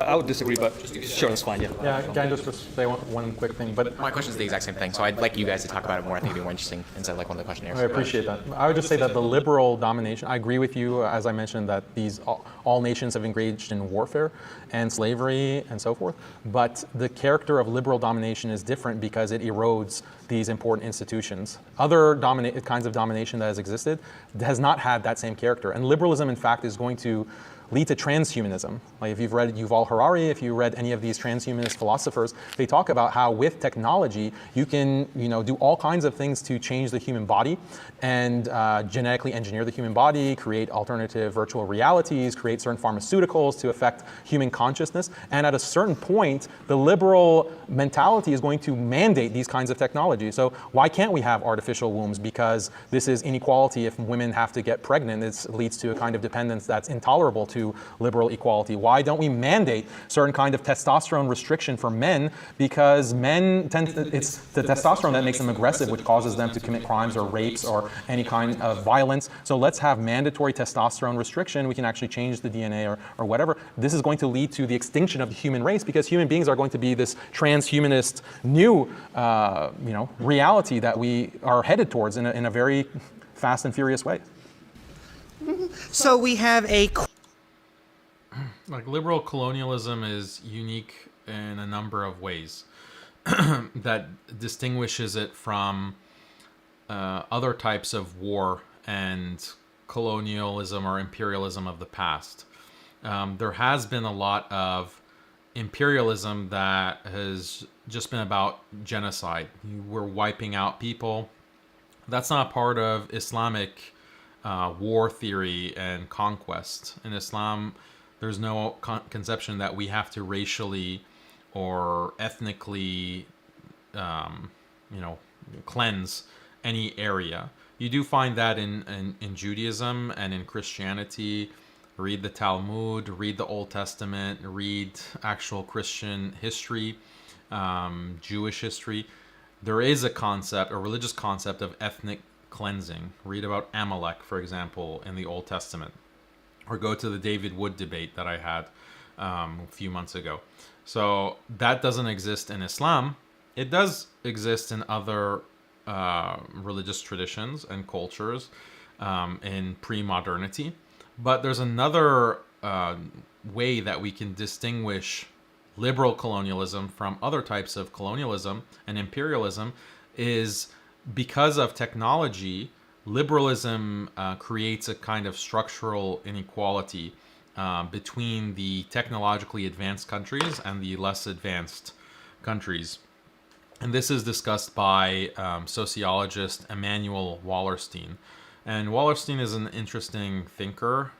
He's a Jewish thinker. His parents were Polish, I believe, but he was born in New York. They immigrated to New York. And he is a sociologist, and he explained, like, he has this whole world systems theory, and this is the idea that made him so influential, where he thinks that we have to understand the development of the world according to macroeconomic dynamics. And what he points out is that there's a structural inequality in the modern world that prevents developing countries to be able to reach the level of wealth of the global superpowers in the West. And what causes this is that the global superpowers are producing, because they have research and development, they have this kind of scientific institution, scientific research that is happening. They are continuously developing new technologies and able to produce high-tech consumer goods. And those high-tech consumer goods can be sold to other developing countries for a high price. But what can these developing countries sell? What they are selling to the rest of the world, including the superpowers, are cheap resources, raw materials that those superpowers will then use to produce their high-tech consumer goods. So think about like Apple, or think about any kind of tech company.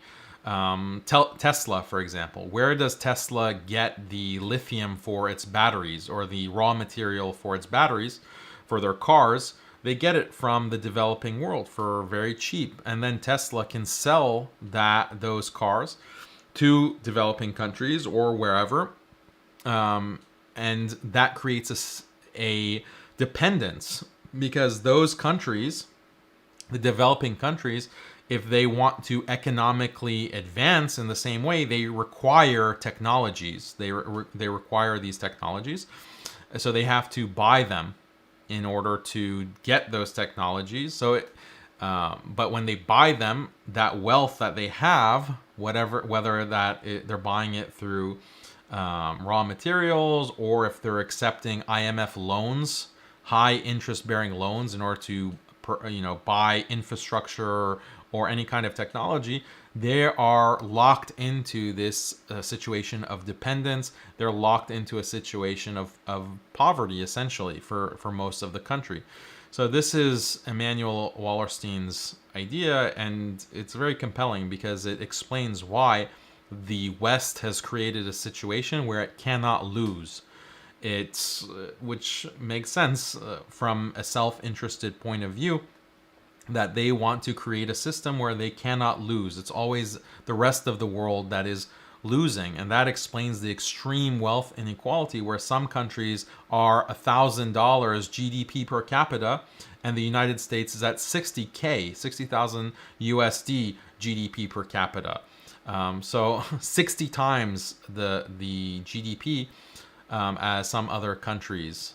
So this creates a situation where liberal countries, these Western countries, they make the rules. They can bully other countries. You follow our human rights guidelines, and if you don't, there'll be consequences. Or they just bribe other countries. They have the money to be able to bribe other countries to follow their liberal agenda. And the IMF itself and the World Bank, when they give loans, those loans that's not free cash. There's obviously a very high interest rate that most countries cannot pay back. So they are locked into debt. But there's other strings attached. Like some of the loans that are given to Muslim countries, it's on the condition that the Muslim countries change their laws to make it more gender equal, or these countries have to accept NGOs to come into the country and preach feminism and liberal values. So the only reason that that's allowed in these Muslim countries is because it's attached to this huge check.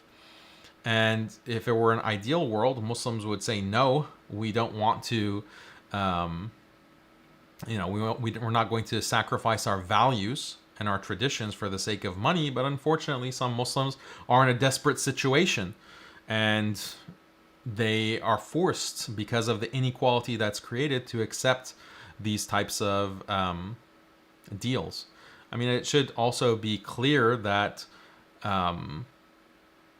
the argument isn't that Islam provides the most economic growth. I think having a materialist liberal system actually produces more economic growth at this time, and given our contextual factors, than an traditional Islamic society. But that's fine, because economic growth is not the end-all be-all of human existence. And if you are fixated on economic growth and you fetishize capitalist economic growth, then there's a huge opportunity cost. A huge opportunity cost when it comes to what you have to do to your families, because to maximize GDP, you need all adults working. So women can't be at home taking care of children. Women have to go into the workplace. That has a huge destructive effect on families, on marriages. And the statistics and demographics are very clear on that. And on and on and on. So Muslims don't fetishize economic growth at all costs, but this is what liberal states do. It's a product of the liberal psychology. It's part of the materialist psychology. And it's all at the expense of these important relationships. Relationship with God. What's going to maximize the GDP? If people are in work for 40 hours a week, or people, have to take breaks for prayer, for salah, throughout the day. They have to go to Friday prayers. There were secular dictators in the Muslim world who tried to ban Salatul Jum'ah, Friday prayer, on the very basis that it's going to hurt the economy. So, we can just talk endlessly about this history. Question coming in from our modern day debate sponsor of Mike Wellman. He asks for Daniel, women do not seek a divorce if they are happy with their marriage. How would not allowing a woman to seek a divorce if her husband does not agree lead to a happier, more stable marriage if you are forcing someone to participate against their will? There are many reasons that women seek divorce. Sometimes it is justified, and Islamic law has avenues where they can seek a good situation for themselves. But there are also many situations where a woman does not have just cause to ask for a divorce, or there's no real reason. She just doesn't feel like being married one day. And there are so many examples that you can cite just from personal anecdotal experience. This kind of idea that women are, only do things on the basis of careful reason and their own best interests at heart. I think that might be a myth, but I don't know if you guys agree with me or not. But yeah, and then there's another, any contract that you get into, you willingly marry someone, or you willingly get into some commercial contract with another person, but for some, at one point, you just don't want to keep your end of the bargain or keep your end of the contract. You want to break the contract. Well, then you should expect there to be negative repercussions for breaking your end of the deal. That's with any commercial contract. Why shouldn't it be the case with a marriage contract? So if one day you as a wife aren't happy,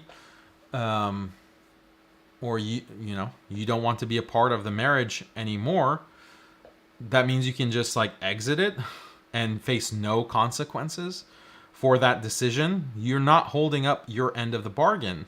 You're breaking the contract, and there should be in Islam there are consequences for that. But the liberal system says no, that's coercive. You're forcing the woman to stay in that contract. You're forcing the woman to hold up her end of the contract, and that's coercive. So there should be no fault divorce. There should be no consequences for her to leave and break that contract.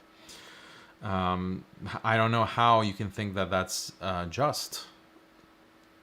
And yeah, it's children who suffer. It's the family structure that suffers. So many marriages are liquidated because just on a whim, the woman decides that she's not interested in the man anymore, or on a whim, she saw something on TV. Men too. Men, they go through a midlife crisis and they start acting up. They start cheating. This is disgusting. You're destroying your marriage because of your desires. You're just chasing your desires. and you are not holding up your end of the commitment.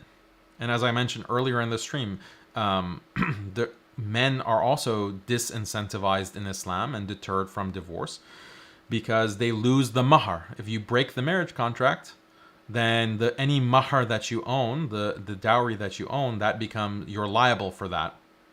And sometimes that can be, significant sometimes not. But the point is that there's a deterrence to just divorce, and you also have to pay maintenance, nafaqa, till the end of the iddah. So these are the kinds of deterrences that you'll face. Thank you very much for coming. I understand that it's difficult in a way for you as a Muslim to debate topics in the secular or Christian majority country.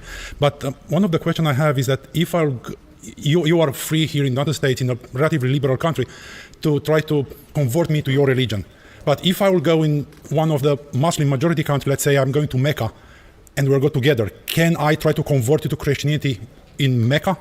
Or the government there is going to prohibit me to do that? Because it seems that most of your answers to those kind of questions is you are going to be a Muslim and you are going to be happy to be a Muslim and you got to believe it. Isn't the government forcing you to believe something? That one is, to my opinion, it's one of the greatest achievement of Western civilization. I came from Romania, which is was a communist country, and in the past was dominated by Muslim. Nobody's looking on either of those two periods with forced beliefs as something that was happy. Nobody was really happy over there comparing to what is now in the United States.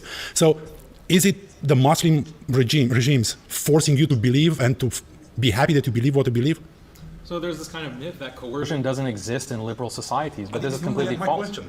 It is your question, because you're portraying Islamic societies as coercing Islam, and liberal societies are coercing liberalism. You are required to live according to liberal laws. All laws are. I'm forced to tolerate you. I agree that they are Okay, very so you're oppressive. forced. They are very oppressive for me to tolerate you. Okay, so you're forced. That's not forced there. I'm sorry, that's not. You use the word force, so you're coerced I was to forced. abide by. So I mean, this is the kind of myth. This is the kind of myth that liberals are operating under. That liberal society is just this bastion of you can do whatever you want whenever you want it. But that's not true. First of all, there are laws that restrict your behavior, and what are those laws based on? They're based on liberal sensibilities and a liberal worldview and a liberal understanding of human nature and human interests. Those kinds of beliefs. Those kinds of beliefs. The same thing. Okay, I don't know what this means, but you Well, have so I an think imposition of to more favorably phrase this question, so you would complain in this country that it's a little bit oppressive to Islam that women are allowed to get divorced on a woman's whim. But he's saying it's kind of shady that in a Muslim majority country, if I try to convert somebody to Christianity, I will get executed. There seems to be a difference in oppression there, is what he's saying. Yeah, you're just using one little example. You can't raise your children the way that you want to raise them in these liberal countries. How is that not a huge deal? I mean, in the United States, you you can't can preach homeschool your your religion. children. If you recite verses from your holy book, you are deported. Wait, what do you mean? You can in teach. France, the imam. Okay, I can't speak for French, but in the United States where we are right now. In the United States, you. In liberal states, in the colonial, in the colonies of the British, the French, and the Dutch, if you disrespect the colonial government or the European symbols, like you take a French flag and you smear it in the dirt as a Muslim, you can be killed. You can be shot right on the spot. So you can't defect from the liberal system in these liberal countries or these liberal colonies where you have a liberal colonial power controlling you, controlling your speech, and they justify that. Why? Because they say that we need to have these kinds of authoritarian, brutal policies on these barbarians, on these non-liberal Muslims, because if we don't, then they're going to continue to be barbarians. We want to civilize them. We want to bring them to this higher level of civilization where they can recognize freedom and equality and democracy and get rid of all of these traditions. This is exactly what Destiny is actually saying. We need to advance society and get rid of traditions. He explicitly said that. This is exactly what the colonial powers wanted. And in order to do that, you have to prevent speech. You have to prevent assembly, free assembly. You can't have Muslims getting together and talking about how evil and how oppressive the French government is, the British colonial power is, the Dutch colonial power is in Indonesia. You can't assemble to do that. You can't speak out against these governments by writing pamphlets or by speaking on the mimbar against them. They criminalized it. You cannot defect from the liberal system in these colonies. This is how so much of the world has been dominated, brought to its knees by these liberals who then want to say, oh, we're all about free speech. Oh, you Muslims, you have a problem with blasphemy. Oh, why can't you be more tolerant like us liberals? Yeah, if you ignore all of your history, if you ignore everything that has happened to put you in a position of dominance where you can control everything and brainwash entire societies, yeah, at that point, then you can pretend to be, so enlightened and tolerant and pro-free speech, pro-free religion. Yeah, that's the only way that you can justify your supposed moral superiority is through ignorance, through actively hiding, actively wiping clean the record of your history. Actually, this is what the British have done and the French have done. They realize their crimes against humanity have been so extreme that there is active efforts. I forgot what the name of the British program was, but they wanted to scrub the historical documents from the colonies, from the subcontinent, from North Africa. They wanted to scrub the historical record because it is so embarrassing for them what these empires have been doing to Muslims for generations, for 200 years. Then someone like Destiny wants to sit on the stage and talk about how, oh, we're so tolerant and you Muslims, oh my God, you want to kill gays. Can be designated as an extremist according to CVE programs if you have certain non-liberal beliefs and you go on a no-fly list. Okay, hold on, wait. You haven't experienced this liberal oppression. That's why it's so easy for you to say, I mean, in the same, you have experienced it, but not in the same way Muslims have experienced it. So it's so easy for you to hand wave these kinds of things. When you say for reciting... Have your bank accounts been seized because you had illiberal views, because you believe certain hadith? Have your bank accounts been seized? Have you been under surveillance? Has the NSA been monitoring your leaders like they've been monitoring Muslim leaders, as the Snowden leaks showed? When you say that... Have you been rejected from a flight because you're on a no-fly list and you didn't know why? When you say certain illiberal beliefs, that is a very weaselly way of having a whole host of things that could mean. If somebody said that I worship the Prophet Muhammad, God bless him, whatever, okay, and this guy gets put in a no... It's such a stupid comment, and, you know, I rolled my eyes when he said it, like, you worship Muhammad, sallallahu alaihi wasallam. He doesn't know the basics of Islam. Like, that's as if I went to debate a Christian, and I said something like, you know, you guys worship Buddha. Like, or you guys, like, I didn't know that Christians have a Trinity. I go to an Orthodox Christian debate and I don't know about the Trinity. That's the analog of what he's saying. Like, we worship Muhammad sallallahu alaihi wasallam. Or like, oh, Jews, you guys worship Moses. How ignorant can you be? You're debating Islam. And you make this kind of comment. And I don't think he was just trying to make a... he was deliberately trying to distort.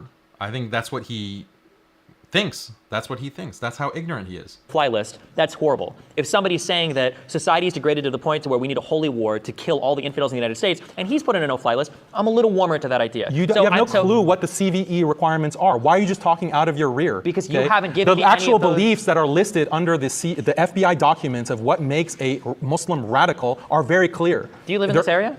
Yes, I live in Houston. Are you allowed to fly in planes? I am. A lot of my friends aren't. Well, a lot of my friends have secondary screening that they have to go through. A lot of my friends have had their bank or family members have had bank accounts seized, and they have absolutely no violent beliefs. Actually, some of them are liberals. They're like Muslim liberals, yet they're being targeted by this dragnet of U.S. countering violent extremism that was initiated by the Obama administration, but it's a relic of the war on terror. But I don't want to get... Like, imagine if someone's bringing up the fact that the U.S. historically engaged in COINTELPRO with the FBI infiltrating and monitoring and disrupting the Black liberation movement. And then Destiny's response to that is, well, they're just so violent, so it's justified. Like, that would be the equivalent of what he's saying now. Like, American Muslims are so liberal, unfortunately. Most American Muslims, unfortunately, well, I don't know most. I can't really justify that. But at least the main leadership with the major Muslim institutions, like the national institutions, like CARE, like ISNA, like ICNA, like MAS, whatever, they're so liberal. And they would not even dream of saying anything that's contrary to what the American government believes or what American culture believes. So, and we're still being infiltrated. We're still being monitored and surveilled. We're still being put on no-fly lists. So he's just, it's straw man after straw man after straw man. And anyway, what if you have a belief, like, isn't this also contrary to liberalism? Because you just have a belief in a certain thing. You're not acting on it. You're not implementing it. You just have a certain belief. You're not free to have beliefs in a liberal society. I thought this was a tolerant liberal system where you could have certain beliefs that you're not implementing. You're not harming anyone if you believe something, right? So, but that's not allowed according to Destiny. It's definitely not allowed in liberal states, as we already discussed. I do want to just be sure. Is there any other question? Go ahead, Tom. Yeah. So my question is, you had mentioned that in Muslim countries that you need to protect your religion and protect your faith because of all of the benefits that stem from it. Are there, I know that there's benefits that you talk about, but are there any dangers that you see that are inherent to Islam or things, harm that can be caused that you're concerned about? No, Islam is the religion that was revealed by God as the perfect way to live your life. The creator of humanity knows best how we should live our lives on the macro scale and the micro scale. So Islamic law covers everything from worship, economic practices, criminal law, government, regulation, war. All of these things are covered by Islamic law. It's guidance from the creator of humanity who sent his final messenger, Muhammad, peace be upon him, to serve as a guide and a model. And that's why Muslims mirror his practice in their own lives, and they institute these kinds of practices and institutions in their societies. So just to clarify, so if a Muslim does something that's harmful, that's not caused by their religion? Muslims can cause harm, yeah. But if they cause harm, it's not a direct result of the religion. The religion isn't the source or cause of it. Yes. Wait, harm, hold on. I want to be completely honest and clear. So there could be something that causes harm. So if I'm a father and I have a duty according to Islamic law to provide for my wife and kids, and if I don't do this duty, then that makes me sinful. And that means I have to wake up every day at the crack of dawn and go and dig ditches until dusk. That's going to cause a lot of harm to my body, but I will do it because I love my family. I love my wife. I love God. I love being a servant of God and making an honest living. That causes me bodily harm, but there's a greater value with marriage, with family, with being a servant of God, having a purpose in life in that vein. So yes, there's physical harm because we're not utilitarians. Sometimes you have to do things that are not pleasurable, but it's always for this higher purpose. So Daniel, I'm curious, because if you said anything about this in the debate, I missed it. Is there a reason why you think people who are not Muslims should think that it's wrong to oppress Muslims? In other words, is it just that they should realize that Islam is true and that therefore they shouldn't do it because of that? Or is there some sort of general thing that people should be able to see even if they're not Muslims, that like oppression is bad, therefore no-fly lists are bad? And if it's the second one, I'm really curious about how you're going to cash that out without endorsing some kind of pluralism that I would guess you would think of as liberalism. Islam does endorse pluralism. It's just a limited form of pluralism, and it's much more tolerant of diversity than Islam is more tolerant of diversity than liberalism. And tolerant of diversity than liberalism. Yes, because don't think about power. The way that liberals think about power is that a government puts restrictions that limits your individual liberty. That's one way to think about power. There's another way to think about power. It was probably best expressed by Michel Foucault, the French philosopher. He said that another way to demonstrate power, a government can reconstitute your psychology psychology, reconstitute your subjectivity through conditioning, through programming, through education, so that you think and believe in a way that's most conformant and most beneficial to the interests of the power. This is another way that you can express power. And so what liberals in this audience, all of us are victims of this kind of reconstitution of our psychologies, where we have become this liberal psychology. And if you go back to the author that I keep mentioning, Joseph Heinrich at Harvard, he has this book, The Weirdest People in the World. He uses the word weird. What does weird mean? It's not his term. It's an acronym for Western, Educated, Industrialized, Rich, and Democratic. And what the psychologists have realized is that the Western, educated, industrialized, rich, democratic psychology is very different than the psychologies of the majority of people around the world. And so weird people, liberal people, think in ways that actually most people find completely befuddling, including Muslims. So your question was, sorry. Okay. Let me really quickly rephrase the original question. Yeah. Do you think that there's, because you listed off all these very plausible examples of things that Western governments have done that are oppressive to Muslims? Some of them I even agree are bad. But do you think there's a reason that as a non-Muslim, I should think these are bad, other than that I should be a Muslim? No, but my whole argument wasn't like these things are bad because Islam says so. I tried to ground my entire argument in things that everyone here, or most people, should value: marriage, family, community, and belief in God. Fine, maybe some people don't believe in that. We could have all of that without Islam, right? I mean, we could just make everybody be a traditionalist Christian. We could have all of those values. So this debate wasn't a debate between Islam versus the world. It was Islam versus liberalism, or that was these are the two contenders.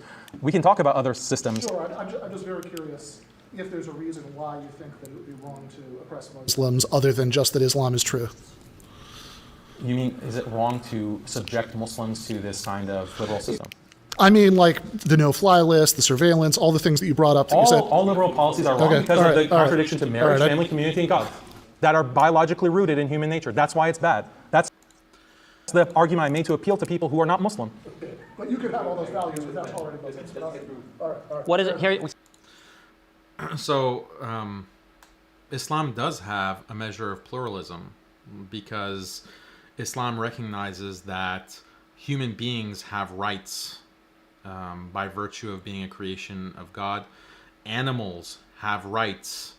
The environment has rights.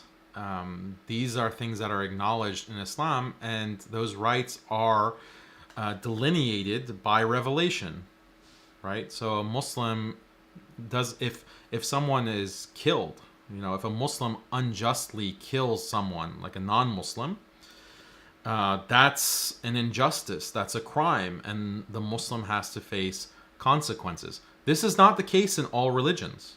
In some religions, historically and even today, if you kill a non-adherent of your religion, that's unjustly, like for no reason, you decide to just kill them. That could be morally permissible, because those religions have no pluralism. They're very particularist. So there's this kind of spectrum from extreme particularism to universalism, and Islam has a balance between universalism and particularism. Some things are preferable. We have loyalty to Muslims. This is al-wala wal-bara. You have loyalty to Muslims, and there's a level of disassociation from non-Muslims. But that doesn't mean that you can steal from non-Muslims or harm them or damage their property or any of these kinds of things against non-Muslims. That it doesn't matter if you're in a Muslim country or a non-Muslim country. So Islam does value these rights. Also, animal rights. Yes, we have slaughter of the animals that are permissible to eat: cows, chicken, lamb, fish, so forth. But you can't just kick a dog. You can't just starve a cat or abuse a cat, or you can't go and even the lamb or the sheep that you want to eat. Imagine the halal butcher, it wants to slaughter a sheep, but he kicks the sheep and he punches the sheep before he does the slaughter. The kicking and the punching is not allowed. You cannot torture animals in Islam. This is very explicit. And the Prophet ﷺ informed us that a woman has been consigned to the hellfire. Why? Because she starved a cat. She prevented the cat from being able to go outside of the house to hunt mice, and that cat starved. So that woman who did that to the cat, tortured the cat, is going to hell because of that action. So this is how beautiful Islam is, that it takes into consideration the rights of all of creation. It's such a beautiful system, subhanAllah. So here's a question. What is a unique thing you get from Islam that you couldn't get from Christianity? That's what so you're saying that like things like family, community, all of that. You can look at the comparative statistics when it comes to like extramarital affairs, when it comes to average family size, when it comes to fertility rate, when it comes to actually practicing the religious values, and Muslims consistently score higher than Christians in the Isn't that just because there are more Muslim fundamentalist countries than Christian fundamentalist countries? For instance, like wouldn't a Muslim in the United States be more likely to be living a liberal lifestyle like a Christian in the United States versus a Muslim in a more Muslim majority fundamentalist place? Well, all you're saying is that the fundamentalists, they're just abiding by their religious dictates more strictly. So that's exactly what I'm saying. Yeah, but I'm saying like in a fundamentalist Christian country, it seems like we would get all the good things you're professing seem to only come from Islam. But they don't exist. That's the thing. These Christians have all liberalized. You know, that's the problem. You have So really good video to watch if you haven't already is Genius of Islam episode 3. Because a big point of Genius of Islam episode 3 is why Muslims are so much more, what Destiny would say, fundamentalist. Why Muslims are so much more committed to Islam, even though they are experiencing this brutal liberal hegemony. Why are Muslims sticking so closely to their traditions? Why aren't Muslims liberalizing? Why aren't Muslims going through this reformation that Christians and Jews went through, that Hindus and Buddhists are going through, where they are abandoning their religious principles, they're abandoning their religious books, but Muslims are such fundamentalists, Muslims are such extremists, they can't reform their religion. Well, there's a good reason for that, and it's tied to Islamic theology. So watch Genius of Islam episode 3. It's Tawheed. Tawheed is the reason. This is the coherence, and Tawheed means belief in one God. La ilaha illallah. There is no God except Allah. This is such a profound, compelling, beautiful, earth-shaking, heart-shaking philosophy, ideology, belief, way of life that conforms with our deepest intuitions as human beings. This is the fitrah. But if you're not Muslim, go read the literature about the psychology of religion. Every child that is born believes in one God because that's the intuitive belief that humans have. Go read Paul Bloom, go read Olivera Petrovich, go read Ara Norenzian, go read Justin Barrett. Go read the literature about natural theism. Go read Deborah Kellerman. Go read these articles and these books that they've published, and you will be profoundly moved, especially if you're a Muslim, but if you're non-Muslim as well. Realize that this is all natural. This is all inherent to human beings. So yes, Tawheed, Islam is so compelling on a deep human level, and that's why people stick to it. And they don't want to change it. They don't want to reform it. They want to practice it. They want to defend it. They want to spread it. This is what da'wah is about, calling to Islam. This is the difference between Islam and Christianity.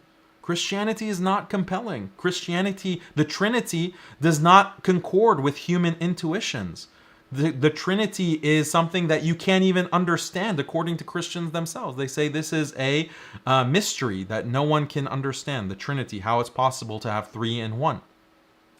So it's going to be much easier for Christians to be disillusioned by that or be confused by that and not feel the force. That's the center of your religion, is a Trinity that I can't even understand. Like, how is that going to be compelling? And the proof is in the pudding. Christians are secularizing. They've been secularizing for 500 years. It's accelerated in the past 200 years. The Reformation, the whole point of the Reformation is because you had Protestants and Catholics fighting over the different theological interpretations and not being able to settle on the true, what is the actual nature of God? What is the relationship between God and the church? Muslims don't have this problem. Our theology is consistent to a far greater extent than anything seen in Christianity or these other religions. I mean, Hinduism. Watch Genius of Islam is episode 3 to see how compelling Hinduism is. I might say maybe that's, well, okay. I mean, there are reasons why Christianity is more conducive to liberalization, and Jewish communities as well. They're more conducive to it for theological reasons that we can discuss. Islam is more compelling and coherent of a theology, for one. It's compelling because if you convert away from it, you're executed. No, that's only a problem for liberals. Christians have that law on the books too. That if you Christians have killed heretics too. No, heretics have are killed the versus definition of, like need to kill. If somebody, as I've never heard in Catholicism that we're supposed to. I know you can excommunicate people, but I don't know about execute people. Yeah, you can. Byzantine Empire, heretics. A lot of heretics are executed. More questions. These are the last two questions we can go through. Go ahead. All right, this is for Destiny. So the title of the debate, does liberalism require domination of Islam? Was the title of the debate. From what I understood from what you said, you can clarify obviously, is that basically if there's things like LGBTQ are being persecuted in a Muslim country, or I don't know what else you mentioned, child marriages or something, you're basically like, well, okay, in that case, yeah. So to what extent when we have like, let's say Afghanistan, let's do a charitable reading and say the majority of people don't want LGBTQ there, right? Right now they're freezing, let's say 9.5 billion in assets, plunging the whole country into starvation. We've seen this time and time again, economic sanctions, military intervention, whatnot. So, to what extent are you willing to go to basically enforce, dominate Islam with liberal values? I mean, it seems to be the case that religious institutions can exist within liberal societies and adapt their values accordingly. I mean, it's happened with Christian communities in the United States. It's happened with Muslim communities in the United States. If you're going to talk about like country to country, I think that question gets a little bit more complicated than just. To what extent do you support military interventions? Military interventions to support basic human rights around the world. I would be more concerned with making sure like 11-year-old girls aren't getting raped than respecting the religious freedoms of certain countries, yes. Or if we talk about like certain people oppressing or genociding entire groups of people over respecting some religious tradition in a country, I think it's okay to like be on the side of those values. I don't know if that necessarily is a liberal, unique identity, or if there are other types of societies that would support other types of human rights as well. To what extent though? It's going to intervention for these lofty goals as you see them. Would I support military intervention for people that disagree on their values? Probably not, but some form of sanctions. I mean, I think a country has a right to determine who they want to trade with. What sanctions that kill hundreds of thousands of people? If your country thinks it's more important to have sex with 11-year-old girls than to get food or economic prosperity for its people, I mean, that's on your country to decide. I don't think. Then what? Then bomb them till they comply. Bombing them is not the same as sanctioning. If you want to talk about sanctions, what? Starving. Starving. I mean, if you would rather have. Sure. Yeah. Well, exactly. Yes, I would absolutely be in favor of that. If those are the values that you support as a country. But just to respond to that, that's obviously coercion. I think we should be coercive to other countries to respect fundamental human rights. I do agree with that. The human rights regime is a liberal regime. If it's liberal to not want children to be forced into sex slave marriages or to not have certain people. What sex slave marriages? What are you talking about? What is the youngest age do you think it's acceptable in Islam to marry a bride? In Islam, you can marry, you can consummate the marriage at puberty. Okay, so I would be probably against that in a lot of countries. So like an 11 or 12-year-old girl. On the basis of what? Liberalism, or this is just Sure, destiny? we'll call it liberalism. Sure. It is liberalism. We'll call if you'd like to call I think you're selling short your own religion by saying that respecting some basic fundamental human values or right to autonomy or right to be free of. Why is it a basic human value? I mean, he's focused on this issue of child marriage, but this is something that's universally practiced historically, especially in pre-modernity. What is so fundamentally wrong about it, about consummating marriage at puberty? This is a question that none of these liberals can answer. Again, it's something that has been practiced historically in all cultures. Why? Because you have a limited fertility window that women have to have children, and you value family, you need family, especially in most of the countries in the world, because children are going to work in the home, they're going to work for your family, bring money into your family. You need children, and your society needs more and more children to defend itself, because wars are on the basis of manpower. So there are all of these important economic, military, societal, familial objectives with having more and more children, and that requires maximizing the fertility window, which is limited because of biological reasons. And so this is why every single society, including Christian society, Jewish society, American society, Okay, the legal age of marriage within America in Delaware up until the 19th century was 7 years old. 7 years old was the age of consent, or the age that some could get married at. So it's only been raised to this arbitrary line of 18 years old in present time. Some are saying, well, 18 is too young. We need to have the age of consent be 20 years old or 21 years old, actually, because an 18-year-old isn't fully mentally developed. All liberals can cite is like these abstract claims about what is psychologically beneficial or harmful. But this has not been established. This has not been established scientifically. It's all just cultural, about what's culturally acceptable in the post-industrial superpowers. And what doesn't make sense to people like Destiny living in these post-industrial countries means that it's immoral for the entire world, for all of human history. But this doesn't make sense. How can it make sense? What other point that I want to make with that? Yeah, evolutionary. Like, this is a problem for the materialist who believes in evolution, because it's evolutionarily adaptive in terms of maximizing your offspring to begin reproduction as at the very beginning of the fertility window. So that's an adaptive behavior. Those women who and those men who reproduce at a younger age, when it's possible to reproduce as close to that beginning of the reproductive window or fertility window as possible, they are going to have more offspring. So that tendency, if insofar as it's hereditary, is going to be passed on at a higher frequency, which means this will proliferate in the population, and this is going to lead to a kind of reproductive advantage that that phenotype, in terms of behavior, or that behavior is giving to the organism. So this is why in all animal species, not just humans, as soon as the organism is reproductively viable, it starts reproducing. According to an evolutionary understanding, that is going to be the most adaptive behavior, and that's why you see it. So if something is adaptive, meaning it's fitness enhancing, meaning that it's going to lead to an evolutionary advantage for the organism or for that phenotype, that's the way that they would describe it biologically, then why would it be harmful? It's not going to be harmful. It's going to be the opposite. It's going to be beneficial. So this is why in psychology, they can't really say that marrying or even being sexually active, because in these Western societies, it's not like 12-year-olds aren't having sex. They are. 12-year-olds within these societies, Western societies, are sexually active. They're being encouraged to be sexually active. And when you tell the liberal, oh, well, is it really good that your 12-year-old daughter has a boyfriend and is sleeping around with 18-year-olds and 20-year-olds? Well, maybe not 20-year-olds, because that is illegal, statutory rape. But your 12-year-old is dating a 16-year-old. Do you have a problem with that? And all they can say is, oh, well, kids will be kids and sex is inevitable. As long as they're practicing safe sex, I'm okay with it. So this is the only response that the liberal can give. They don't have a problem. Like, does that have any kind of psychological effect? So you're fine with that, but you have a big problem with marriage. Like, she can't get married at that age. She can be sexually active. She can have, a long line of boyfriends.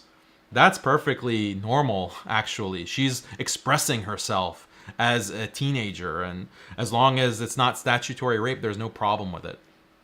How does this make sense? How is this consistent? It's not consistent with your evolutionary biological worldview. It's not consistent even with your cultural practices. But we have a problem with child marriage.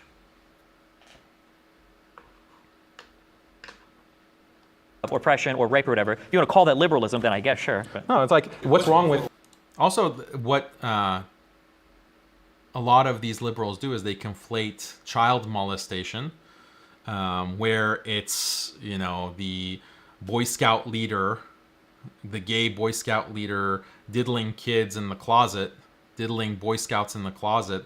They think that that's what Islam advocates with child marriage. No, Islam is wholesome. We want marriage. We want thriving families. And that's what's being practiced by Muslims. This is what, you know, throughout the Muslim world, this is what has been practiced historically by all traditional cultures, all traditional societies. Again, it's biological, and it's something that is necessary for survival of your people, actually. Because again, if war is a numbers game, do you have enough people to protect your community from invaders? Then you need to have numbers. That means you have to reproduce to have enough children, and that's limited to the number of wombs that you have in that society. The wombs that are in the society need to be reproducing throughout that fertility window that they have for 20 years, 25 years, 30 years of fertility, so that you can maximize your population to defend it, so that it won't be annihilated by a bigger tribe or a bigger community that comes. So it's not only morally morally justified, it's morally necessary. So this is something that is in Islam, but we have to make a moral argument for why this should be prohibited from a liberal basis. In history, every society has practiced this kind of what liberals derogatorily call child marriage. Christians have practiced it, Jews have practiced it, it's in the Talmud. Yeah, Christians and Jewish people generally no longer do practice it. Well, it depends on where you're talking about, because some places they do practice it where they haven't been affected by liberalism. Which type of place is more likely to support it? If I were to pick random Christian, Jewish, or Muslim majority countries around the world, where am I more likely to find child brides? I'm not trying to deny the practice of Okay, because Islam. it sounded like you just were. No, I'm not trying to deny it. I'm just talking to the universality of it. And you said universality, but appealing the universality of a particular thing does does not make for it. Would you say that slavery should exist as it did, as it flourished under Muslim majority societies for so long? Do you think that we should bring that back as well? Slavery as a practice has a rational basis, it has a moral basis in its practice. I have videos on my channel on all of these. Like, see, this is exactly what I was talking about in the introduction, that all that the liberal mind can think of is these examples and associating them with Islam. I have explained all of these things on my channel on YouTube. You can watch them. Yeah, so the problem, here's what you keep doing in your arguments, right? The problem is that I'm giving you we wanted to debate liberalism versus Islam, and then when I point out, well, don't you think that like child slavery, sex marriages, or like the slave trade around the world, don't you think these are bad? All you're saying is that, well, an example, there are other religious entities that did this. I'm not going to defend those either. So I'm not going to defend historically when Jewish. Oh, sorry. But just because we have one, like, isn't this more entertaining? It's entertaining to be sure, but I do just one last question, and then we're gonna have to. No, I have to respond to what Destiny just said. Slavery is bad, just like killing people is bad, but sometimes it's. See, like, I can't get points out because I'm just cut off. And yeah, that's the nature of a moderated debate. So, you know, that's why I can't just put the blame on moderators or the debate. Like, I have to get better. And that's what I'm requiring of myself, inshallah. But, you know, it's difficult. Like, how are you going to explain slavery? Like, I have done it in previous debates. Like, look at the Harris Sultan debate. But that was a structured debate.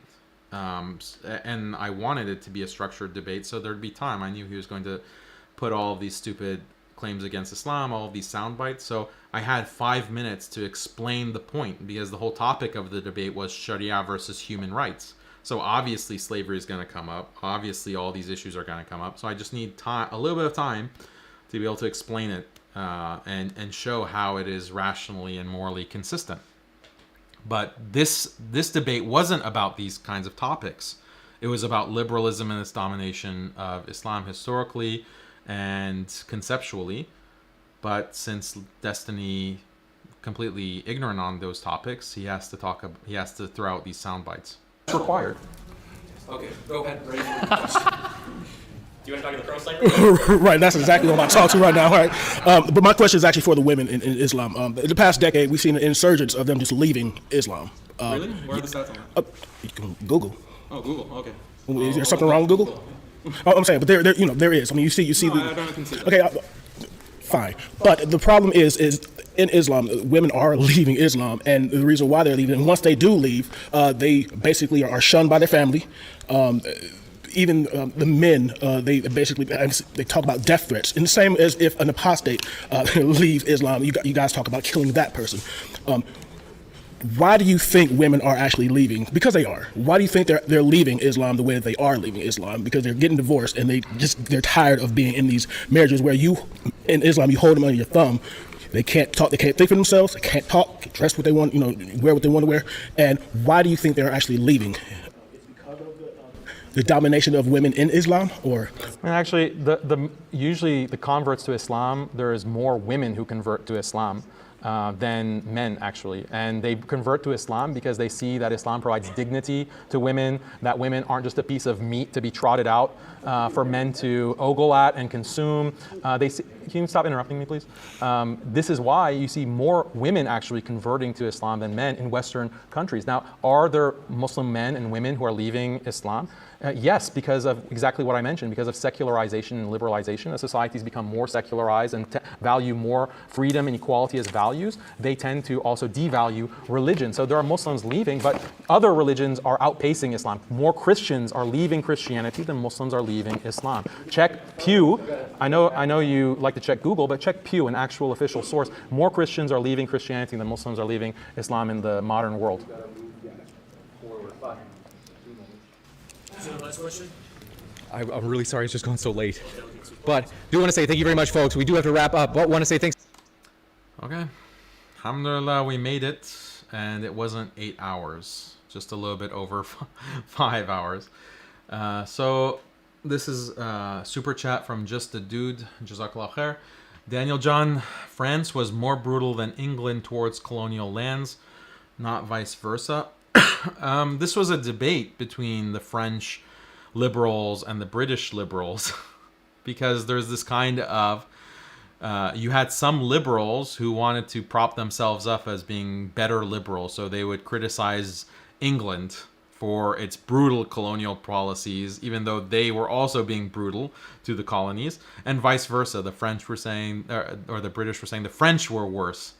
So Allahu Alam, like, how do we compare this? Like, there are so many countless millions of people who have been the victimized or outright killed by these colonial powers, Britain, France, Dutch, and now with the EU, now with the United States and Canada.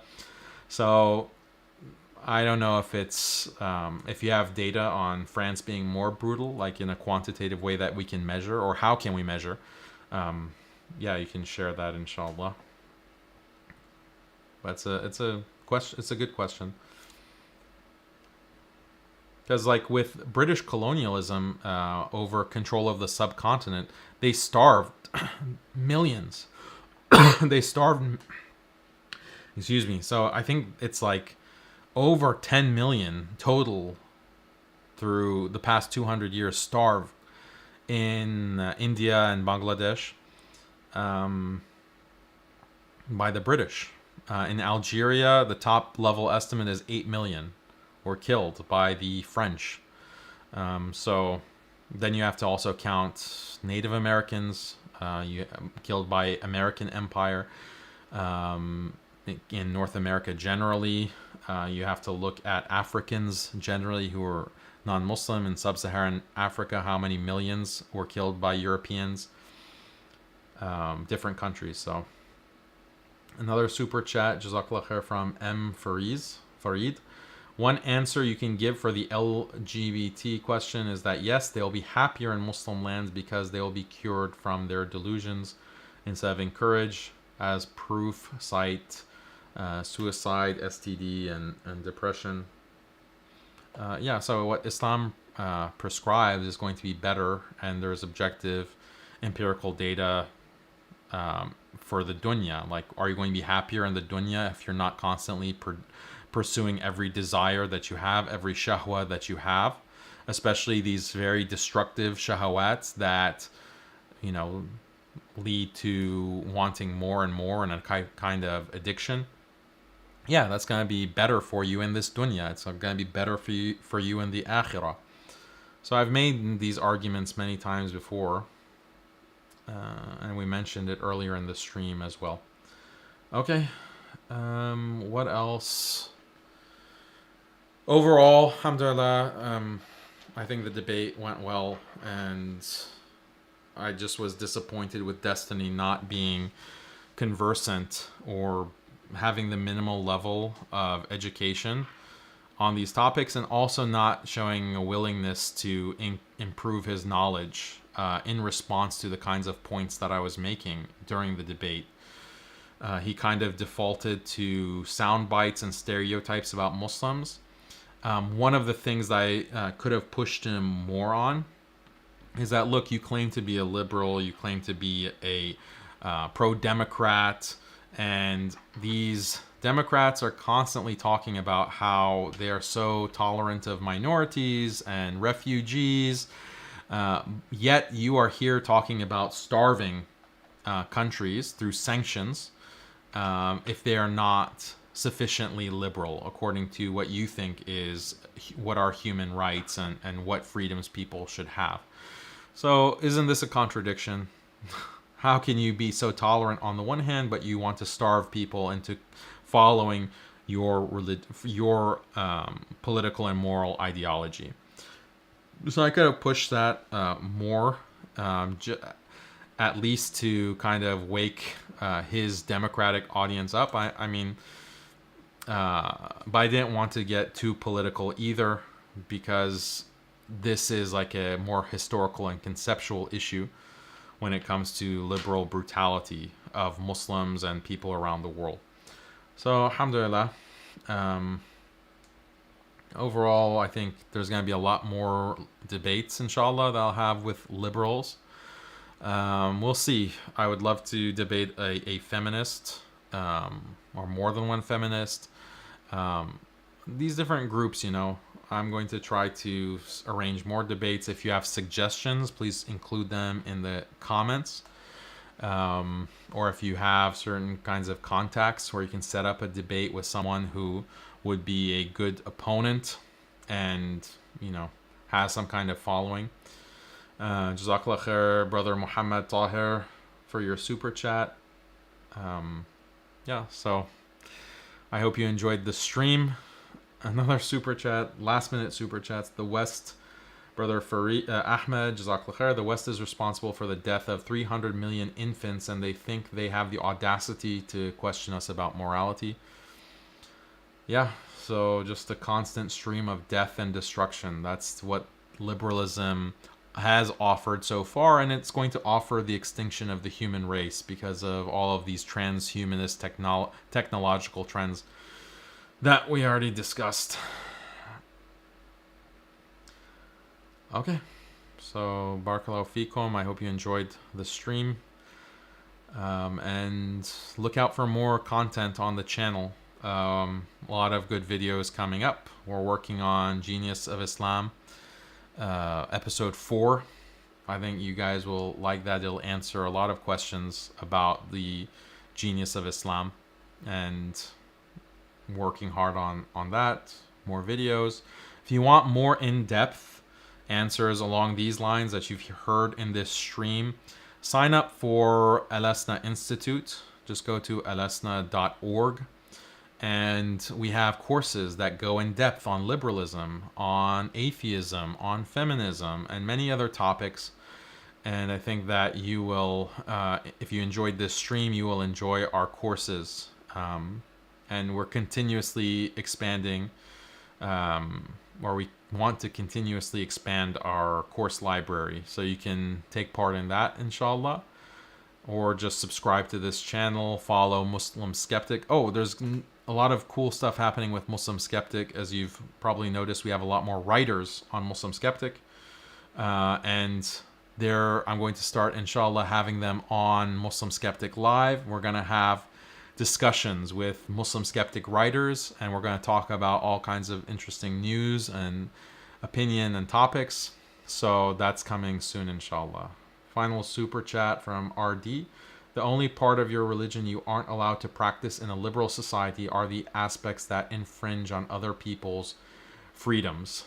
Yeah, I mean, liberalism is trying to maximize freedom and equality, but the thing is that they are continuously expanding that regime, which means that people can't follow their religions, they can't practice their way of life. So really, really tolerant system.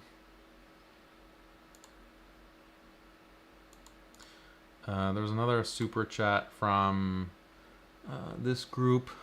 $50 saying Hezbollah, New York City. I don't know what that is. Thanks for the super chat, whoever you are. Hopefully not a troll. Okay. Barakallahu fikum. Assalamu alaikum.